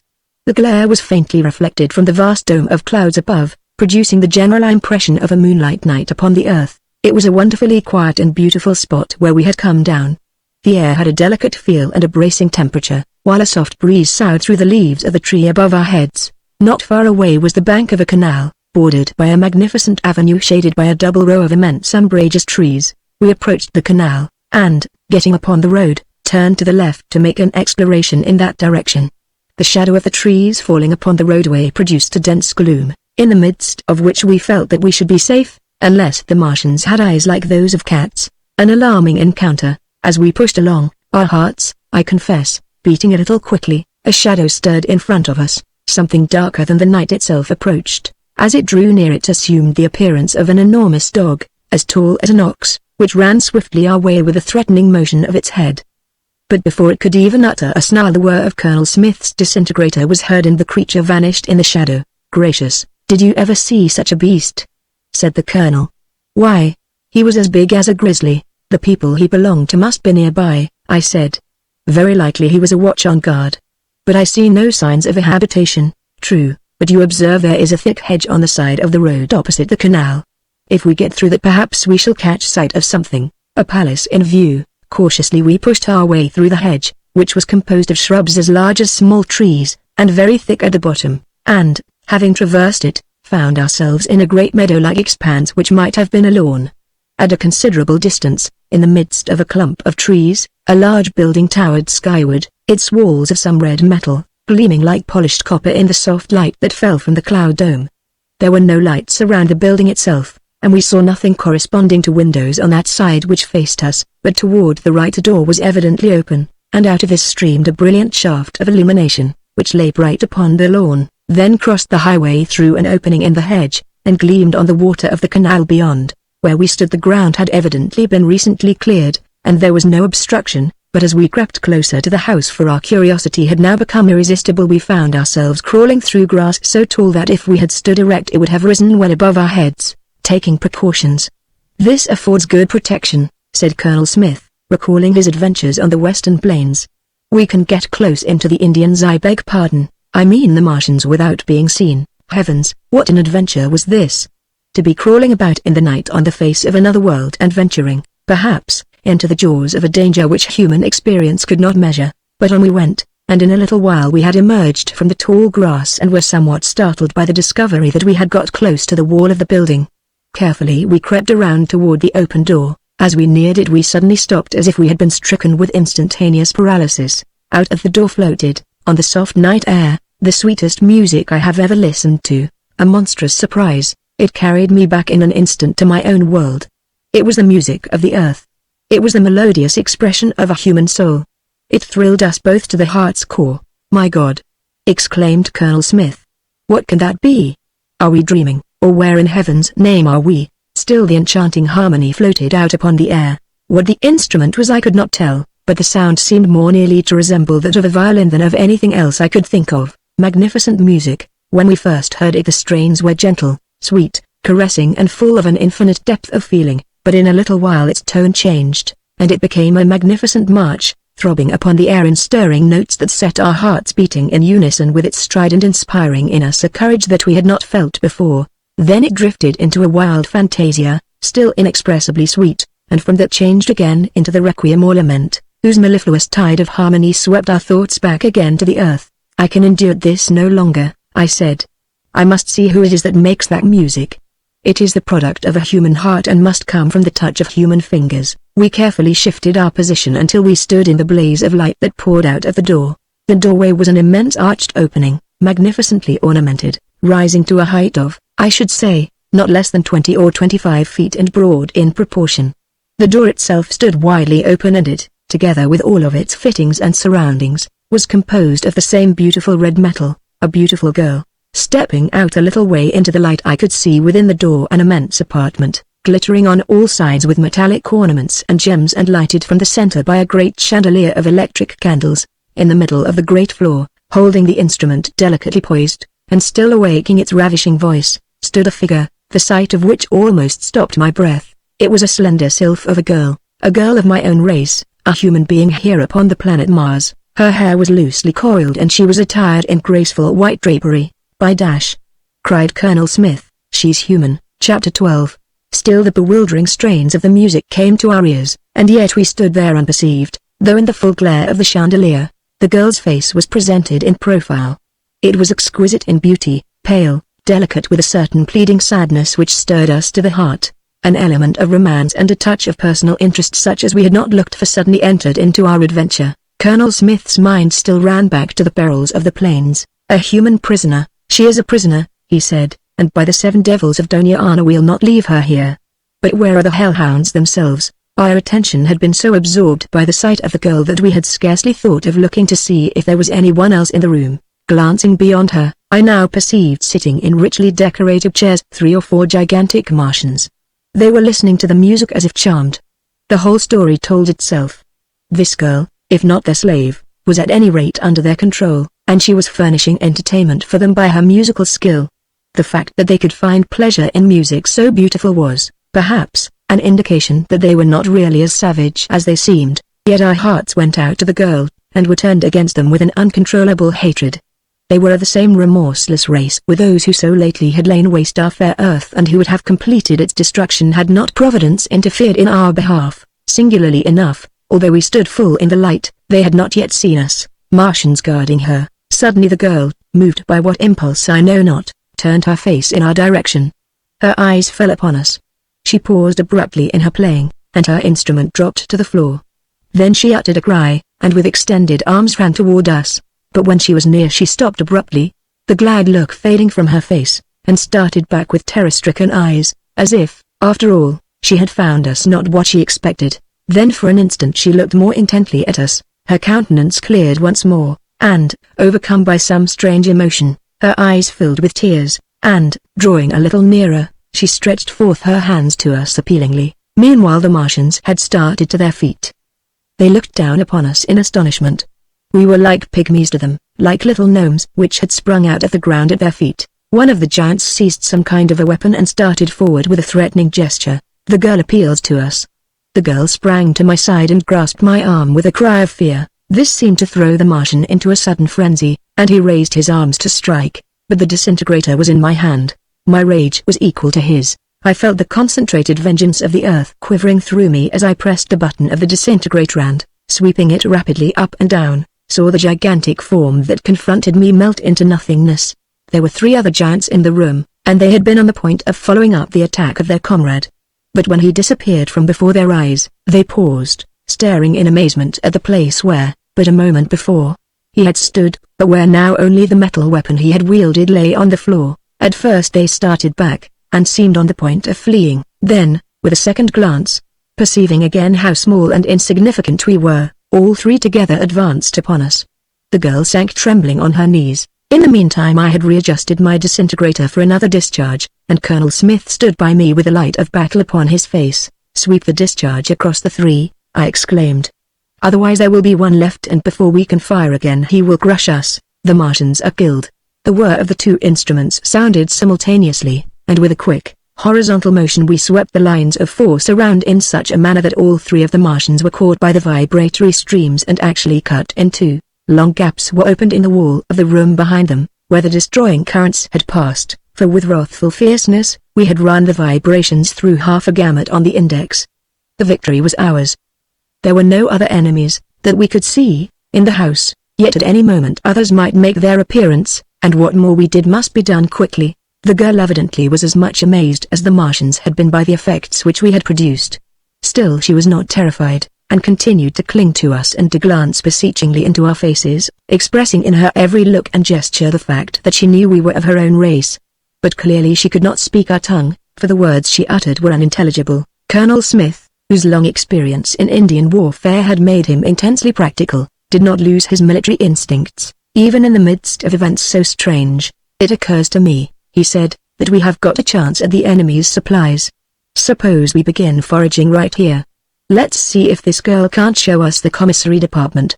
He immediately began to make signs to the girl to indicate that he was hungry. "The girl understands us." A look of comprehension flitted over her features, and, seizing our hands, she led us into an adjoining apartment and pointed to a number of metallic boxes.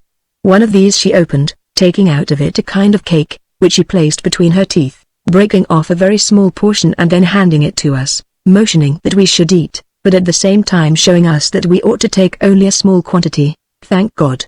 It's compressed food," said Colonel Smith. "I thought these Martians with their wonderful civilization would be up to that. And it's mighty lucky for us, because, without overburdening ourselves, if we can find 1 or 2 more caches like this we shall be able to reprovision the entire fleet. But we must get reinforcements before we can take possession of the fodder. The prisoner is rescued." Accordingly we hurried out into the night, passed into the roadway, and, taking the girl with us, ran as rapidly as possible to the foot of the tree where we had made our descent. Then we signaled to the electric ship to drop down to the level of the ground. This was quickly done. The girl was taken aboard, and a dozen men, under our guidance, hastened back to the house, where we loaded ourselves with the compressed provisions and conveyed them to the ship. Beautiful girl prisoner, establishing the identity of the Martian's captive. On this second trip to the mysterious house we had discovered another apartment containing a very large number of the metallic boxes, filled with compressed food. "By Jove, it is a storehouse," said Colonel Smith. "We must get more force and carry it all off. Gracious, but this is a lucky night. We can reprovision the whole fleet from this room." "I thought it singular," I said, "that with the exception of the girl whom we have rescued no women were seen in the house. Evidently the lights over yonder indicate the location of a considerable town, and it is quite probable that this building, without windows, and so strongly constructed, is the common storehouse, where the provisions for the town are kept.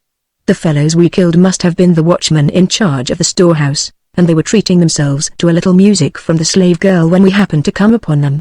A new food supply. With the utmost haste several of the other electrical ships, waiting above the cloud curtain, were summoned to descend, and, with more than 100 men, we returned to the building, and this time almost entirely exhausted its stores, each man carrying as much as he could stagger under. Fortunately our proceedings had been conducted without much noise, and the storehouse being situated at a considerable distance from other buildings, none of the Martians, except those who would never tell the story, had known of our arrival or of our doings on the planet. "Now, we'll return and surprise Edison with the news," said Colonel Smith. Our ship was the last to pass up through the clouds, and it was a strange sight to watch the others as one after another they rose toward the great dome, entered it, though from below it resembled a solid vault of grayish-pink marble, and disappeared. Sunshine again. We quickly followed them, and having penetrated the enormous curtain, were considerably surprised on emerging at the upper side to find that the sun was shining brilliantly upon us. It will be remembered that it was night on this side of Mars when we went down, but our adventure had occupied several hours, and now Mars had so far turned upon its axis that the portion of its surface over which we were had come around into the sunlight. We knew that the squadron which we had left besieging the Lake of the Sun must also have been carried around in a similar manner, passing into the night while the side of the planet where we were was emerging into day. Our shortest way back would be by traveling westward, because then we should be moving in a direction opposite to that in which the planet rotated, and the main squadron, sharing that rotation, would be continually moving in our direction, but to travel westward was to penetrate once more into the night side of the planet. The prows, if I may so call them, of our ships were accordingly turned in the direction of the vast shadow which Mars was invisibly projecting into space behind it, and on entering that shadow the sun disappeared from our eyes, and once more the huge hidden globe beneath us became a black chasm among the stars. Now that we were in the neighborhood of a globe capable of imparting considerable weight to all things under the influence of its attraction, that peculiar condition which I have before described as existing in the midst of space, where there was neither up nor down for us, had ceased. Here where we had weight up and down had resumed their old meanings. Down was toward the center of Mars, and up was away from that center. The two moons of Mars, standing on the deck, and looking overhead as we swiftly plowed our smooth way at a great height through the now imperceptible atmosphere of the planet, I saw the two moons of Mars meeting in the sky exactly above us. Before our arrival at Mars, there had been considerable discussion among the learned men as to the advisability of touching at one of their moons, and when the discovery was made that our provisions were nearly exhausted, it had been suggested that the Martian satellites might furnish us with an additional supply. But it had appeared a sufficient reply to this suggestion that the moons of Mars are both insignificant bodies, not much larger than the asteroid we had fallen in with, and that there could not possibly be any form of vegetation or other edible products upon them. This view having prevailed, we had ceased to take an interest in the satellites, further than to regard them as objects of great curiosity on account of their motions. The nearer of these moons, Phobos, is only 3,700 miles from the surface of Mars, and we watched it traveling around the planet 3 times in the course of every day. The more distant one, Deimos, 12,500 miles away, required considerably more than 1 day to make its circuit.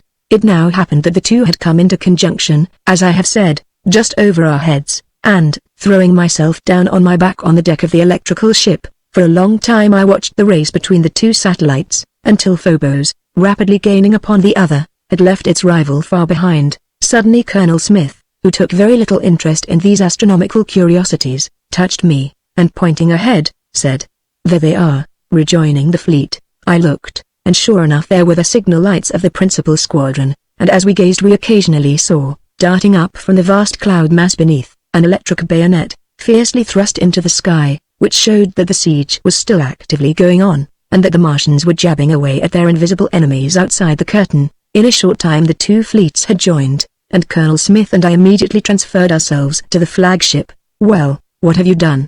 asked Mr. Edison, while others crowded around with eager attention. "If we have not captured their provision train," said Colonel Smith, "we have done something just about as good. We have foraged on the country, and have collected a supply that I reckon will last this fleet for at least a month." "What's that? What's that?" "It's just what I say," and Colonel Smith brought out of his pocket one of the square cakes of compressed food. "Set your teeth in that, and see what you think of it, but it don't take too much, for it's powerful strong. I say," he continued, "we have got enough of that stuff to last us all for a month, but we've done more than that. We have got a surprise for you that will make you open your eyes. Just wait a minute." Caring for the rescued girl, Colonel Smith made a signal to the electrical ship which we had just quitted to draw near. It came alongside, so that one could step from its deck onto the flagship.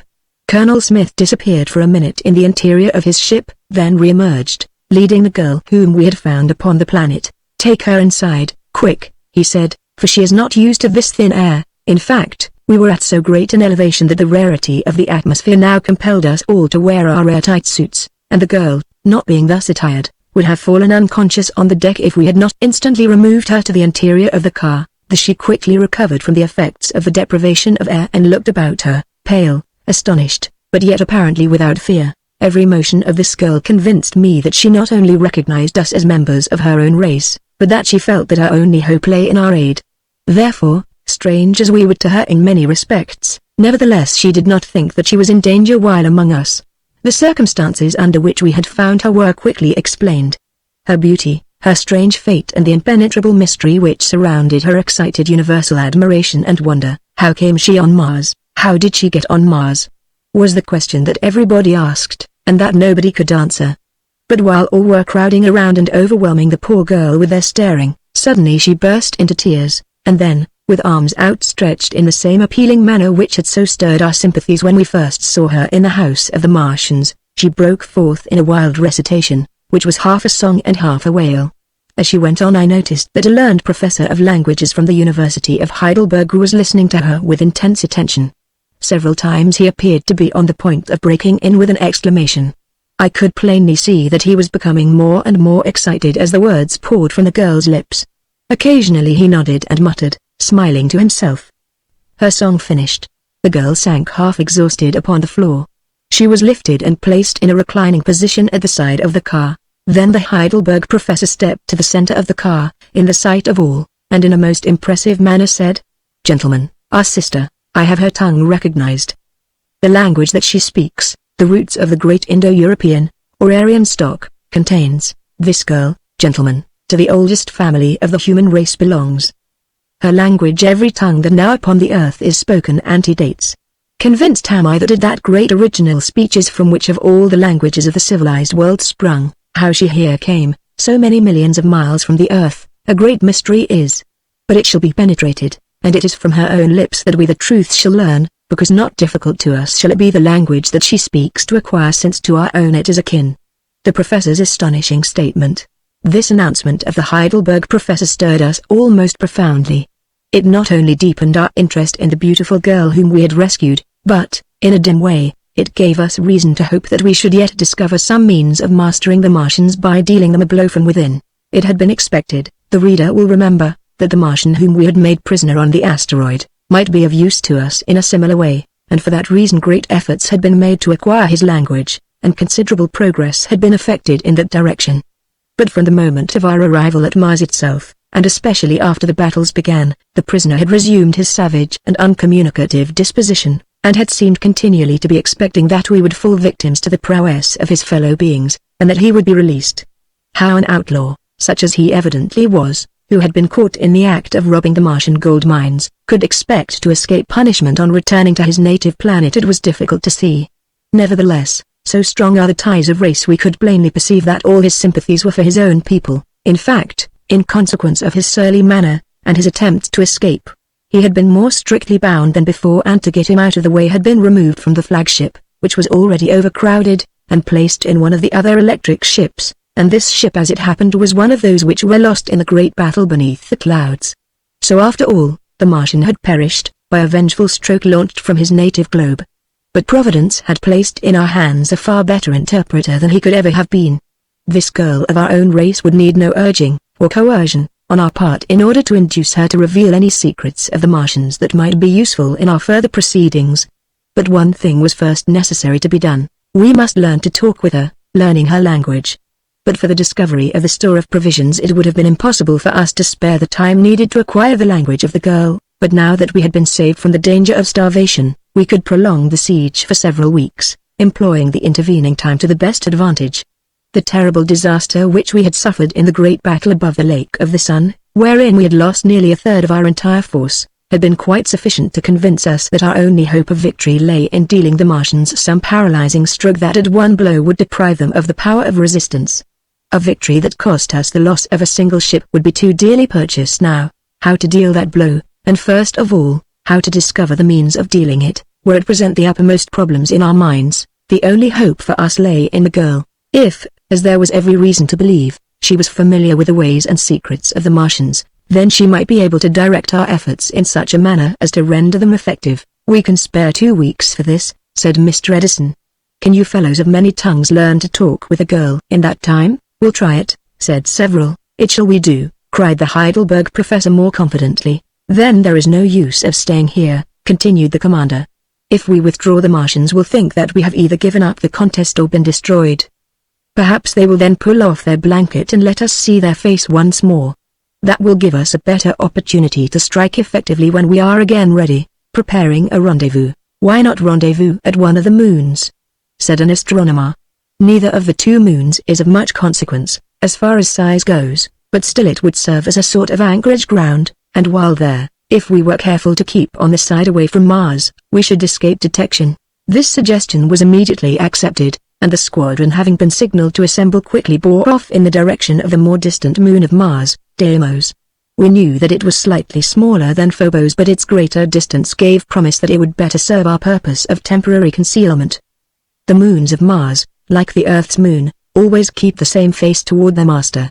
By hiding behind Deimos we should escape the prying eyes of the Martians, even when they employ telescopes, and thus be able to remain comparatively close at hand, ready to pounce down upon them again after we had obtained, as we now had good hope of doing, information that would make us masters of the situation. Chapter 13. On one of Mars' moons, Deimos proved to be, as we had expected, about 6 miles in diameter. Its mean density is not very great, so that the acceleration of gravity did not exceed 1/2000th of the Earth's. Consequently the weight of a man turning the scales at 150 pounds at home was here only about 1 ounce. The result was that we could move about with greater ease than on the Golden Asteroid, and some of the scientific men eagerly resumed their interrupted experiments, but the attraction of this little satellite was so slight that we had to be very careful not to move too swiftly in going about, lest we should involuntarily leave the ground and sail out into space, as, it will be remembered, happened to the fugitives during the fight on the asteroid. Not only would such an adventure have been an uncomfortable experience, but it might have endangered the success of our scheme. Our present distance from the surface of Mars did not exceed 12,500 miles, and we had reason to believe that Martians possessed telescopes powerful enough to enable them not merely to see the electrical ships at such a distance, but to also catch sight of us individually. Although the cloud curtain still rested on the planet, it was probable that the Martians would send some of their airships up to its surface in order to determine what our fate had been. From that point of vantage, with their exceedingly powerful glasses, we feared that they might be able to detect anything unusual upon or in the neighborhood of Deimos. The ships are moored. Accordingly strict orders were given, not only that the ships should be moored on that side of the satellite which is perpetually turned away from Mars, but that, without orders, no one should venture around on the other side of the little globe, or even on the edge of it, where he might be seen in profile against the sky. Still, of course, it was essential that we, on our part, should keep a close watch, and so a number of sentinels were selected, whose duty it was to place themselves at the edge of Deimos, where they could peep over the horizon, so to speak, and catch sight of the globe of our enemies. The distance of Mars from us was only about 3 times its own diameter, consequently it shut off a large part of the sky, as viewed from our position, but in order to see its whole surface it was necessary to go a little beyond the edge of the satellite, on that side which faced Mars. At the suggestion of Colonel Smith, who had so frequently stalked Indians that devices of this kind readily occurred to his mind, the sentinels all wore garments corresponding in color to that of the soil of the asteroid, which was of a dark, reddish-brown hue. This would tend to conceal them from the prying eyes of the Martians. The commander himself frequently went around the edge of the planet in order to take a look at Mars, and I often accompanied him. Marvelous discoveries. The Martians were the builders of the Great Sphinx and the pyramids. I shall never forget one occasion, when, lying flat on the ground, and cautiously worming our way around on the side toward Mars, we had just begun to observe it with our telescopes, when I perceived, against the vast curtain of smoke, a small, glinting object, which I instantly suspected to be an airship. I called Mr. Edison's attention to it, and we both agreed that it was, undoubtedly, one of the Martians' aerial vessels. probably on the lookout for us. A short time afterward a large number of airships made their appearance at the upper surface of the clouds, moving to and fro, and although, with our glasses, we could only make out the general form of the ships, without being able to discern the Martians upon them, yet we had not the least doubt but they were sweeping the sky in every direction in order to determine whether we had been completely destroyed or had retreated to a distance from the planet. Even when that side of Mars on which we were looking had passed into night, we could still see the guard ships circling above the clouds, their presence being betrayed by the faint twinkling of the electric lights that they bore. Finally, after about a week had passed, the Martians evidently made up their minds that they had annihilated us, and that there was no longer danger to be feared. Convincing evidence that they believed we should not be heard from again was furnished when the withdrawal of the great curtain of cloud began, a great phenomenon. This phenomenon first manifested itself by a gradual thinning of the vaporous shield, until, at length, we began to perceive the red surface of the planet dimly shining through it. Thinner and rarer it became, and, after the lapse of about 18 hours, it had completely disappeared, and the huge globe shone out again, reflecting the light of the sun from its continents and oceans with a brightness that, in contrast with the all-enveloping night to which we had so long been subjected, seemed unbearable to our eyes. Indeed, so brilliant was the illumination which fell upon the surface of Deimos that the number of persons who had been permitted to pass around upon the exposed side of the satellite was carefully restricted. In the blaze of light which had been suddenly poured upon us we felt somewhat like malefactors unexpectedly enveloped in the illumination of a policeman's dark lantern. Meanwhile, the object which we had in view in retreating to the satellite was not lost sight of, and the services of the chief linguists of the expedition were again called into use for the purpose of acquiring a new language. The experiment was conducted in the flagship. The fact that this time it was not a monster belonging to an utterly alien race upon whom we were to experiment, but a beautiful daughter of our common Mother Eve, added zest and interest as well as the most confident hopes of success to the efforts of those who were striving to understand the accents of her tongue. Lingual difficulties ahead. Still the difficulty was very great, notwithstanding the conviction of the professors that her language would turn out to be a form of the great Indo-European speech from which the many tongues of civilized men upon the earth had been derived. The learned men, to tell the truth, gave the poor girl no rest. For hours at a time they would ply her with interrogations by voice and by gesture, until, at length, wearied beyond endurance, she would fall asleep before their faces. Then she would be left undisturbed for a little while, but the moment her eyes opened again the merciless professors flocked about her once more, and resumed the tedious iteration of their experiments. Our Heidelberg professor was the chief inquisitor, and he revealed himself to us in a new and entirely unexpected light. No one could have anticipated the depth and variety of his resources. He placed himself in front of the girl and gestured and gesticulated, bowed, nodded, shrugged his shoulders, screwed his face into an infinite variety of expressions, smiled, laughed, scowled and accompanied all these dumb shows with posturings, exclamations, queries, only half expressed in words, and cadences which, by some ingenious manipulation of the tones of the voice, he managed to make as marvelous expressive of his desires. He was a universal actor, comedian, tragedian, buffoon all in one. There was no shade of human emotion which he did not seem capable of giving expression to. The professor does his best. His every attitude was a symbol, and all his features became in quick succession types of thought and exponents of hidden feelings, while his inquisitive nose stood forth in the midst of their ceaseless play like a perpetual interrogation point that would have electrified the Sphinx into life, and set its stone lips gabbling answers and explanations. The girl looked on, partly astonished, partly amused, and partly comprehending. Sometimes she smiled, and then the beauty of her face became most captivating. Occasionally she burst into a cheery laugh when the professor was executing some of his extraordinary gyrations before her. It was a marvelous exhibition of what the human intellect, when all its powers are concentrated upon a single object, is capable of achieving.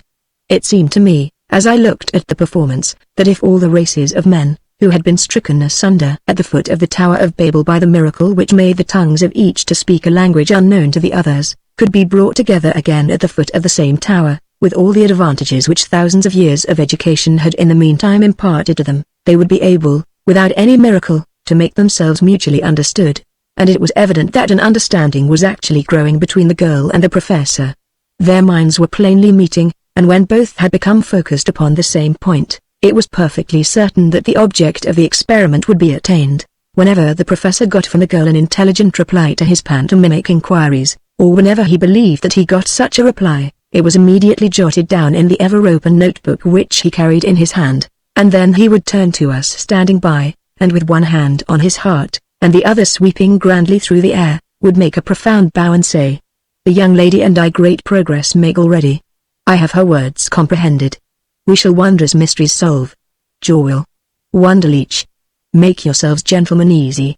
Of the human race the ancestral stem have I here discovered." Once I glanced over a page of his notebook, and there I read this: Mars Emma, Copperhairs, Swordans, I jump Altsna, I slay a Mouther, I cut off a head Xutoskofa, I sleep Zlka, I love Levza. Aha, Professor Heidelberg. When I saw this last entry I looked suspiciously at the professor. Was he trying to make love without our knowing it to the beautiful captive from Mars? If so, I felt certain that he would get himself into difficulty.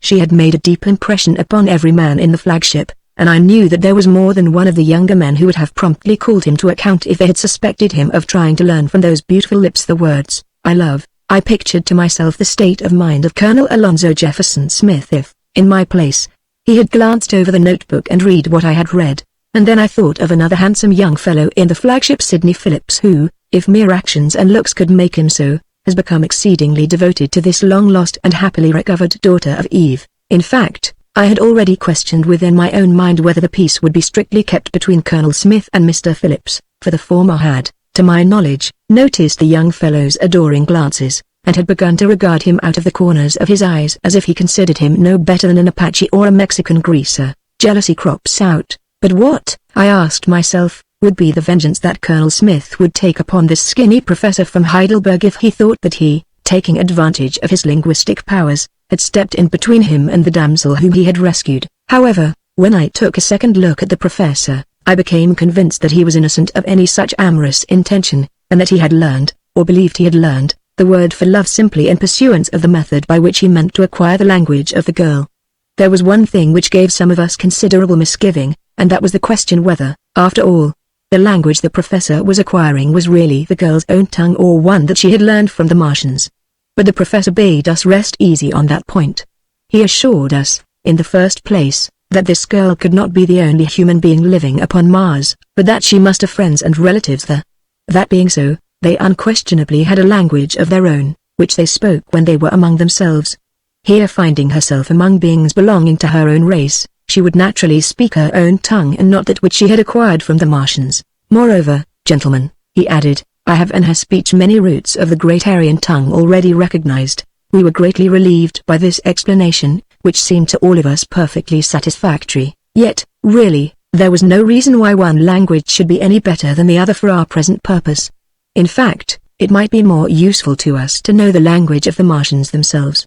Still, we all felt that we should prefer to know her language rather than that of the monsters among whom she had lived. Colonel Smith expressed what was in all our minds when, after listening to the reasoning of the professor, he blurted out, "Thank God, she doesn't speak any of their blamed lingo.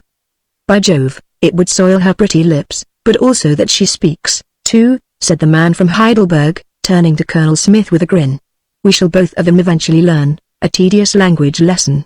3 entire weeks were passed in this manner. After the first week the girl herself materially assisted the linguists in their efforts to acquire her speech. At length the task was so far advanced that we could, in a certain sense, regard it as practically completed. The Heidelberg professor declared that he had mastered the tongue of the ancient Aryans. His delight was unbounded. With prodigious industry he set to work, scarcely stopping to eat or sleep, to form a grammar of the language. "You shall see," he said, "it will the speculations of my countrymen vindicate." No doubt the professor had an exaggerated opinion of the extent of his acquirements, but the fact remained that enough had been learned of the girl's language to enable him and several others to converse with her quite as readily as a person of good capacity who has studied under the instructions of a native teacher during a period of 6 months can converse in a foreign tongue. Immediately almost every man in the squadron set vigorously at work to learn the language of this fair creature for himself. Colonel Smith and Sidney Phillips were neck and neck in the linguistic race. One of the first bits of information which the professor had given out was the name of the girl. We learn her name. It was Aina, pronounced Aina. This news was flashed throughout the squadron, and the name of our beautiful captive was on the lips of all. After that came her story. It was a marvelous narrative. Translated into our tongue it ran as follows.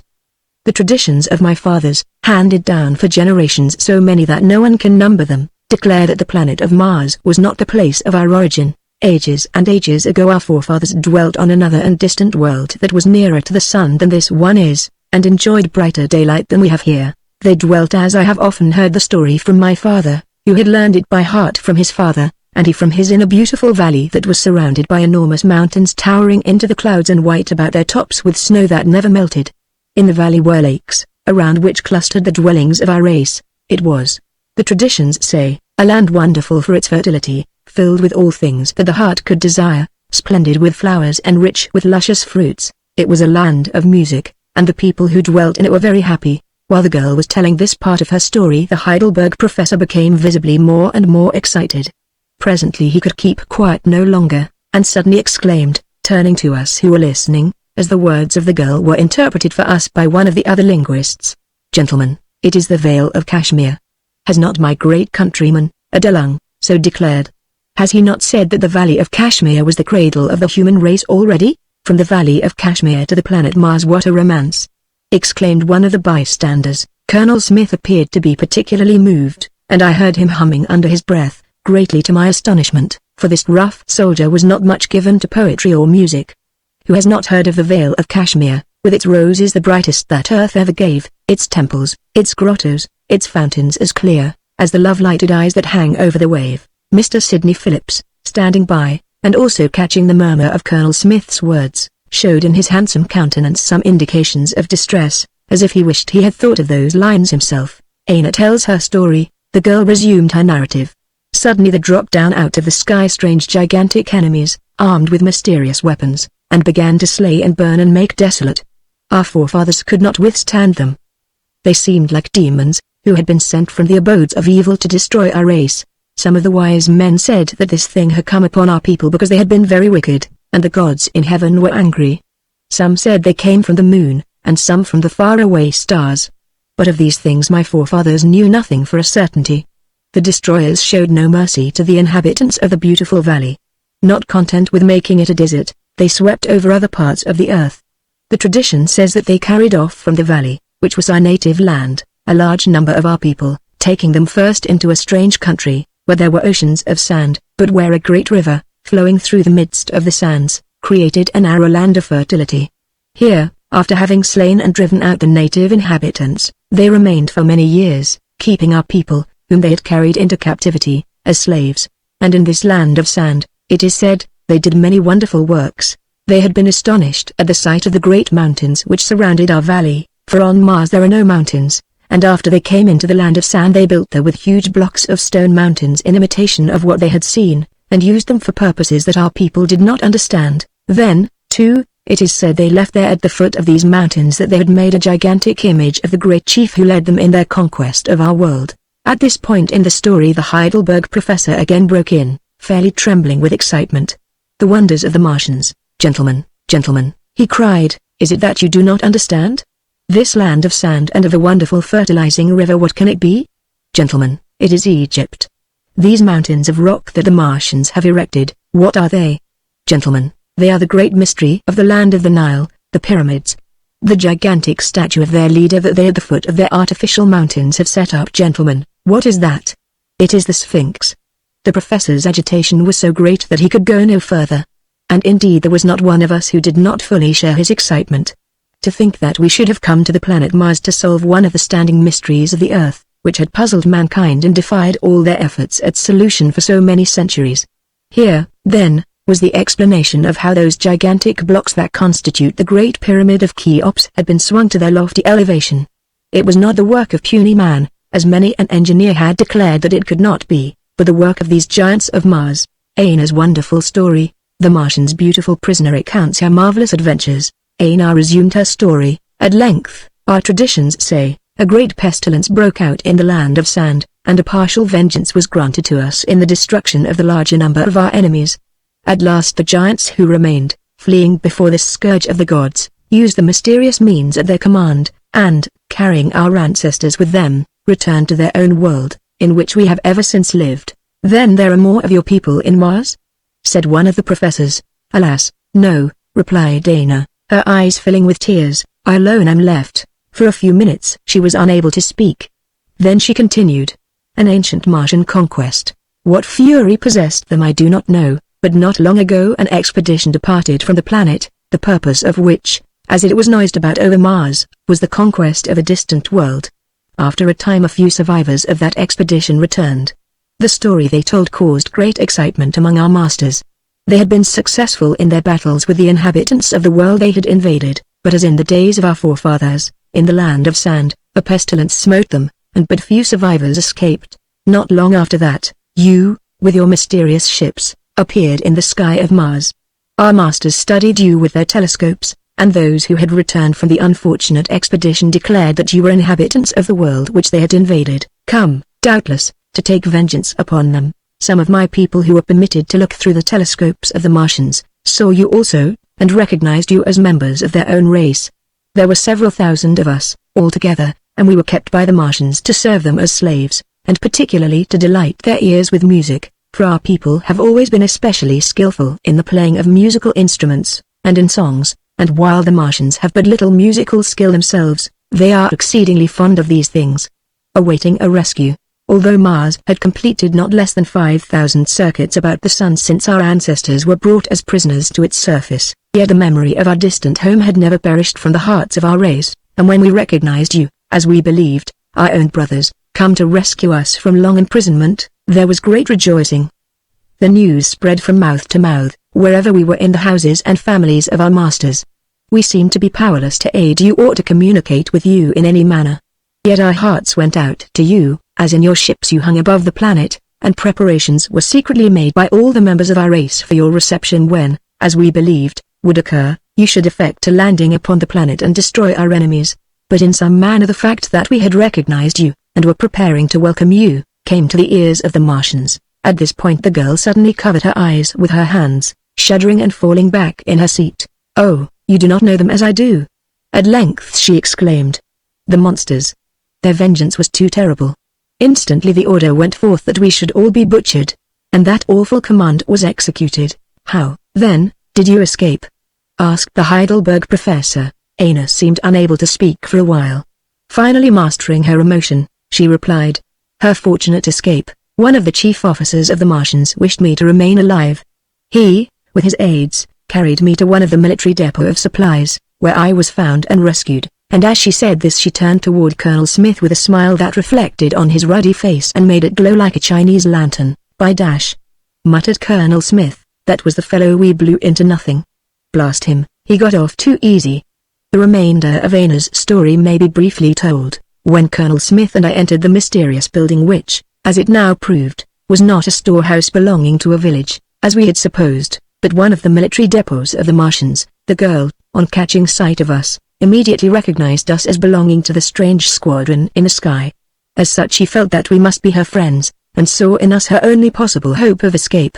For that reason she had instantly thrown herself under our protection. This accounted for the singular confidence which she had manifested in us from the beginning. Her wonderful story had so captivated our imaginations that for a long time after it was finished we could not recover from the spell. It was told over and over again from mouth to mouth, and repeated from ship to ship, everywhere exciting the utmost astonishment. Destiny seemed to have sent us on this expedition into space for the purpose of clearing off mysteries that had long puzzled the minds of men. When on the moon we had unexpectedly to ourselves settled the question that had been debated from the beginning of astronomical history of the former habitability of that globe, a question settled. Now, on Mars, we had put to rest no less mysterious questions relating to the past history of our own planet. Adelung, as the Heidelberg professor asserted, had named the Vale of Kashmir as the probable site of the Garden of Eden, and the place of origin of the human race, but later investigators had taken issue with this opinion, and the question where the Aryans originated upon the Earth had long been one of the most puzzling that science presented. This question seemed now to have been settled. Aina had said that Mars had completed 5,000 circuits about the Sun since her people were brought to it as captives. One circuit of Mars occupies 687 days.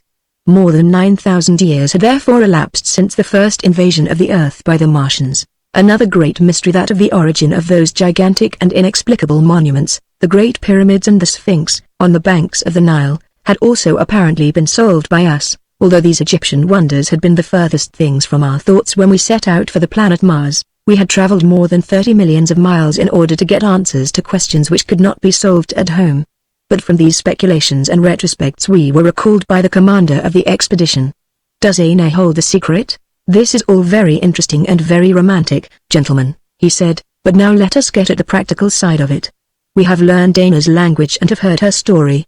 Let us next ascertain whether she cannot place in our hands some key which will place Mars at our mercy. Remember what we came here for, and remember that the Earth expects every man of us to do his duty." This Nelson-like summons again changed the current of our thoughts, and we instantly set to work to learn from Aina if Mars, like Achilles, had not some vulnerable point where a blow would be mortal. Chapter 14. It was a curious scene when the momentous interview which was to determine our fate and that of Mars began. Aina had been warned of what was coming. We in the flagship had all learned to speak her language with more or less ease, but it was deemed best that the Heidelberg professor, assisted by one of his colleagues, should act as interpreter. The girl, flushed with excitement of the novel situation, fully appreciating the importance of what was about to occur, and looking more charming than before, stood at one side of the principal apartment. Directly facing her were the interpreters, and the rest of us, all with ears intent and eyes focused upon Aina, stood in a double row behind them. As heretofore, I am setting down her words translated into our own tongue. Having taken only so much liberty as to connect the sentences into a stricter sequence than they had when falling from her lips in reply to the questions that were showered upon her, she has a plan. "You will never be victorious," she said, "if you attack them openly as you have been doing. They are too strong and too numerous. They are well prepared for such attacks, because they have had to resist them before. They have waged war with the inhabitants of the asteroid Sears, whose people are giants greater than themselves. Their enemies from Sears have attacked them here. Hence these fortifications, with weapons pointing skyward, and the great air fleets which you have encountered. But there must be some point," said Mr. Edison, "where we can—" "Yes, yes," interrupted the girl quickly. "There is one blow you can deal them which they could not withstand." "What is that?" eagerly inquired the commander. "You can drown them out." "How?" "With the canals? We must drown them out." "Yes, I will explain to you.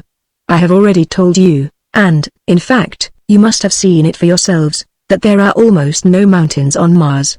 A very learned man of my race used to say that the reason was because Mars is so very old a world that the mountains it once had have been almost completely leveled, and the entire surface of the planet had become a great plain. There are depressions, however, most of which are occupied by the seas. The greater part of the land lies below the level of the oceans. In order at the same time to irrigate the soil and make it fruitful, and to protect themselves from overflows by the ocean breaking in upon them, the Martians have constructed the immense and innumerable canals which you see running in all directions over the continents. There is one period in the year, and that period has now arrived, when there is special danger of a great deluge. Most of the oceans of Mars lie in the southern hemisphere. When it is summer in that hemisphere, the great masses of ice and snow collected around the South Pole melt rapidly away. "Yes, that is so," broke in one of our astronomers, who was listening attentively. "Many a time I have seen the vast snowfields around the southern pole of Mars completely disappear as the summer sun rose high upon them. With the melting of these snows," continued Aina, "a rapid rise in the level of the water in the southern oceans occurs. On the side facing these oceans the continents of Mars are sufficiently elevated to prevent an overflow, but nearer the equator the level of the land sinks slower. With your telescopes you have no doubt noticed that there is a great bending sea connecting the oceans of the south with those of the north and running through the midst of the continents." "Quite so," said the astronomer who had spoken before. "We call it the Cities Major. That long narrow sea," Aina went on, "forms a great channel through which the flood of waters caused by the melting of the southern polar snows flows swiftly toward the equator and then on toward the north until it reaches the sea basins which exist there. At that point it is rapidly turned into ice and snow, because, of course, while it is summer in the southern hemisphere it is winter in the northern. Mars will be ours, the Cities Major. I am giving our name to the channel of communication in place of that by which the girl called it, is like a great safety valve, which, by permitting the waters to flow northward, saves the continents from inundation. But when midsummer arrives, the snows around the pole having been completely melted away, the flood ceases and the water begins to recede. At this time, but for a device which the Martians have employed, the canals connected with the oceans would run dry, and the vegetation, left without moisture under the summer sun, would quickly perish. To prevent this they have built a series of enormous gates extending completely across the Cities Major at its narrowest point, latitude 25 degrees south. These gates are all controlled by machinery collected at a single point on the shore of the strait. As soon as the flood in the Citus Major begins to recede, the gates are closed, and, the water being thus restrained, the irrigating canals are kept full long enough to mature harvests. The clue. The clue at last! Exclaimed Mr. Edison. That is the place where we shall nip them. If we can close those gates now at the moment of high tide we shall flood the country. Did you say, he continued, turning to Aina, that the movement of the gates was all controlled from a single point, the great powerhouse? Yes, said the girl. There is a great building, powerhouse, full of tremendous machinery which I once entered when my father was taken there by his master, and where I saw one Martian, by turning a little handle, cause the great line of gates, stretching 100 miles across the sea, to slowly shut in, edge to edge, until the flow of the water toward the north had been stopped. How is the building protected? So completely, replied Aina, that my only fear is that you may not be able to reach it. On account of the danger from their enemies on Ceres, the Martians have fortified it strongly on all sides, and have even surrounded it and covered it overhead with a great electrical network, to touch which would be instant death. Ah, said Mr. Edison, they have got an electric shield, have they? Well, I think we shall be able to manage that. Anyhow, he continued, we have got to get into that powerhouse, and we have got to close those gates, and we must not lose much time in making up our minds how it is to be done. Evidently this is our only chance. We have not force enough to contend in open battle with the Martians, but if we can flood them out, and thereby render the engines contained in their fortifications useless, perhaps we shall be able to deal with the airships, which will be all the means of defense that will then remain to them. This idea commended itself to all the leaders of the expedition. It was determined to make a reconnaissance at once. But it would not do for us to approach the planet too hastily, and we certainly could not think of landing upon it in broad daylight. Still, as long as we were yet at a considerable distance from Mars, we felt that we should be safe from observation, because so much time had elapsed while we were hidden behind Deimos that the Martians had undoubtedly concluded that we were no longer in existence. So we boldly quitted the little satellite with our entire squadron and once more rapidly approached the red planet of war. This time it was to be a death grapple, and our chances of victory still seemed good. Ready for a death grapple. As soon as we arrived so near the planet that there was danger of our being actually seen, we took pains to keep continually in the shadow of Mars, and the more surely to conceal our presence all lights upon the ships were extinguished. The precaution of the commander even went so far as to have the smooth metallic sides of the cars blackened over so that they should not reflect light, and thus become visible to the Martians as shining specks, moving suspiciously among the stars. The precise location of the great powerhouse on the shores of the Citus Major having been carefully ascertained, the squadron dropped down one night into the upper limits of the Martian atmosphere, directly over the Gulf. Then a consultation was called on the flagship and a plan of campaign was quickly devised. It was deemed wise that the attempt should be made with a single electrical ship, but that the others should be kept hovering near, ready to respond on the instant to any signal freight which might come from below. It was thought that, notwithstanding the wonderful defenses, which, according to Aina's accounts, surrounded the building, a small party would have a better chance of success than a large one. Mr. Edison was certain that the electrical network which was described as covering the powerhouse would not prove a serious obstruction to us, because by carefully sweeping the space where we intended to pass with the disintegrators before quitting the ship, the netting could be sufficiently cleared away to give us uninterrupted passage. At first the intention was to have 20 men, each armed with 2 disintegrators, that being the largest number that one person could carry to advantage, descend from the electrical ship and make the venture. But, after further discussion, this number was reduced, first to a dozen, and finally, to only 4. These 4 consisted of Mr. Edison, Colonel Smith, Mr. Sidney Phillips and myself, both by her own request and because we could not help feeling that her knowledge of the locality would be indispensable to us. Aina was also included in our party, but not, of course, as a fighting member of it. It was about an hour after midnight when the ship in which we were to make the venture parted from the remainder of the squadron and dropped cautiously down. The blaze of electric lights running away in various directions indicated the lines of innumerable canals with habitations crowded along their banks, which came to a focus at a point on the continent of Aria, westward from the Citus Major. Destroying the Martians, with Aina's aid our warriors prepare an awful revenge on the enemy. We stopped the electrical ship at an elevation of perhaps 300 feet above the vast roof of a structure which Aina assured us was the building we were in search of. Here we remained for a few minutes, cautiously reconnoitering.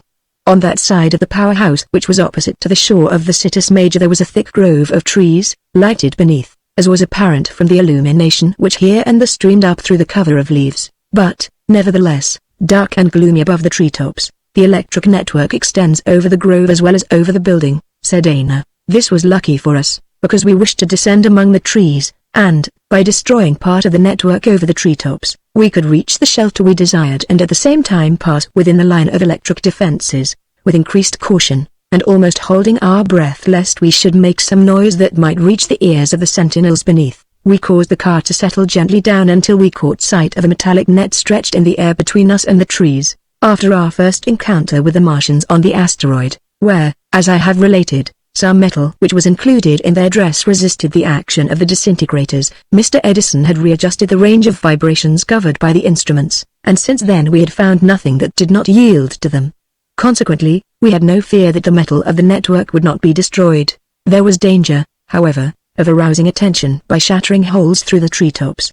This could be avoided by first carefully ascertaining how far away the network was, and then with the adjustable mirrors attached to the disintegrators focusing the vibratory discharge at that distance, overcoming their precautions. So successful were we that we opened a considerable gap in the network without doing any perceptible damage to the trees beneath. The ship was cautiously lowered through the opening and brought to rest among the upper branches of one of the tallest trees.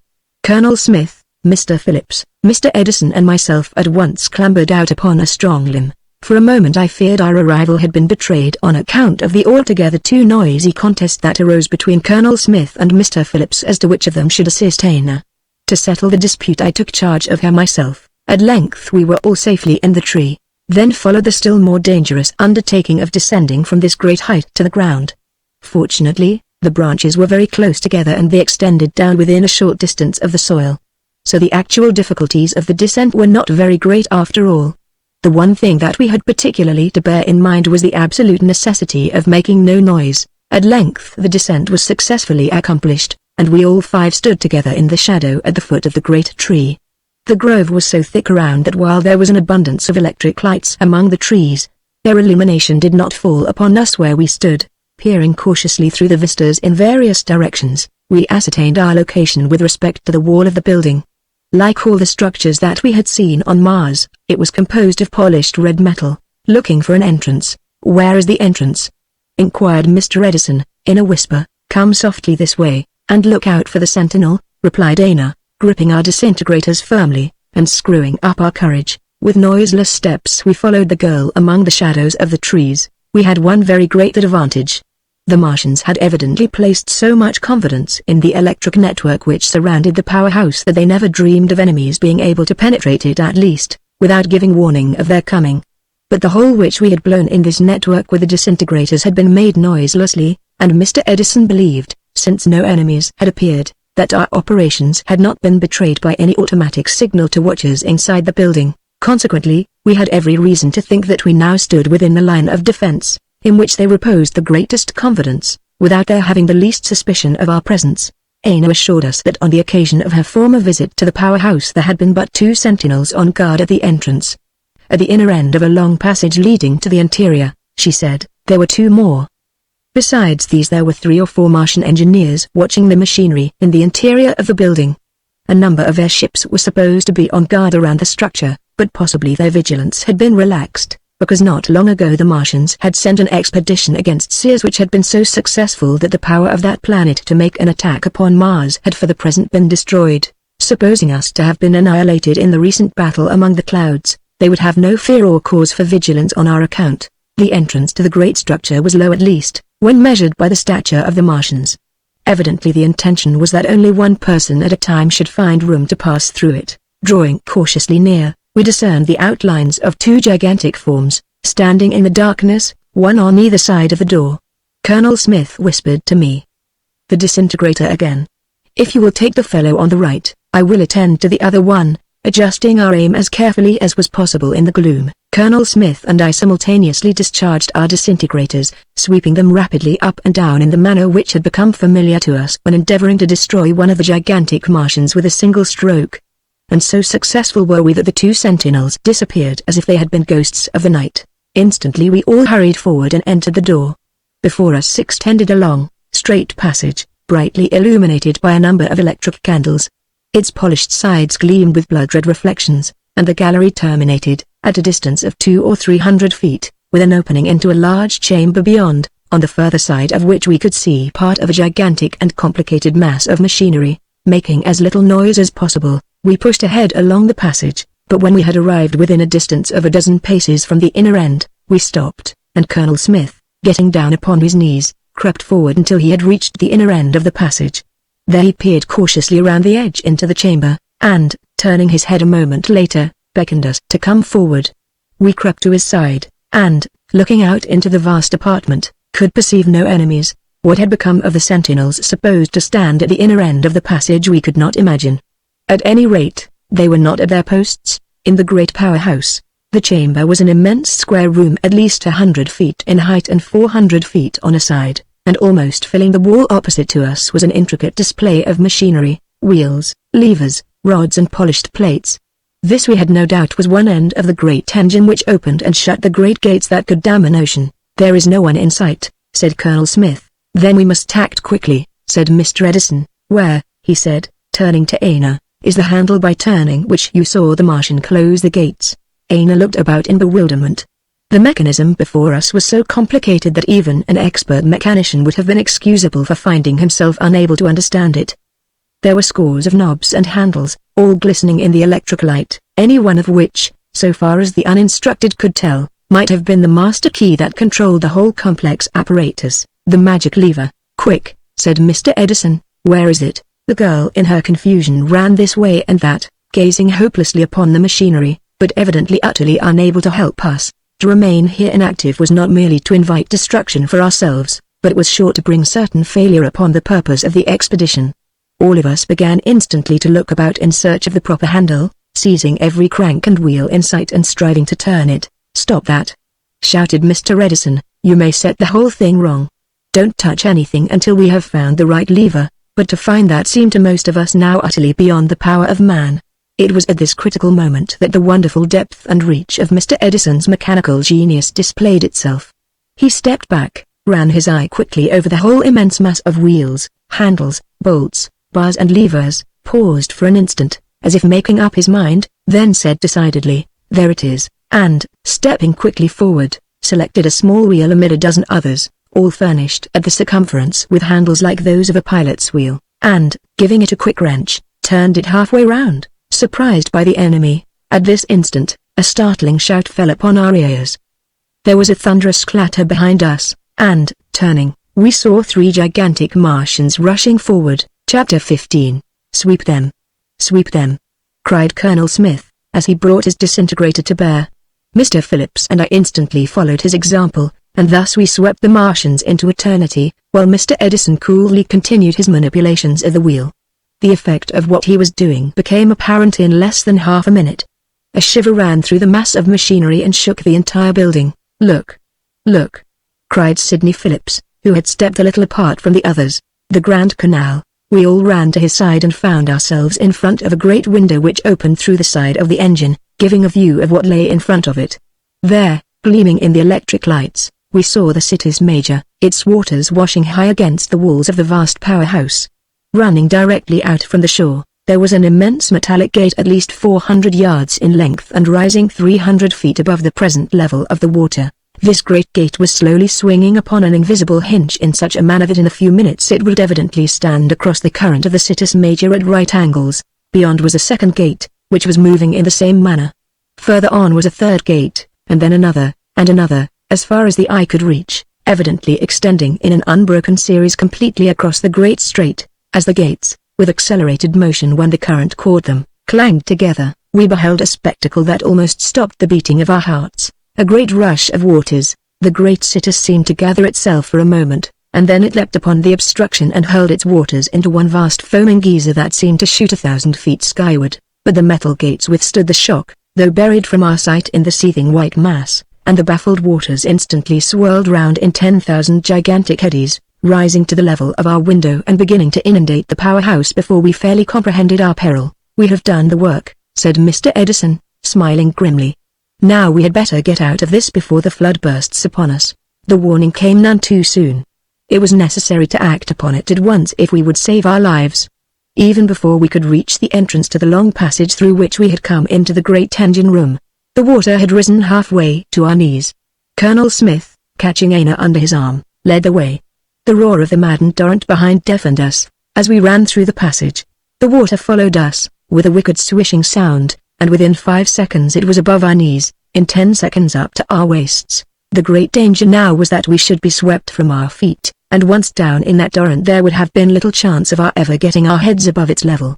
Supporting ourselves as best we could with the aid of the walls, we partly ran, and were partly swept along, until, when we reached the outer end of the passage and emerged into the open air, the flood was swirling about our shoulders, escaping the water. Here there was an opportunity to clutch some of the ornamental work surrounding the doorway, and thus we managed to stay our mad progress, and gradually to work out of the current until we found that the water, having now an abundance of room to spread, had fallen again as low as our knees. But suddenly we heard the thunder of the banks tumbling behind us, and to the right and left, and the savage growl of the released water as it sprang through the breaches. To my dying day, I think, I shall not forget the sight of a great fluid column that burst through the dike at the edge of the grove of trees, and, by the tremendous impetus of its rush, seemed turned into a solid thing. Like an enormous ram, it plowed the soil to a depth of 20 feet, uprooting acres of the immense trees like stubble turned over by the plowshare. The uproar was so awful that for an instant the coolest of us lost our self-control. Yet we knew that we had not the fraction of a second to waste. The breaking of the banks had caused the water again rapidly to rise about us. In a little while it was once more as high as our waists. In the excitement and confusion, deafened by the noise and blinded by the flying foam, we were in danger of becoming separated in the flood. We no longer knew certainly in what direction was the tree by whose aid we had ascended from the electrical ship. We pushed first one way and then another, staggering through the rushing waters in search of it.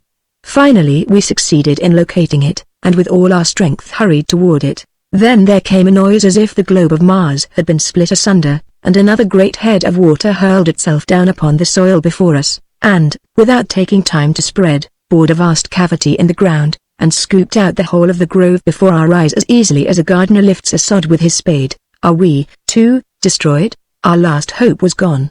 For a moment the level of the water around us sank again, as it poured into the immense excavation where the grove had stood, but in an instant it was reinforced from all sides and began once more rapidly to rise. We gave ourselves up for lost, and, indeed, there did not seem any possible hope of salvation. Even in the extremity I saw Colonel Smith lifting the form of Anna, who had fainted, above the surface of the surging water, while Sidney Phillips stood by his side and aided him in supporting the unconscious girl. We stayed a little too long, was the only sound I heard from Mr. Edison. The huge bulk of the powerhouse partially protected us against the force of the current, and the water spun around us in great eddies.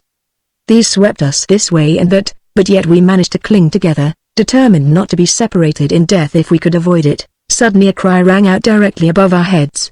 "Jump for your lives, and be quick." At the same instant the ends of several ropes splashed into the water. We glanced upward, and there, within 3 or 4 yards of our heads, hung the electrical ship, which we had left moored at the top of the tree. Tom, the expert electrician from Mr. Edison's shop, who had remained in charge of the ship, had never once dreamed of such a thing as deserting us. The moment he saw the water bursting over the dam, and evidently flooding the building which we had entered, he cast off his moorings, as we subsequently learned, and hovered over the entrance to the powerhouse, getting as low down as possible and keeping a sharp watch for us. But most of the electric lights in the vicinity had been carried down by the first rush of water, and in the darkness he did not see us when we emerged from the entrance. It was only after the sweeping away of the grove of trees had allowed a flood of light to stream upon the scene from a cluster of electric lamps on a distant portion of the bank on the cities that had not yet given way that he caught sight of us.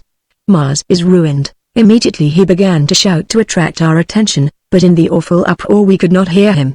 Getting together all the ropes that he could lay his hands on, he steered the ship to a point directly over us, and then dropped down within a few yards of the boiling flood. Now as he hung over our heads, and saw the water up to our very necks and still swiftly rising, he shouted again, "Catch hold, for God's sake." The 3 men who were with him in the ship seconded his cries, but by the time we had fairly grasped the ropes, so rapidly was the flood rising, we were already afloat. With the assistance of Tom and his men we were rapidly drawn up, and immediately Tom reversed the electric polarity, and the ship began to rise. At that same instant, with a crash that shivered the air, the immense metallic powerhouse gave way and was swept tumbling, like a hill torn loose from its base, over the very spot where a moment before we had stood. 1 second's hesitation on the part of Tom, and the electrical ship would have been battered into a shapeless wad of metal by the careening mass. The deluge on Mars, how the Martians met their doom through Anna's plans, when we had attained a considerable height, so that we could see to a great distance on either side. The spectacle became even more fearful than it was when we were close to the surface. On all sides banks and dikes were going down, trees were being uprooted, buildings were tumbling, and the ocean was achieving that victory over the land which had long been its due, but which the ingenuity of the inhabitants of Mars had postponed for ages. Far away we could see the front of the advancing wave crested with foam that sparkled in the electric lights, and as it swept on it changed the entire aspect of the planet. In front of it all life, behind it all death. Eastward our view extended across the Citus Major toward the land of Libya and the region of Azides. On that side also the dikes were giving way under the tremendous pressure, and the floods were rushing toward the sunrise, which had just begun to streak the eastern sky. The continents that were being overwhelmed on the western side of the Citus were Meroe, Aria, Arabia, Edom and Eden. The water beneath us continually deepened. The current from the melting snows around the southern pole was at its strongest, and one could hardly have believed that any obstruction put in its path would have been able to arrest it and turn it into these two all-swallowing deluges, sweeping east and west. But, as we now perceived, the level of the land over a large part of its surface was hundreds of feet below the ocean, so that the latter, when once the barriers were broken, rushed into depressions that yawned to receive it, waiting for the flood. The point where we had dealt our blow was far removed from the great capital of Mars, around the Lake of the Sun, and we knew that we should have to wait for the floods to reach that point before the desired effect could be produced. By the nearest way, the water had at least 5,000 miles to travel. We estimated that its speed where we hung above it was as much as 100 miles an hour. Even if that speed were maintained, more than 2 days and nights would be required for the floods to reach the Lake of the Sunday, but as the water rushed on it would break the banks of all the canals intersecting the country, and these, being also elevated above the surface, would add the impetus of their escaping waters to hasten the advance of the flood. We calculated, therefore, that about 2 days would suffice to place the planet at our mercy. Halfway from the Citus Major to the Lake of the Sun, another great connecting link between the southern and northern ocean basins, called on our maps of Mars the Indus, existed, and through this channel we knew that another great current must be setting from the south toward the north. The flood that we had started would reach and break the banks of the Indus within 1 day, flooding hundreds of canals. The flood traveling in the other direction, towards the east, would have considerably further to go before reaching the neighborhood of the Lake of the Sun. It, too, would involve hundreds of great canals as it advanced and would come plunging upon the Lake of the Sun and its surrounding forts and cities, probably about half a day later than the arrival of the deluge that traveled towards the west. Now that we had let the awful destroyer loose we almost shrank from the thought of the consequences which we had produced. How many millions would perish as the result of our deed we could not even guess. Many of the victims, so far as we knew, might be entirely innocent of enmity toward us, or of the evil which had been done to our native planet. But this was a case in which the good, if they existed, must suffer with the bad on account of the wicked deeds of the latter. I have already remarked that the continents of Mars were higher on their northern and southern borders where they faced the great oceans. These natural barriers brought to the main mass of the land somewhat the relation of the edge of a shallow dish to its bottom. Their rise on the land side was too gradual to give them the appearance of hills, but on the side toward the sea they broke down in steep banks and cliffs several hundred feet in height. We guessed that it would be in the direction of these elevations that the inhabitants would flee, and those who had timely warning might thus be able to escape in case the flood did not, as it seemed possible it might in its first mad rush overtop the highest elevations on Mars. A dreadful scene. As day broke and the sun slowly rose upon the dreadful scene beneath us, we began to catch sight of some of the fleeing inhabitants. We had shifted the position of the fleet toward the south, and were now suspended above the southeastern corner of Aria. Here a high bank of reddish rock confronted the sea, whose waters ran lashing and roaring along the bluffs to supply the rapid draught produced by the emptying of the Citus Major. Along the shore there was a narrow line of land, hundreds of miles in length, but less than a quarter of a mile broad, which still rose slightly above the surface of the water, and this land of refuge was absolutely packed with the monstrous inhabitants of the planet who had fled hither on the first warning that the water was coming. In some places it was so crowded that the later comers could not find standing ground on dry land, but were continually slipping back and falling into the water. It was an awful sight to look at them. It reminded me of pictures that I had seen of the deluge in the days of Noah, when the waters had risen to the mountain tops, and men, Women and children were fighting for a foothold upon the last dry spots that the earth contained. We were all moved by a desire to help our enemies, for we were overwhelmed with feelings of pity and remorse, but to aid them was now utterly beyond our power. The mighty floods were out, and the end was in the hands of God. Fortunately, we had little time for these thoughts, because no sooner had the day begun to dawn around us than the airships of the Martians appeared. Evidently the people in them were dazed by the disaster and uncertain what to do. It is doubtful whether at first they comprehended the fact that we were the agents who had produced the cataclysm, the flocking of the airships, but as the morning advanced the airships came flocking in greater and greater numbers from every direction, many swooping down close to the flood in order to rescue those who were drowning. Hundreds gathered along the slip of land which was crowded as I have described, with refugees, while other hundreds rapidly assembled about us, evidently preparing for an attack. We had learned in our previous contests with the airships of the Martians that our electrical ships had a great advantage over them, not merely in rapidity and facility of movement, but in the fact that our disintegrators could sweep in every direction, while it was only with much difficulty that the Martian airships could discharge their electrical strokes at an enemy poised directly above their heads. Accordingly, orders were instantly flashed to all the squadron to rise vertically to an elevation so great that the rarity of the atmosphere would prevent the airships from attaining the same level. Outwitting the enemy. This maneuver was executed so quickly that the Martians were unable to deal us a blow before we were poised above them in such a position that they could not easily reach us. Still they did not mean to give up the conflict. Presently we saw one of the largest of their ships maneuvering in a very peculiar manner, the purpose of which we did not at first comprehend. Its forward portion commenced slowly to rise, until it pointed upward like the nose of a fish approaching the surface of the water. The moment it was in this position, an electrical bolt was darted from its brow, and one of our ships received a shock which, although it did not prove fatal to the vessel itself, killed 2 or 3 men aboard it, disarranged its apparatus, and rendered it for the time being useless. "Ah, that's their trick, is it?" said Mr. Edison. "We must look out for that. Whenever you see one of the airships beginning to stick its nose up after that fashion, blaze away at it." An order to this effect was transmitted throughout the squadron. At the same time several of the most powerful disintegrators were directed upon the ship which had executed the stratagem and, reduced to a wreck, it dropped, whirling like a broken kite until it fell into the flood beneath 1,000 Martian ships. Still the Martians' ships came flocking in ever greater numbers from all directions. They made desperate attempts to attain the level at which we hung above them. This was impossible, but many, getting an impetus by a swift run in the denser portion of the atmosphere beneath, succeeded in rising so high that they could discharge their electric artillery with considerable effect. Others, with more or less success, repeated the maneuver of the ship which had first attacked us, and thus the battle became gradually more general and more fierce, until, in the course of an hour or two, our squadron found itself engaged with probably 1,000 airships, which blazed with incessant lightning strokes, and were able, all too frequently, to do us serious damage. But on our part the battle was waged with a cool determination and a consciousness of insuperable advantage which boded ill for the enemy. Only 3 or 4 of our 60 electrical ships were seriously damaged, while the work of the disintegrators upon the crowded fleet that floated beneath us was terrible to look upon. They battled on in earnest. Our strokes fell thick and fast on all sides. It was like firing into a flock of birds that could not get away. Notwithstanding all their efforts, they were practically at our mercy. Shattered into unrecognizable fragments, hundreds of the airships continually dropped from their great height to be swallowed up in the boiling waters, yet they were game to the last. They made every effort to get at us, and in their frenzy they seemed to discharge their bolts without much regard to whether friends or foes were injured.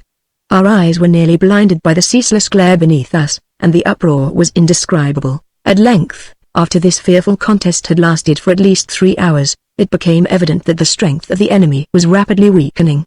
Nearly the whole of their immense fleet of airships had been destroyed, or so far damaged that they were barely able to float.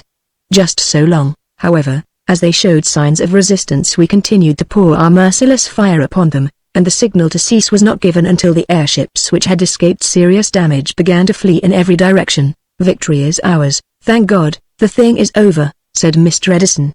"We have got a victory at last, but how we shall make use of it is something that at present I do not see." "But will they not renew the attack?" asked someone. "I do not think they can," was the reply.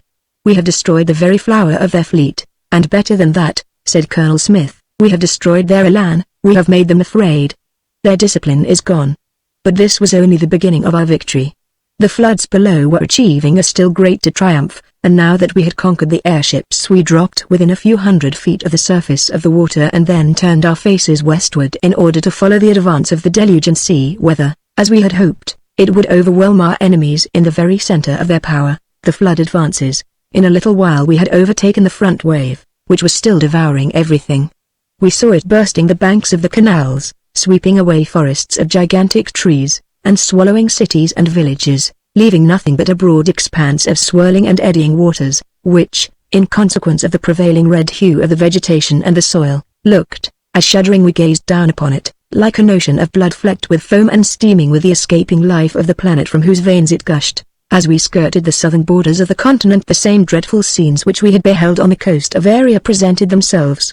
Crowds of refugees thronged the high border of the land and struggled with one another for a foothold against the continually rising flood. Watching the destruction, we saw, too, flitting in every direction, but rapidly fleeing before our approach, many airships, evidently crowded with Martians, but not armed either for offense or defense. These, of course, we did not disturb, for merciless as our proceedings seemed even to ourselves, we had no intention of making war upon the innocent, or upon those who had no means to resist. What we had done it had seemed to us necessary to do, but henceforth we were resolved to take no more lives if it could be avoided. Thus, during the remainder of that day, all of the following night and all the next day, we continued upon the heels of the advancing flood. Chapter 16. The second night we could perceive ahead of us the electric lights covering the land of Thaumasia, in the midst of which lay the lake of the Sunday. The flood would be upon it by daybreak, and, assuming that the demoralization produced by the news of the coming of the waters, which we were aware had hours before been flashed to the capital of Mars, would prevent the Martians from effectively manning their forts, we thought it safe to hasten on with the flagship, and one or two others, in advance of the water, and to hover over the lake of the sun in the darkness, in order that we might watch the deluge perform its awful work in the morning. The giant woman drowned, she, like the rest, a prey to the devouring flood of the canals. Thaumasia, as I have before remarked, was a broad, oval land, about 1,800 miles across, having the lake of the sun exactly in its center. From this lake, which was 400 or 500 miles in diameter, and circular in outline, many canals radiated, as straight as the spokes of a wheel, in every direction, and connected it with the surrounding seas. Like all the other Martian continents, Thaumasia lay below the level of the sea, except toward the south, where it fronted the ocean. Completely surrounding the lake was a great ring of cities constituting the capital of Mars. Here the genius of the Martians had displayed itself to the full. The surrounding country was irrigated until it fairly bloomed with gigantic vegetation and flowers. The canals were carefully regulated with locks so that the supply of water was under complete control. The display of magnificent metallic buildings of all kinds and sizes produced a most dazzling effect, and the protection against enemies afforded by the innumerable fortifications surrounding the ringed city, and guarding the neighboring lands, seemed complete. Waiting for the flood, suspended at a height of perhaps 2 miles from the surface, near the southern edge of the lake, we waited for the oncoming flood. With the dawn of day we began to perceive more clearly the effects which the news of the drowning of the planet had produced. It was evident that many of the inhabitants of the cities had already fled. Airships on which the fugitives hung as thick as swarms of bees were seen, elevated but a short distance above the ground, and making their way rapidly toward the south. The Martians knew that their only hope of escape lay in reaching the high southern border of the land before the floods were upon them. But they must have known also that that narrow beach would not suffice to contain 1 in 10 of those who sought refuge there. The density of the population around the lake of the sun seemed to us incredible. Again our hearts sank within us at the sight of the fearful destruction of life for which we were responsible. Yet we comforted ourselves with the reflection that it was unavoidable. As Colonel Smith put it, you couldn't trust these coyotes. The only thing to do was to drown them out. I am sorry for them, but I guess there will be as many left as will be good for us, anyhow. The crest of the waters, we had not long to wait for the flood. As the dawn began to streak the east we saw its awful crest moving out of the darkness, bursting across the canals and ploughing its way in the direction of the crowded shores of the Lake of the Sunday. The supply of water behind the great wave seemed inexhaustible. 5,000 miles it had traveled, and yet its power was as great as when it started from the cities major. We caught sight of the oncoming water before it was visible to the Martians beneath us. But while it was yet many miles away, the roar of it reached them, and then arose a chorus of terrified cries, the effect of which, coming to our ears out of the half-gloom of the morning, was most uncanny and horrible. Thousands upon thousands of the Martians still remained here to become the victims of the deluge. Some, perhaps, had doubted the truth of the reports that the banks were down and the floods were out. Others, for one reason or another, had been unable to get away. Others, like the inhabitants of Pompeii, had lingered too long, or had returned after beginning their flight to secure abandoned treasures, and now it was too late to get away. Engulfing the city. With a roar that shook the planet, the white wall rushed upon the great city beneath our feet, and in an instant it had been engulfed. On went the flood, swallowing up the lake of the sun itself, and in a little while, as far as our eyes could range, the land of Thaumasia had been turned into a raging sea. We now turned our ships toward the southern border of the land, following the direction of the airships carrying the fugitives, a few of which were still navigating the atmosphere a mile beneath us. In their excitement and terror the Martians paid little attention to us, although, as the morning brightened, they must have been aware of our presence over their heads. But, apparently, they no longer thought of resistance. Their only object was escape from the immediate and appalling danger. When we had progressed to a point about halfway from the lake of the sun to the border of the sea, having dropped down within a few hundred feet of the surface, there suddenly appeared, in the midst of the raging waters, a sight so remarkable that at first I rubbed my eyes in astonishment, not crediting their report of what they beheld. A woman 40 feet high, standing on the apex of a sandy elevation, which still rose a few feet above the gathering flood, was the figure of a woman, as perfect in form and in classic beauty of feature as the Venus of Milo, a magnified human being not less than 40 feet in height. But for her swaying and the wild motions of her arms, we should have mistaken her for a marble statue. Aina, who happened to be looking, instantly exclaimed, "It is the woman from Serviss. She was taken prisoner by the Martians during their last invasion of that world, and since then has been a slave in the palace of the Emperor, overtaken by the flood. Apparently her great stature had enabled her to escape, while her masters had been drowned. She had fled like the others, toward the south, but being finally surrounded by the rising waters, had taken refuge on a hillock of sand, where we saw her. This was fast giving way under the assault of the waves, and even while we watched the water rose to her knees, drop lower, was the order of the electrical steersman of the flagship, and as quickly as possible we approached the place where the towering figure stood. She had realized the hopelessness of her situation, and quickly ceased those appalling and despairing gestures, which at first served to convince us that it was indeed a living being on whom we were looking, save the woman from Serviss. There she stood, with a light, white garment thrown about her, erect, half defiant, half yielding to her fear, more graceful than any Greek statue, her arms outstretched, yet motionless, and her eyes upcast, as if praying to her God to protect her. Her hair, which shone like gold in the increasing light of day, streamed over her shoulders, and her great eyes were a between terror and supplication. So wildly beautiful a sight not one of us had ever beheld. For a moment sympathy was absorbed in admiration. Then, "Save her! Save her!" was the cry that arose throughout the ship. Ropes were instantly thrown out, and 1 or 2 men prepared to let themselves down in order better to aid her. But when we were almost within reach, and so close that we could see the very expression of her eyes, which appeared to take no note of us, but to be fixed, with a faraway look upon something beyond human ken, suddenly the undermined bank on which she stood gave way, the blood-red flood swirled in from right to left, and then, the waters closed above her face with many a ring. "She, like the rest, is gone. If but for that woman's sake, I am sorry we drowned the planet," exclaimed Sidney Phillips. But a moment afterward I saw that he regretted what he had said, for Aina's eyes were fixed upon him. Perhaps, however, she did not understand his remark, and perhaps if she did it gave her no offense. After this episode we pursued our way rapidly until we arrived at the shore of the Southern Ocean. There, as we had expected, was to be seen a narrow strip of land with the ocean on one side and the raging flood seeking to destroy it on the other. In some places it had been already broken through, so that the ocean was flowing in to assist in the drowning of Thaumasia. But some parts of the coast were evidently so elevated that no matter how high the flood might rise it would not completely cover them. Here the fugitives had gathered in dense throngs, and above them hovered most of the airships, loaded down with others who were unable to find room upon the dry land, the Martians not discouraged. On one of the loftiest and broadest of these elevations we noticed indications of military order in the alignment of the crowds, and the shore all around was guarded by gigantic pickets, who mercilessly shoved back into the flood all the later comers, and thus prevented too great crowding upon the land. In the center of this elevation rose a palatial structure of red metal which Aina informed us was one of the residences of the emperor, and we concluded that the monarch himself was now present there.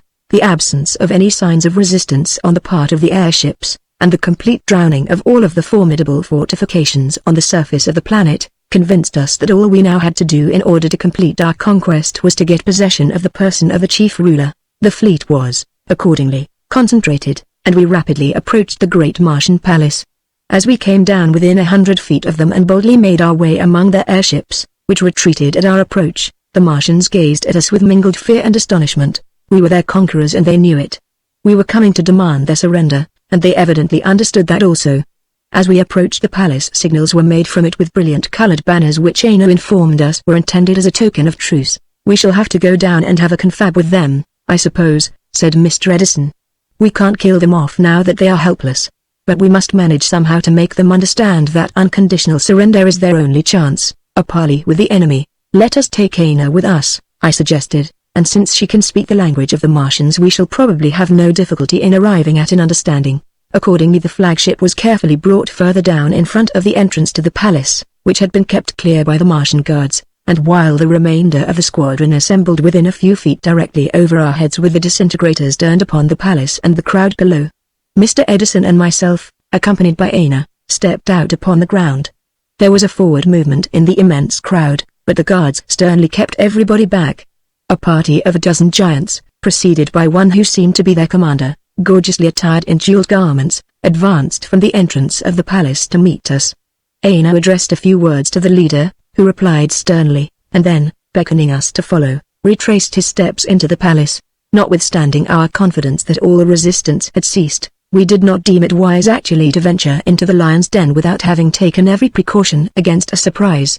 Accordingly, before following the Martian into the palace, we had 20 of the electrical ships moored around it in such a position that they commanded not only the entrance but all of the principal windows, and then a party of 40 picked men, each doubly armed with powerful disintegrators, was selected to attend us into the building. This party was placed under the command of Colonel Smith, and Sidney Phillips insisted on being a member of it, a nearer sight of the Martians. In the meantime the Martian with his attendants who had first invited us to enter, finding that we did not follow him, had returned to the front of the palace. He saw the disposition that we had made of our forces, and instantly comprehended its significance, for his manner changed somewhat, and he seemed more desirous than before to conciliate us. When he again beckoned us to enter, we unhesitatingly followed him, and, passing through the magnificent entrance, found ourselves in a vast antechamber, adorned after the manner of the Martians in the most expensive manner. Thence we passed into a great circular apartment, with a dome painted in imitation of the sky, and so lofty that to our eyes it seemed like the firmament itself. Here we found ourselves approaching an elevated throne situated in the center of the apartment, while long rows of brilliantly armored guards flanked us on either side, and, grouped around the throne, some standing and others reclining upon the flights of steps which appeared to be of solid gold, was an array of Martian women, beautifully and becomingly attired, all of whom greatly astonished us by the singular charm of their faces and bearing, so different from the aspect of most of the Martians, whom we had already encountered. The Martians' beautiful women. Despite their stature, for these women averaged 12 or 13 feet in height, the beauty of their complexions of a dark, olive tint was no less brilliant than that of the women of Italy or Spain. At the top of the steps on a magnificent golden throne, sat the emperor himself. There are some busts of Caracalla which I have seen that are almost as ugly as the face of the Martian ruler. He was of gigantic stature, larger than the majority of his subjects, and as near as I could judge must have been between 15 and 16 feet in height. As I looked at him I understood a remark which had been made by Aina to the effect that the Martians were not all alike, and that the peculiarities of their minds were imprinted on their faces and expressed in their forms in a very wonderful, and sometimes terrible manner. I had also learned from her that Mars was under a military government, and that the military class had absolute control of the planet. I was somewhat startled, then, in looking at the head and center of the great military system of Mars, to find in his appearance a striking confirmation of the speculations of our terrestrial phrenologists. His broad, misshapen head bulged in those parts where they had placed the so-called organs of combativeness, destructiveness, etc. Something learned about them. Plainly, this was an effect of his training and education. His very brain had become a military engine, and the aspect of his face, the pitiless lines of his mouth and chin, the evil glare of his eyes, the attitude and carriage of his muscular body, all tended to complete the warlike ensemble. He was magnificently dressed in some vesture that had the luster of a polished plate of gold, with the suppleness of velvet. As we approached he fixed his immense, deep-set eyes sternly upon our faces. The contrast between his truly terrible countenance and the Eve-like features of the women who surrounded his throne was as great as if Satan after his fall had here enthroned himself in the midst of angels. Mr. Edison, Colonel Smith, Sidney Phillips, Aina and myself advanced at the head of the procession, our guard following in close order behind us. It had been evident from the moment that we entered the palace that Aina was regarded with aversion by all of the Martians. Even the women about the throne gazed scowlingly at her as we drew near. Apparently, the bitterness of feeling which had led to the awful massacre of all her race had not yet vanished. And, indeed, since the fact that she remained alive could have been known only to the Martian who had abducted her and to his immediate companions, her reappearance with us must have been a great surprise to all those who now looked upon her, the enemy vanquished, the Martians succumb at last, and are at our mercy. It was clear to me that the feeling aroused by her appearance was every moment becoming more intense. Still, the thought of a violent outbreak did not occur to me, because our recent triumph had seemed so complete that I believed the Martians would be awed by our presence, and would not undertake actually to injure the girl. I think we all had the same impression, but as the event proved, we were mistaken. Suddenly one of the gigantic guards, as if actuated by a fit of ungovernable hatred, lifted his foot and kicked Aina. With a loud shriek, she fell to the floor, Aina attacked by a Martian. The blow was so unexpected that for a second we all remained riveted to the spot.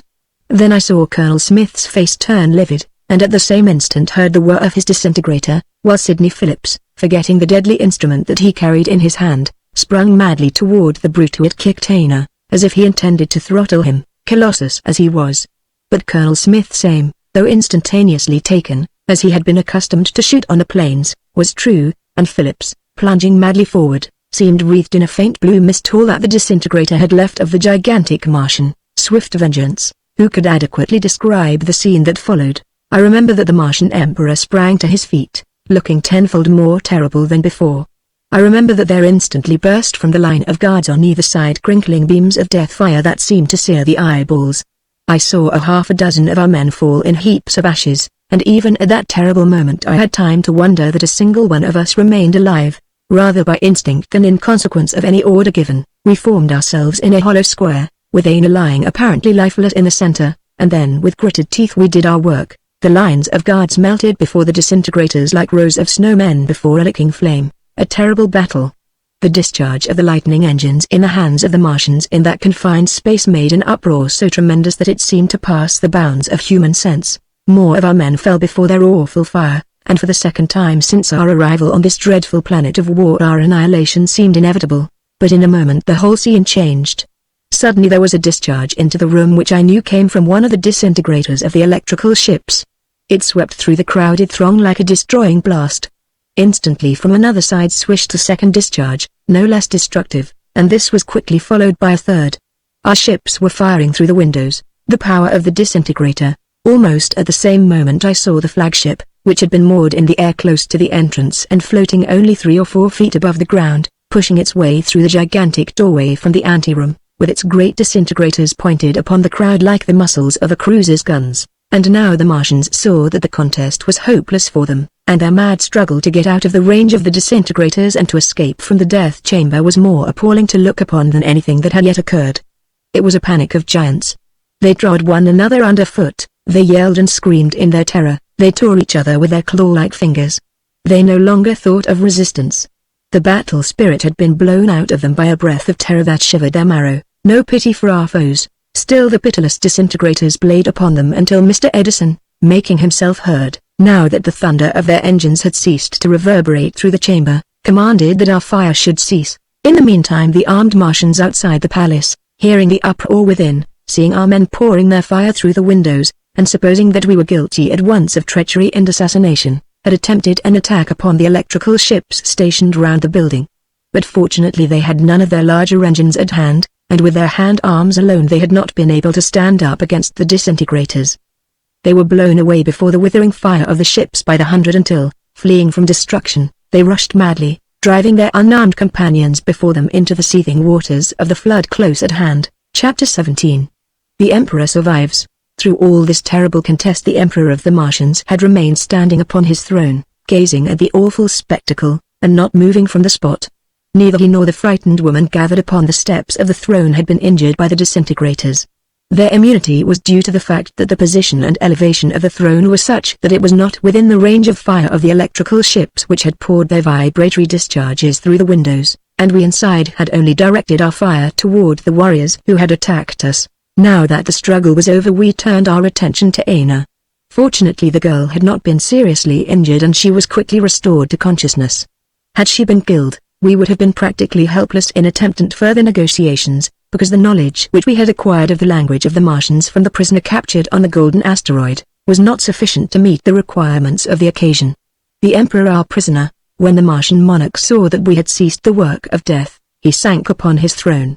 There he remained, leaning his chin upon his two hands and staring straight before him like that terrible doomed creature who fascinates the eyes of every beholder standing in the Sistine Chapel and gazing at Michelangelo's dreadful painting of the Last Judgment. This wicked Martian also felt that he was in the grasp of pitiless and irresistible fate, and that a punishment too well deserved, and from which there was no possible escape, now confronted him. There he remained in a hopelessness which almost compelled our sympathy, until Aina had so far recovered that she was once more able to act as our interpreter.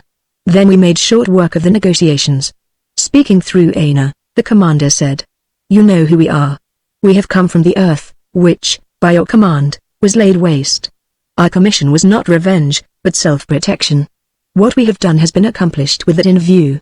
You have just witnessed an example of our power, the exercise of which was not dictated by our wish, but compelled by the attack wantonly made upon a helpless member of our own race under our protection. We dictate terms. We have laid waste your planet, but it is simply a just retribution for what you did with ours. We are prepared to complete the destruction, leaving not a living being in this world of yours, or to grant you peace, at your choice. Our condition of peace is simply this: all resistance must cease absolutely." "Quite right," broke in Colonel Smith. "Let the Scorpion pull out his sting or we'll do it for him. Nothing that we could now do," continued the commander, "would in my opinion save you from ultimate destruction. The forces of nature which we have been compelled to let loose upon you will complete their own victory. But we do not wish, unnecessarily, to stain our hands further with your blood. We shall leave you in possession of your lives. Preserve them if you can. But, in case the flood recedes before you have all perished from starvation, remember that you here take an oath, solemnly binding yourself and your descendants forever never again to make war upon the earth. We show mercy." "That's really the best we can do," said Mr. Edison, turning to us. "We can't possibly murder these people in cold blood. The probability is that the flood has hopelessly ruined all their engines of war. I do not believe that there is 1 chance in 10 that the waters will drain off in time to enable them to get at their stores of provisions before they have perished from starvation." "It is my opinion," said Lord Kelvin, who had joined us, his pair of disintegrators hanging by his side, attached to a strap running over the back of his neck, very much as a farmer sometimes carries his big mittens. "It is my opinion that the flood will recede more rapidly than you think, and that the majority of these people will survive. But I quite agree with your merciful view of the matter. We must be guilty of no wanton destruction. Probably more than 9/10 of the inhabitants of Mars have perished in the deluge. Even if all the others survived, ages would elapse before they could regain the power to injure us. The Martians submit. I need not describe in detail how our propositions were received by the Martian monarch. He knew, and his advisors, some of whom he had called in consultation, also knew, that everything was in our hands to do as we pleased. They readily agreed, therefore, that they would make no more resistance and that we and our electrical ships should be undisturbed while we remained upon Mars. The monarch took the oath prescribed after the manner of his race, thus the business was completed. But through it all there had been the shadow of a sneer on the Emperor's face which I did not like. But I said nothing, and now we began to think of our return home, and of the pleasure we should have in recounting our adventures to our friends on the Earth, who were doubtless eagerly waiting for news from us. We knew they had been watching Mars with powerful telescopes, and we were also eager to learn how much they had seen and how much they had been able to guess of our proceedings. But a day or two at least would be required to overhaul the electrical ships and to examine the state of our provisions. Those which we had brought from the Earth, it will be remembered, had been spoiled and we had been compelled to replace them from the compressed provisions found in the Martians' storehouse. This compressed food had proved not only exceedingly agreeable to the taste, but very nourishing, and all of us had grown extremely fond of it. A new supply, however, would be needed in order to carry us back to the Earth. At least 60 days would be required for the homeward journey, because we could hardly expect to start from Mars with the same initial velocity which we had been able to generate on leaving home. In considering the matter of provisioning the fleet, it finally became necessary to take an account of our losses. This was a thing that we had all shrunk from, because they had seemed to us almost too terrible to be borne. But now the facts had to be faced. Out of the 100 ships, carrying something more than 2,000 souls, with which we had quitted the Earth, there remained only 55 ships and 1,085 men. All the others had been lost in our terrific encounters with the Martians, and particularly in our first disastrous battle beneath the clouds, preparing to return. Among the lost were many men whose names were famous upon the Earth, and whose death would be widely deplored when the news of it was received upon their native planet. Fortunately, this number did not include any of those whom I have had occasion to mention in the course of this narrative. The venerable Lord Kelvin, who, notwithstanding his age, and his pacific disposition, proper to a man of science, had behaved with the courage and coolness of a veteran in every crisis. Monsieur Moisne, the eminent chemist, Professor Sylvanus P. Thompson, and the Heidelberg professor, to whom we all felt under special obligations because he had opened to our comprehension the charming lips of Aina. All these had survived, and were about to return with us to the Earth. It seemed to some of us almost heartless to deprive the Martians who still remained alive of any of the provisions which they themselves would require to tide them over the long period which must elapse before the recession of the flood should enable them to discover the sites of their ruined homes, and to find the means of sustenance. But necessity was now our only law. We learned from Aina that there must be stores of provisions in the neighborhood of the palace, because it was the custom of the Martians to lay up such stores during the harvest time in each Martian year in order to provide against the contingency of an extraordinary drought. It was not with very good grace that the Martian Emperor acceded to our demands that one of the storehouses should be opened. But resistance was useless, and of course we had our way. The supplies of water which we brought from the Earth, owing to a peculiar process invented by Monsieur Moisne, had been kept in exceedingly good condition, but they were now running low and it became necessary to replenish them also. This was easily done from the Southern Ocean, for on Mars, since the leveling of the continental elevations, brought about many years ago, there is comparatively little salinity in the sea waters. While these preparations were going on, Lord Kelvin and the other men of science entered with the utmost eagerness upon those studies, the prosecution of which had been the principal inducement leading them to embark on the expedition. But, almost all of the face of the planet being covered with the flood, there was comparatively little that they could do. Much, however, could be learned with the aid of Aina from the Martians, now crowded on the land about the palace. The results of these discoveries will in due time appear, fully elaborated in learned and authoritative treatises prepared by these savants themselves. I shall only call attention to one, which seemed to me very remarkable. I have already said that there were astonishing differences in the personal appearance of the Martians, evidently arising from differences of character and education, which had impressed themselves in the physical aspect of the individuals. We now learned that these differences were more completely the result of education than we had at first supposed. Looking about among the Martians by whom we were surrounded, it soon became easy for us to tell who were the soldiers and who were the civilians, simply by the appearance of their bodies, and particularly of their heads. All members of the military class resembled, to a greater or less extent, the monarch himself, in that those parts of their skulls which our phrenologists had designated as the bumps of destructiveness, combativeness and so on were enormously and disproportionately developed, and all this, as we were assured, was completely under the control of the Martians themselves. They had learned, or invented, methods by which the brain itself could be manipulated, so to speak, and any desired portions of it could be specially developed, while the other parts of it were left to their normal growth. The consequence was that in the Martian schools and colleges there was no teaching in our sense of the word. It was all brain culture. A Martian youth selected to be a soldier had his fighting faculties especially developed, together with those parts of the brain which impart courage and steadiness of nerve. He who was intended for scientific investigation had his brain developed into a mathematical machine, or an instrument of observation. Poets and literary men had their heads bulging with the imaginative faculties. The heads of inventors were developed into a still different shape, and so, said Aina, translating for us the words of a professor in the Imperial University of Mars, from whom we derived the greater part of our information on this subject, the Martian boys do not study a subject, they do not have to learn it, but, when their brains have been sufficiently developed in the proper direction, they comprehend it instantly, by a kind of divine instinct. But among the women of Mars, we saw none of these curious, and to our eyes monstrous, differences of development. While the men received, in addition to their special education, a broad general culture also, with the women there was no special education. It was all general in its character, yet thorough enough in that way. The consequence was that only female brains upon Mars were entirely well balanced. This was the reason why we invariably found the Martian women to be remarkably charming creatures, with none of those physical exaggerations and uncouth developments which disfigured their masculine companions. All the books of the Martians, we ascertained, were books of history and of poetry.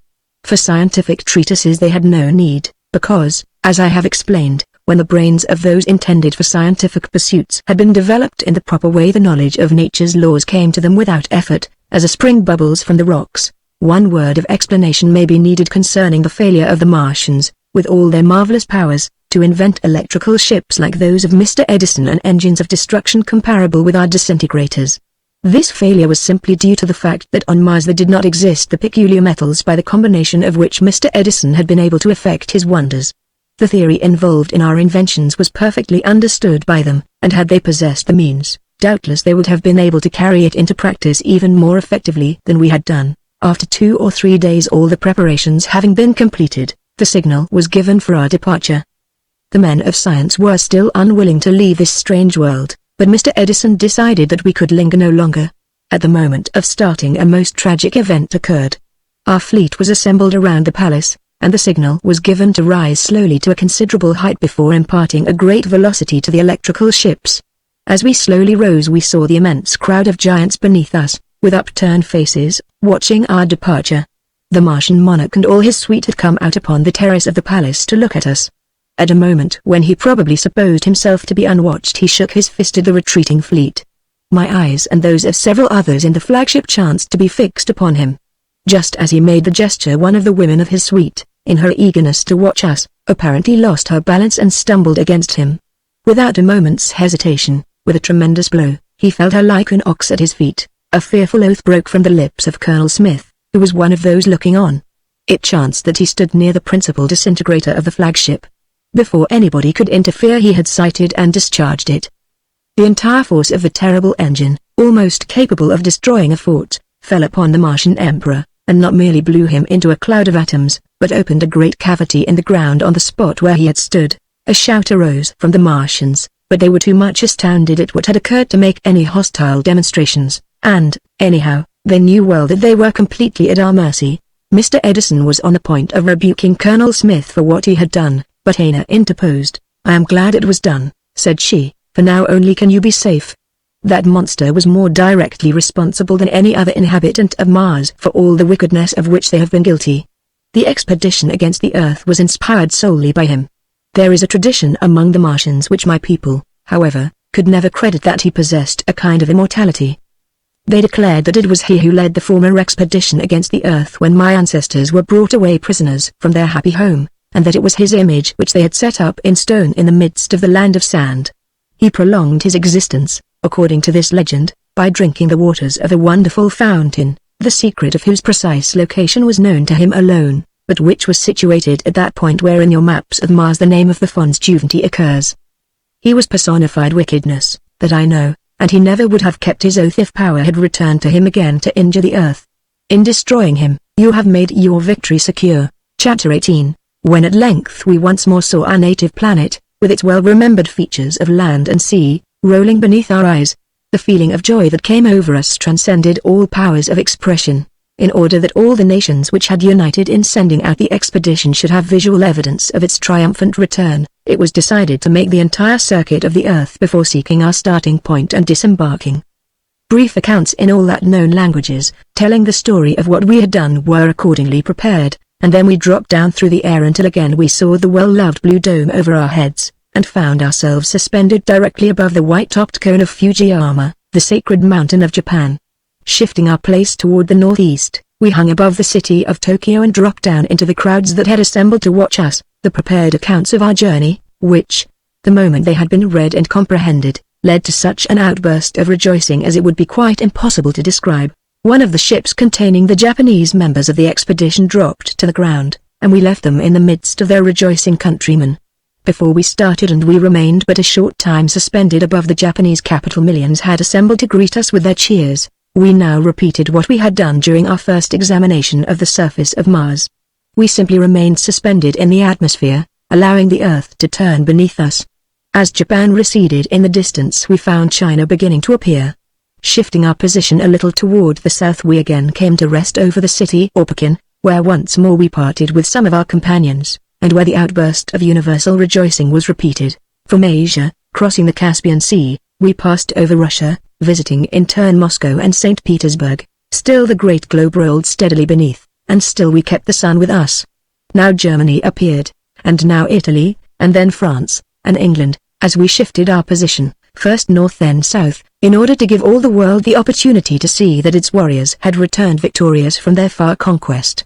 And in each country, as it passed beneath our feet, we left some of the comrades who had shared our perils and our adventures. At length the Atlantic had rolled away under us, and we saw the spires of the new New York. The news of our coming had been flashed ahead from Europe, and our countrymen were prepared to welcome us. We had originally started, it will be remembered, at midnight, and now again as we approached the new capital of the world the curtain of night was just beginning to be drawn over it.